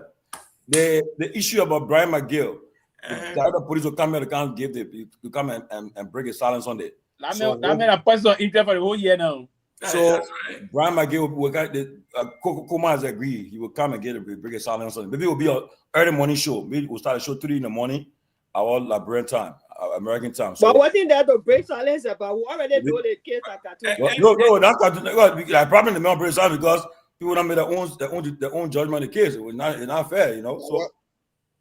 But McGill was dancing at the homecoming. But the man party, let him enjoy. But the government to prosecute he went to the homecoming. Oh yeah, I think looking for more than 8 to get that man because when the way well get 8 to plus. I can predict too many minister of the year. Of course. The foreign minister. They're not hating. Hey. Nobody should deserve it, though. Let's be realistic. It's superintendent of the year that Gono. Who can close the Who can close the What Mepper doing to be superintendent of the year? What are you talking about, Tomalin? You see, this is why Ben saying you can protect all your own grades. Why should do the superintendent of the year? For 12 years. The guy made it into a money mansion. The OU center there. So why has he done? Why has he done other than giving you a talk? I mean, let's be realistic. Nippy have done some good work. Impacting the people. No, but we want to know now. We want to know. Let us Nippy know have done what some she good done. work. Let us know when the time comes. Let us know what she done. But we'll come with facts here. She'll be the superintendent of the year. I'm gonna my people. I'm gonna already predict that. I have questions there. And we're that's from Tomalin's perspective. When are we doing? When are we doing that? So we can do our analysis next week, Pewee, before Christmas. And we're gonna be asking the audience to give it to vote. Tomalin, why we gotta switch? Why we gotta do it early morning? Allow the audience to also participate. Let's see how they let it go off. Let it go on our page and start voting. You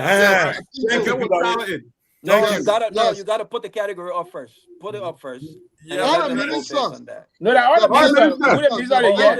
Oh, okay. All the ministers. Minister of the year, the article. So it's not the minister. Bachelor is the best. Pursuant to the reform agenda. So is it just the minister proper, not the No, we're doing minister, we're doing SOEs, we're doing superintendent. No, we forgot. Man, I'm the one who's superintendent. Already the superintendent of the year.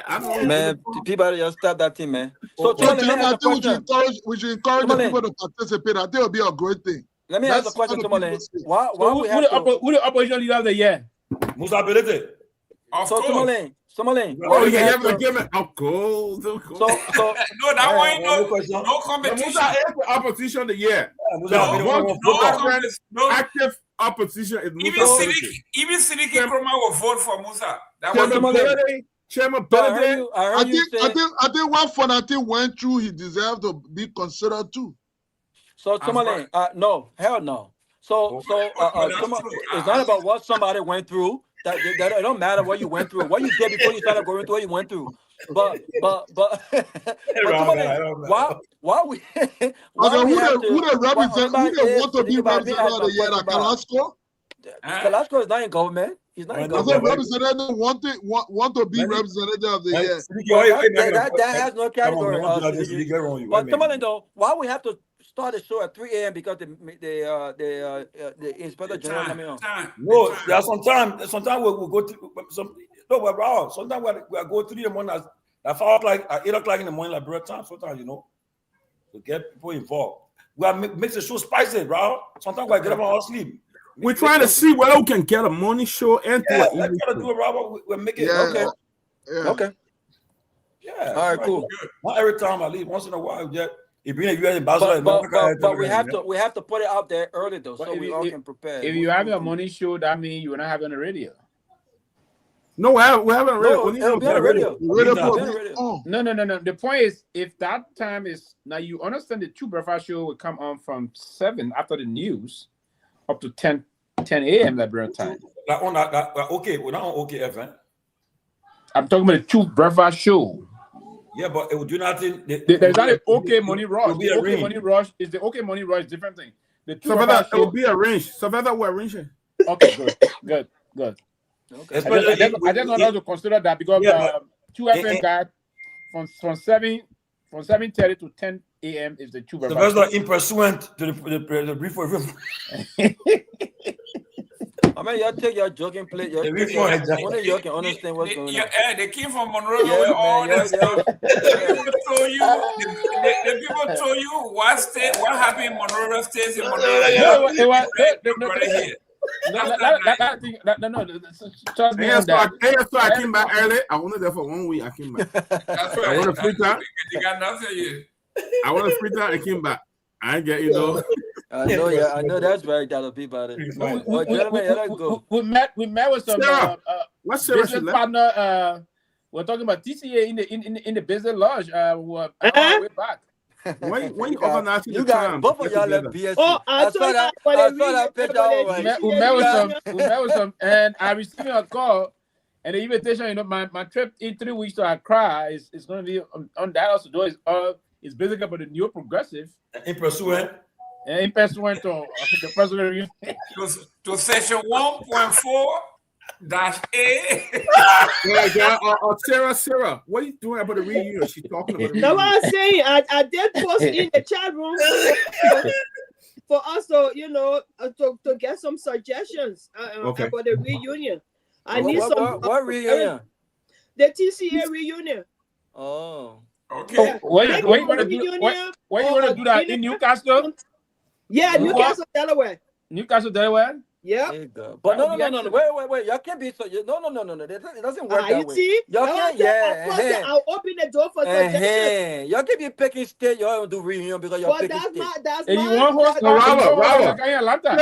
Punch out the coordinator of the reunion. Atlanta.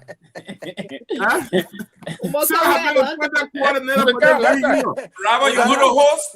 We gotta pick a state and consider the. We'll do it every year.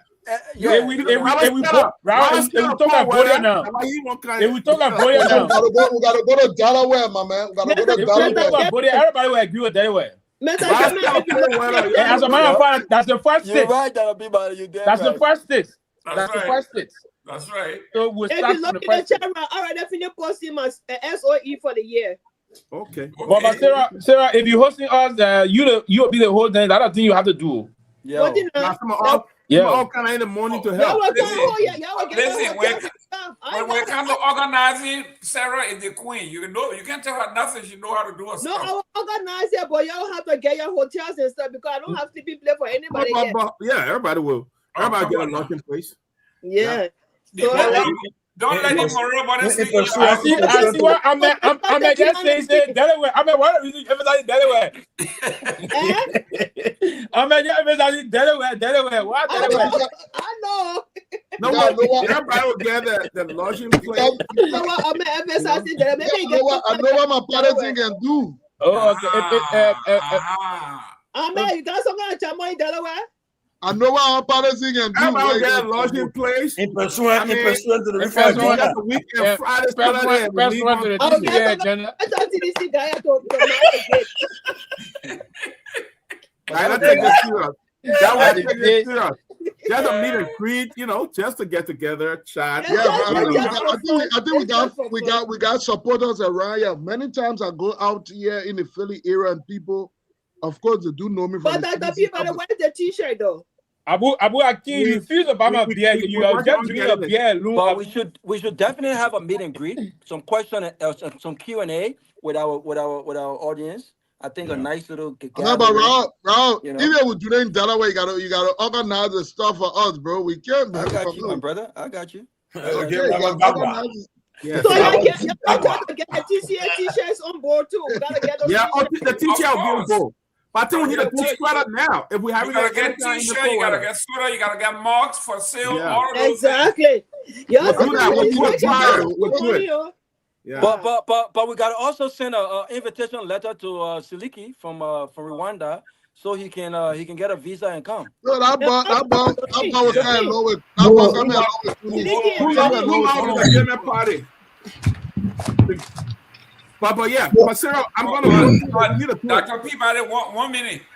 Your name and where you calling from? I know you advertising on the show, you pay money. Oh yeah, no problem. Listen, guys, your name and where you calling from? Who's that?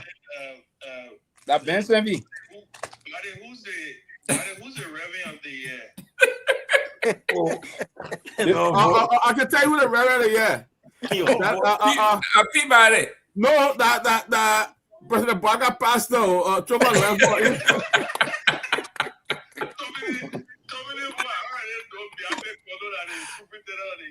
Absolutely. Absolutely.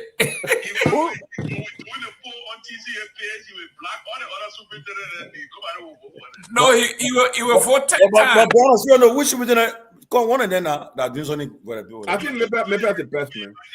But Peabody, how you be asking who will be the vice president of the year? I never said nothing now. Oh yeah, wait, my girl, Ben on the phone. Yeah, wait, let it be. But how many vice presidents there? The man won't get a man war by all means. They will be the vice president of the year. Well, who's the legislator of the year? Antonio Magay. Yeah, I agree with you. How about the council of churches? Which one of them would be there? No, the legislator of the year is Joseph. Oh, it'll be rough. Joseph, the legislator of the year. You say the council of churches are who? No, but I think Delon also can be. I think Delon also can fit in there. No, but to be frank, Delon Amara Magay, I think in between them there can be one of them. That's true. I agree. Yeah. Delon Amara Magay. In between those three. Yeah, Dylan Amara Magay. Yeah, I give that credit. Magay can be what at least Amara and Dylan will be okay. I mean, they enter CDC they get it too right now. My people, Ben, we gotta call them, my people. Ben, you better come back home. You gonna be staying away. You better come back home. What's CDC? Ben? So Peabody, Seleke, the committee for the getaway. Hey, Seleke, somebody on the phone. Yeah. Oh, where?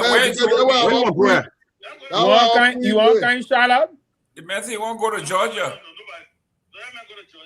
Yeah, Ben won't go to Georgia because what Omar called a nice potato green red that he drove all the way from the bar and go back to Charlotte. Well, we're putting it to the vote.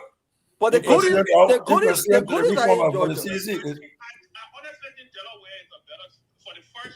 yeah. I think for the first one, and then we can rotate it next year for the for maybe down south. And Good. we definitely want the processes to be in place for Pewee to be available for all the events. That's right. Capitulate.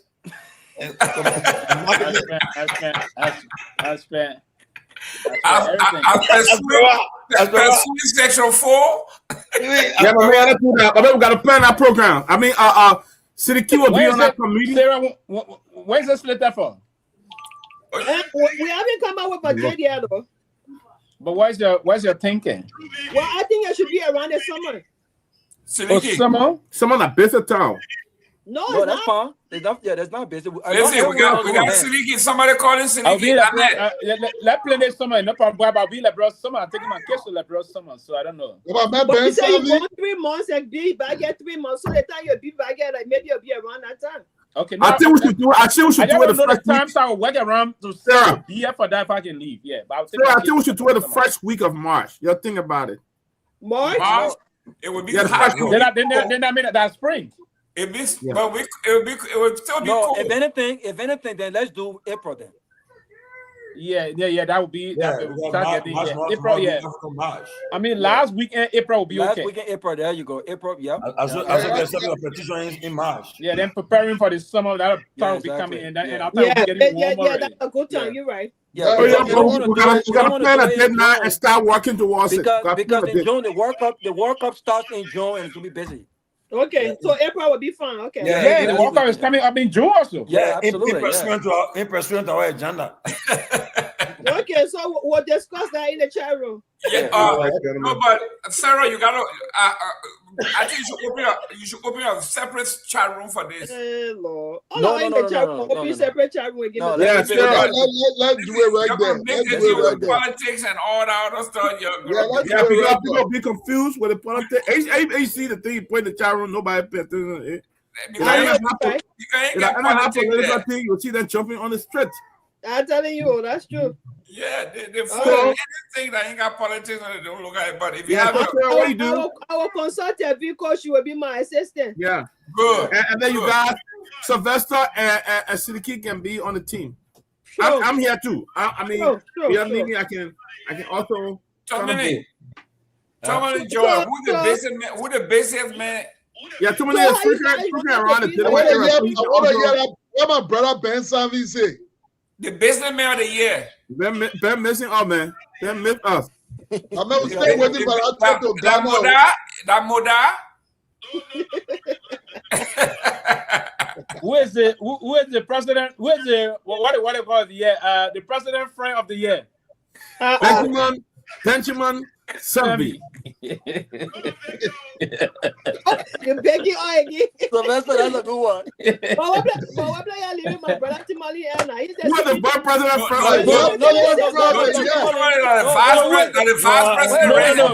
Wait, Sylvester, wait.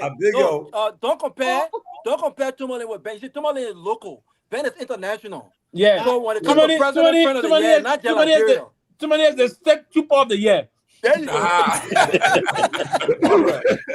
The vice president, best friend of the year, that Tomalin George. They make him started in a year. They make this fit in our play. So who is the most fiery panelist of the year? I would say Robert Garguah. Hands down. All the guys in town, you get a rocket. Who is the moderator of the year? They hit on the year is Seleke Kromah. The hit on the year is Seleke Kromah. No, now who the moderator of the year? Who the best drunk costume moderator of the year? Jerome Gayman. I don't call you. You know what's my? Mr. Gayman, so when the flight coming, you know, we're sitting in a privileged area in the plane, right? So we had to start to have a conversation. Which was the privileged area on the plane? That you went first class or business class. They call it a rescue class. A privileged area. Why in a privileged area? Cold. That's why, Seleke, I mean, Pewee, that's why Gongloe texted me. He said, "Yo, I know you're going to do that. Economy and came back first class." There's a reason why you cannot all through the way around. But why, Mr. Gayman? So why on that? You know, we're being served. We're being served after every 5 minutes. Sir, can you bring some wine here? Sir, then part of the day we're talking about we're doing some gossip, right? So I'll tell you too many times. I hear you say, Mr. Gayman give me one time to do the show, all the things, right? It goes to sometimes, or he can wear close to a short class, Listen, You know, one thing I saw was observing now. All you see is my upper body. That's what you're gonna see. Listen, guys, it's 8:22. I think we'll pass our time. Sarah will be working with you on that. We'll pick a great date. Sarah, I'm gonna come Delaware so guys the first meeting, huh? Thank you. No, when the other one will come to PA, don't come here. We're having a group. And CDC, don't go there in the night because we know your CDC border. We're having a meeting in group. Your one-on-one. No one-on-one. Listen, Sarah, no one-on-one. No one-on-one. The parliament, right? Ain't no parliament visit here. Don't open your door. I see your man. She said, don't come. I won't come there. Don't come. I'll come there. So, Siliki, person went to the party and... I'm gonna have a boss in Lafayette all day. Have a good night. Have a good night. Let's talk. Okay, let's talk. No, man, we're not laughing after too many making me to do the thing. No, you got no, you got the guys that go, please go to camera, guy.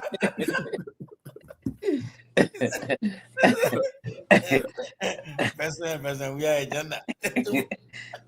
Is that, you know, anybody, they're not me. You walk out even there, they reform agenda, and you come in, the president. And I mean, person went to the whole thing. It's a 2-4 approach. That 2-4 approach. It is. It is. The Mazbasa Kimia, Minister of Foreign Affairs, Republic of Liberia. And Dino the Capital. On a serious note, you know, he was one of those, he knew he's a go-getter. And I would say this to him every day while he's still alive. I'm going to say it. I would say may he live for 100 years or more years. He's a go-getter. He can go for what he's very good at that on a serious note. Oh yeah, yeah, good man. Foreign minister, yeah, he's a go-getter. Yeah, a go-getter. Yeah, he's a very good man. Yeah, it's a go-getter. There was some other issue that he had with his team come, but he's a go-getter. So that I would say that. He's a good guy. Very good guy. Yeah. Well, Seleke Kromah is sleeping, huh? Everybody going to bill. Yeah, you know, if a guy is late, it's only he's going to sleep. And I think it should be Rwanda is 2 hours ahead of Liberia. Is about Rwanda 2 hours ahead of Liberia. Rwanda is 2 hours ahead of Liberia. It's about 1:25 in Liberia now, so it's 3:25. It's 3:25 in Rwanda AM. So they will sleep for less than 3 hours. I said, man, how far about that case one with that ball? Bucky Raw, and they said they're talking to court today. They're talking to court. I know. He's still in jail. I don't know. I don't think it's bearable. So if it's not bearable, then he'll be in jail. But if that's one password for marijuana, maybe friend, man. That marijuana is all with him? Yeah. But that's not just that small quantity under 36. I don't know, man, but I don't know. What do you mean try to ruin a man's career? I mean, I'll say he right to, but marijuana, my man, man, just for own personal usage. I think you're saying. Yeah, but yeah, you mean in the country, many states marijuana legal now. Yeah, but the quantity in question, I don't think that something should try to make a big deal. Hey, man, smoking for your own personal usage, you know. But I think they're trying to misapply the law. If he had it, and he was he a distributor or he was a user? If he used it, they go to jail for that. What a warrant and such is playing funny there, but not so that he bought it to use it, then he shouldn't. What I say? According to the law, the drug law, I don't know why. I don't know. I got to go back to it. I don't know why they did that, but again, you know, people want to make news now when this kind of thing happen, and people try to put this house in. I said because they messed up in CDC, that's why they're doing that. I don't know. Buggy Road as CDC, yeah. Oh, okay. That's why they try to disgrace him. Yep. Ah, so see. There's other kids that were trying to push that. So I said, but they got some top government officials and anything more than that. They got it in the other thing, and they get something going on. So it is something. Yeah, pushing that ball. I'm on the ball, man. And so, Pewee, You ain't following. I don't follow it, but so the budget not passed now. I don't know if the Senate that voted on it, but I think the House passed it. Oh, the House passed already? Yeah, another thing they're going to be talking about. And the House passed the 14 seats too? The 14 what? The 14 additional seats. Yeah, I think they said the House passed it. Yeah, the House passed that. Yeah, my man, better be fair, my man. The guys there. So you trying to say when he said we know what you're talking about? The House passed that. There's another thing I want to talk behind the scene. There's something I have been passed. The LTA, that's something we're talking about. What do you call it? There's something, man. They cost the surcharge. What do you call it, man? You mean LTA? There's something what to discuss, man. How do you call it, man? LTA or no car? What? I didn't forget the something now. They're slipping up on that. They're slipping on that. Wow. But if the people pass out 14 seats, it's a problem. You know what I'm trying to say? You mean, imagine now, you times in 14 times for the 5,000 again for car, for brand new car. Yeah. Then you charge the pay to get in, maybe almost 8,000 times 14. Why the president can't veto it? Why the president can't veto it? That's why I said, president, I see why you act now, you're veto it. You're that thing go through for what? Okay, the 100 we already complaining about, they want to get already. Then you added 40 more seats. Yeah, what's that? I want to Liberia or Jerome Gayman now. Yeah, what's that? Man, they put that against Israel for the people. Oh, man, imagine. Then they give me each lawmaker in the Senate $150,000 for engagement. Then the House 100,000. So 100,000 times 14. I might be friend. The people I saw that in the dream, man. But the other one, they deal with the Ivanhoe. I think the Monte Rose Tony, I think it went through. Yeah, Ivanhoe gone. And around to the oil Tony, I think they passed it through. It going to the Senate again. Yeah. My bro. Wow. You can see the speaker buying 100 motorbike. I mean, look at that.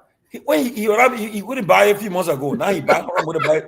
He want to empower the people. What is that? Yeah. What kind of man that? The people. Put in the budget money that will the local business people there get a scheme for them that way they can get them credit, and then you work along with them so that the money will not be misused. So as making a profit, then they can get it, pay the loan back to you, to the government. But this is what you should do. Empower the people. Put money in their pockets. Man, you go in the market, the post that you say this, they didn't sell it, or they didn't sell it, buy nothing from them. They still say that. 100 motorbike, we buying there at $900, $90,000. Look at that. You use that money to get people more than $100,000 at a rate of 1,000. If it is 1,000, it will be 100,000. If it is 900, it will be 90,000. You can build a big center. That thing be part. But that's what I'm talking about, man. They think the Jewish people are having for the said that LTA call something that the former speaker something before, man. They so pass something on that. I don't know how far it going. Which one? Man, how they call it, man. I just stepped in here, but I think to take over. Yeah. Never discuss this today, but we need something. I'll go in upstairs. Liberia takes a seat on January 1st. January 1st? Yeah, they take a seat officially. I think the other guys, the team here now, I think Dopoh here, Jabba here, all the guys been working with the council seat. Oh, Memphis Dopoh work for the council too? Yeah, man, we want one of the regional guys with the Security Council, like Brent Dex. Oh, he's a smart guy, though. I like Memphis. Working with Louis, man. In charge of Asia. I mean, they should elevate my man there, man. Our man part there, man. Who? His Excellency, Ambassador Robert Monson. They may leave from London. I love that. Right in Liberia, he invited us to a program, but he told us to stay there. Yeah, Robert. Put Kamara inside. He said, Well, I take it in like broad views. The man have on the phone today. They're cutting something and saying on the phone brushing. It was a problem. Monsieur, are you a Uhuru? No, is it Uhuru yet? Are you Uhuru yet? Monsieur, what's your father? Well, it was a diplomat, man. Ambassador. Yeah. Robert Wilman, Monsieur Pade. Ben, is it not Uhuru yet? Why is your Ben Sanvee? Ben Sanvee, you better say about a contribution for a children's birthday. It is not Uhuru yet. How much I got? You not raise 1,000? No, we just have $700. I want to raise 2,000. They'll try to raise 2,000, man. And can't send 1,000 to them. The 1,000 can be for other things eventually. We want to raise 2,000 for the children, guys. So if you're watching, donate, please. We encourage you to donate, man. Well, our man, strong Baka supporter. Where is he? Oh, Joma Jala? Yeah, what Joma Jala? I start saying Joma. Somebody, where man from Indiana? He's a strong supporter of us too. Nora Hawks. Patient Sema. What the man said? The man educated me on Sunday. My man, I don't know. Help me with what the man said. I don't know, brother. He said, what the new law said? The new law said he's wrong. He was caught with 30. Okay. Instrument used to measure it. Buggy law was wrong. Oh, okay. I mean, I know the new law. He was caught with 30. That's what I was saying. And so, nobody wrong here, my brother. What we're trying to say here is that, what we're saying, the law is there. So if we needed to know, and you just say if it was 30 kilogram, if he was caught with 30 kilogram, then I mean that is above the threshold set by the law. Oh, really? If he's a user, if you just getting the drugs as a user, not a distributor or not one person, so that the law is clear because those that are using the drugs are the victim. So you cannot further victimize them. So they're being victimized by those that are bringing the drugs in, the distributor or those other folks. So the law is clear that those that are something, if they are caught in it, they are programmed to have them rehabilitated. They have to go through the program. But if they form to be distributor or those that are importing the drugs into the country, then the punishment for those who are harsh. It's not even bearable and all those things. So the law is sacred, and we have to ensure that the law is the law. And I want to believe if it is that amount, 30 kilogram of marijuana is a huge amount of marijuana. Even if it were 20 kilogram of that is a huge. Well, I saw the people protesting for him, right? Of course, we will protest. He's a celebrity. Hey, my man, I you're so beginner. The other day, the made more. He said tomorrow we'll make sure that UP who did not take place will be there. What are we here for? I hear nothing from them. You know, that's it. The Vanguard certification, but you know that's again. You know, we all went through that. So trust me, I can never criticize them. No. I mean, what I mean, the only thing I can do now, I will I can call on the mode of advocacy to be readjusted. That's all right. Bring some level of you know, some level of civility to bear, some level of respect. Molu issued a statement today, right? But Stan, I didn't see that. Yeah, I saw something. Everybody say he got something coming up for the 17th. 17. Molu said they were carrying coke right from the mansion. Yeah, I don't know. I don't know if it will game because the season's coming. I don't think it was the best time to set. The 5 days can be on all. And 8 days to Christmas. I don't think that. I think that was a wrong calculation. Yeah, the timing they can't be on all. That the festive time people are more or less in do kind of a celebratory mood. Are they contemplating going for protestation and all those things? The timing was wrong, and if you plan those things and wait for the fail, and then you don't, you just run the whole thing to be relevant. So whenever you want to say something, so that's why you have to be very strategic how to ensure that if you want to plan something, you plan it and you get something done. I think the last of the day, it was not as powerful, but it was something that was a warning shot they sent out. So if this one were to be far, if the number were to dwindle significantly, then that's a problem. Yeah, and then number two, you're doing it when the content meet is on. Everybody involved with the content meet now. Content meet on the festive season. People are hustling to buy their kids clothes. Your content play my mother content yesterday. Look for it. Basel won again. Basel whipped them. Be a 3-1. Basel whipped them. What are you talking? Basel whipped them. We beat Grand Basel yesterday. 3 goals. No, they beat Lofa. No, Peabody, I was coming from I was checking out yesterday from the hotel. Peabody, we beat Grand Basel County 3 goals to 1. Basel 2-1. We beat Grand Basel County yesterday. I think they played today. I think Grand Basel. Nima beat 9-0. When Nima won yesterday. If you got the 9-0. Today? Yesterday. No, yesterday. Oh, I'm so tired and hungry. Who they play yesterday? Nima beat they played, they won 3-0. Makante Magibi? No, not Magibi. Why can't Nima play yesterday? Makante and Magibi, that Brewer said that Basel on 3 counties. Yeah, we beat Grand Basel yesterday 3-1. Yeah, because a lead 2-1. I mean, the ruling party already can't always win. Yeah. What is it? Say Gonganu say you're not ready yet. Waiting. We are coming to tell you. We are coming and whip you out there. We know. Let's take it for fun. Oh, we are going to say we're going to run away. You're right. They don't cheer that. Let us play fun. Let me play fun. When we are coming, I play for give it before you dog it. Don't give it. Oh no. What people got this on you? Well. Yeah, you got to make sure he will also call with the instrument used to measure. Okay.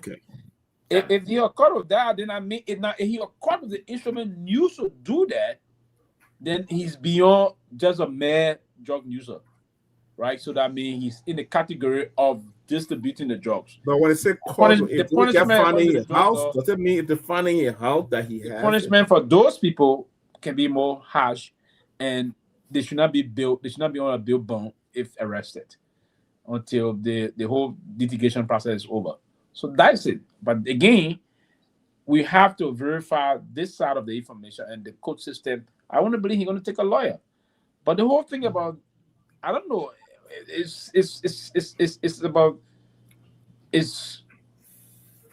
from different individual line, right? Yeah. For me individually, I don't smoke. I don't take anything smoke. I smoke cigar. I don't do that. I don't do cigar. I don't smoke. I don't also take drugs. So I smoke weed. I smoke weed. Yeah, no, I haven't. So I don't do that. Do I intend to ever smoke? No. Do I intend to ever do drugs? No. Crazy. I would say to people clearly, why I take drugs? But again, that's different reason why people do those things. But for me, I'm not going to do it. And I will pray to God that none of my kids will ever get involved into that. Now, I do take in alcohol, but I don't abuse alcohol. I don't get drunk. I don't abuse the alcohol. So I measure. Alcohol taking and smoking weed. Which one buy? Weed. Taking weed.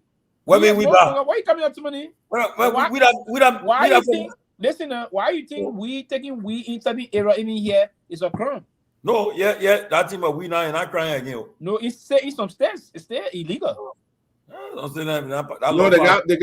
they're setting the thing now off for prescription. Yeah. They got some that are what nomenclature they got for it. They got what they call it, man. Medical marijuana. Yeah, you got medical marijuana. Yeah, but I prefer smoking the weed than drink alcohol to destroy my body. The weed will not destroy you. No, the weed weed different. If we are not destroy them, why is it illegal in Liberia? No, I hope so. I'm careful. No, in Liberia. Yeah, I just saw it. I didn't even know.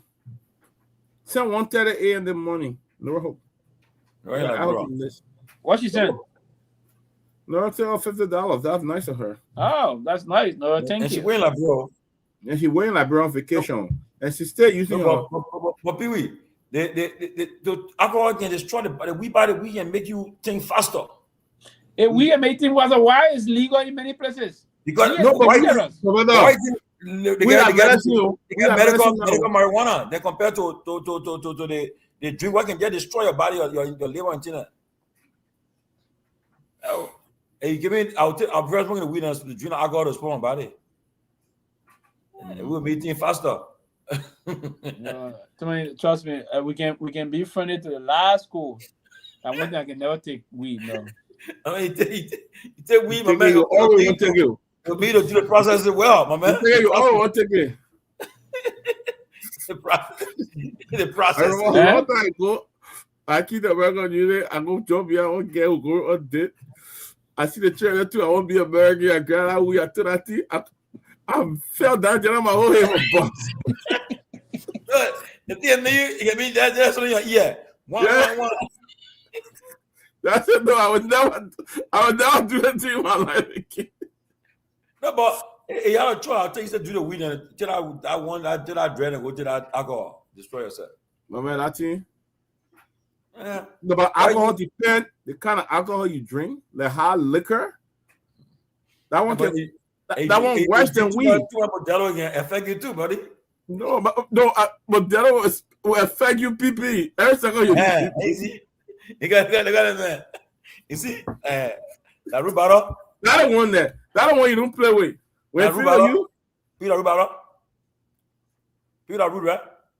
Yeah, that root. What you think? They don't buy the way how it was cold today. That's what I want to go for. It was cold. Yeah, that one you need. Yeah, for the weather. Yeah. Take a nice one. Yeah, I want for cold today. People yeah, can hear you. Nice shot. People you muted. You can put wine on it too? No. Try you down. No, it will tear your stomach. Oh, I can put wine on wine. Root that wine, yes, sir. Yeah. So what you put on the root? The root? You put gin on it, man. Put that in there. Put great goose on it. Talking about chin, before they say, "Oh, the pastor talking about chin." Une go is go. Une go is go, bro. Une go is go, man. Une go is go, brother. I'm judging, man.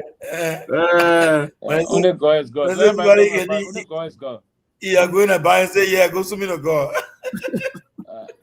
Ben said when we're talking about anything, LDE will come for LDE. It may have the LDE on my mail. Last time I said, man, he does a good job, but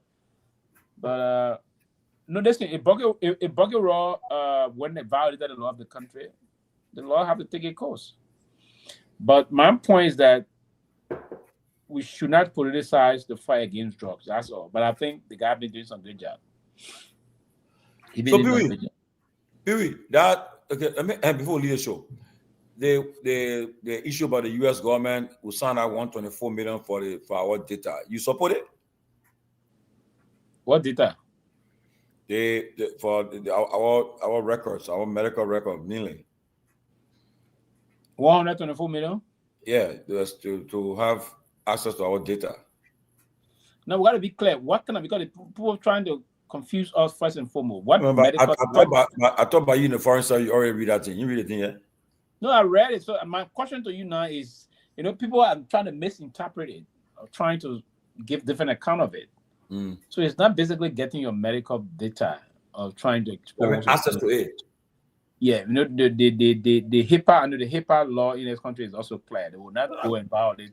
Do those things. They can't go more deeper, more than want to do violations. I think is in keeping with good faith. Now the issue is that part of what they try to do is certain communicable diseases they try to prevent people coming with in this country. No, but I think not good though, bro. It's bad because you have people record. Coming. Certain communicable diseases they try to ensure that, and the more we engage, so the intent is not to have Peabody record and expose it, or have Pewee record and expose it. Let's agree that Pewee is intending to come to the United States of America, and we ought to be very clear. The report, the same Now, it's going to be given to a channel that are going to protect the report and give the report to those that will take oath to protect the information. But if the intent is to prevent communicable diseases from coming to the United States, for me, I don't have issue of that. I don't have issue of that. We're going to be going through a lot of processes in terms of coming to the U.S. Those are coming on immigrant or non-immigrant thing. In some cases, the immigrant issue, they put people through a lot of things to do their medical. You have to go through, it should be Myean clinic and other, they have other clinics that they included. You have to go there to be fully tested on the issue of your HIV status, all those communicable diseases, if you will. Your HIV status, your tuberculosis status. I'm now told you're going to include your what is it coming out? Call it enhancing the disease surveillance. Yeah, enhancing disease surveillance also. The hepatitis B, all those things, right? So I mean, if it is the intent of those things meant to put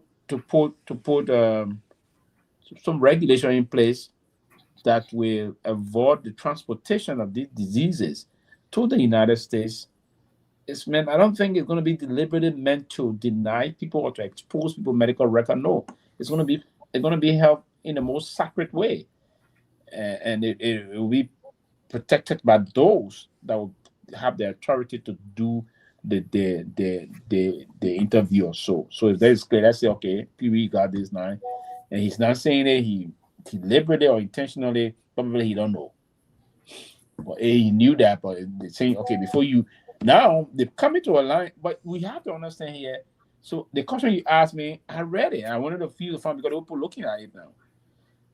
Do you know that the fact that they said to you coming to the United States, getting the United States visa is not a right, it's a privilege. So anything that is a privilege, they can create a lot of bottleneck. Why if they start to tell us that before you come to the United States, we will need to have your HIV status? What do you say to that? No, but that means they invaded up your privacy.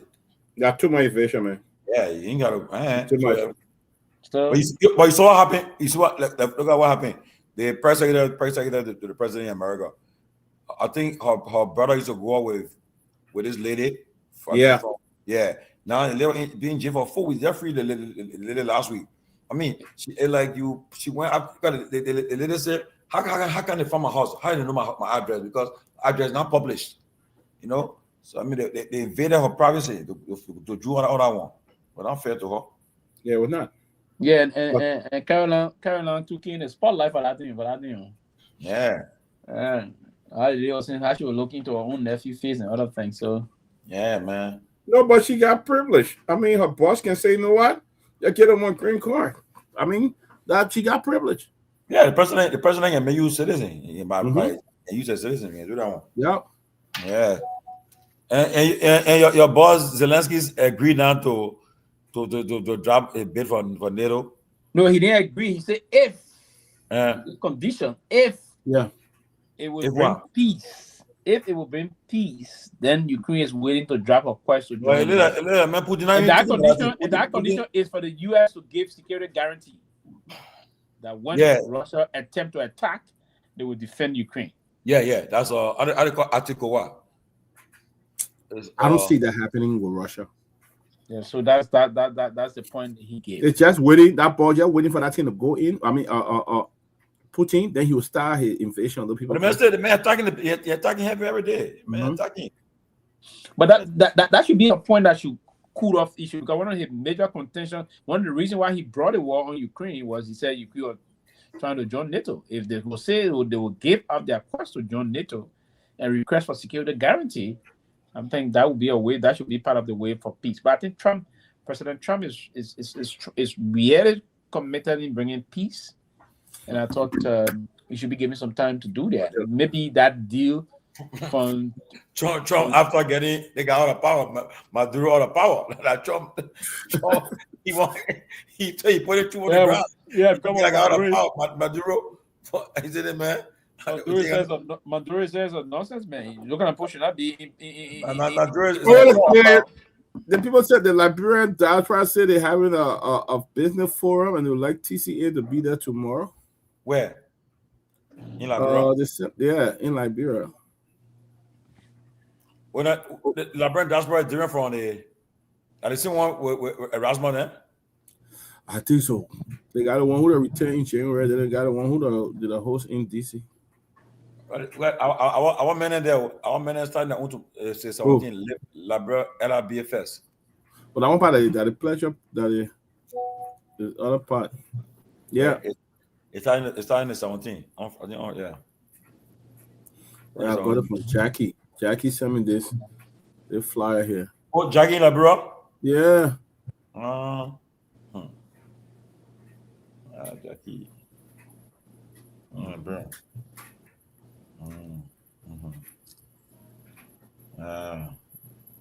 Well, gentlemen, it's 9 o'clock. It's not so to eat late, but I just want to taste one and a half spoon now. All right, man. Good night, guys. All right, guys. I want to eat salad. Eat salad. I want something with taste, man. You don't eat your fufu. No, I don't eat late, Pewee. I don't eat late. All right. Eat salad, Pewee. No, salad. When salad.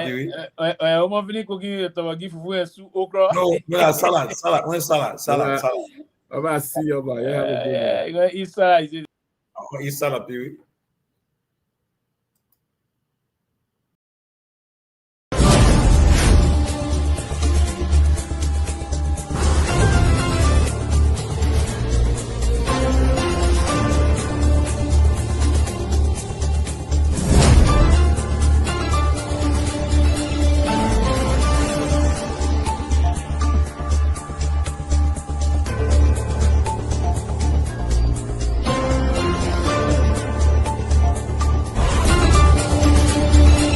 But did you hear the press conference of Seleke Kromah, the IG? He did say that this is a highly political case, did he not? So you don't take the partisans' word for it, you take the IG's word for it. We elect on 85 irresponsible men what happened to the country. We elect on 85 irresponsible men to govern this country, not to be very irresponsible. Please place your left hand on the Bible being held by your wife, and you will kindly raise your right hand, sir, and repeat after me. All standing, please. I, Joseph Newman Boyka Sr.,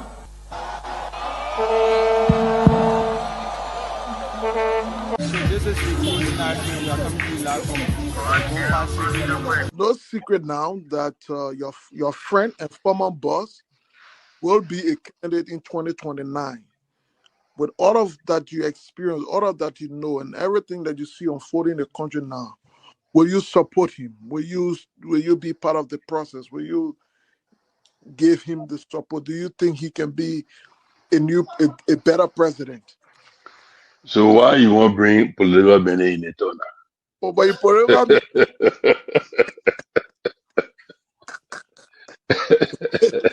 you're political man, before you go out, very active. I plead the fifth again. Okay. When 2029 come and pass, then you finally leave. Mission is completed. Now what the rules of engagement? When the war ended, the guy said, the captain, the commander said, mission complete. There wounded out first. All men on board. So this riot situation when it comes to country, because many times you notice that If Charles Taylor is the problem, he will be out of here in the twinkle of an eye. And I say, let well-meaning Liberians come home. If we respect this constitution, a government formed in Accra is a violation of Article 1 of the Constitution. Let them come home. Let that government be formed in Monrovia. On the Boyka's administration, we want to give the government like Liberia an ultimatum of 72 hours to provide a living ballot of the chairman of the Student Unification Party, or else there will be a catastrophic pneumonia in the Republic of Liberia. To arrest the chairman of the Student Unification Party, only because the government feel intimidated about the Vanguard Party advocacies. The government got kept the road, small, that road, B road, all kinds of. I think the reason Joseph Baker will not do much because the old man, the Papa is suffering. The Papa loves the country, but he can't make it. The criminal there around him, they sophisticated than him. They are sophisticated criminals, so they can't make it.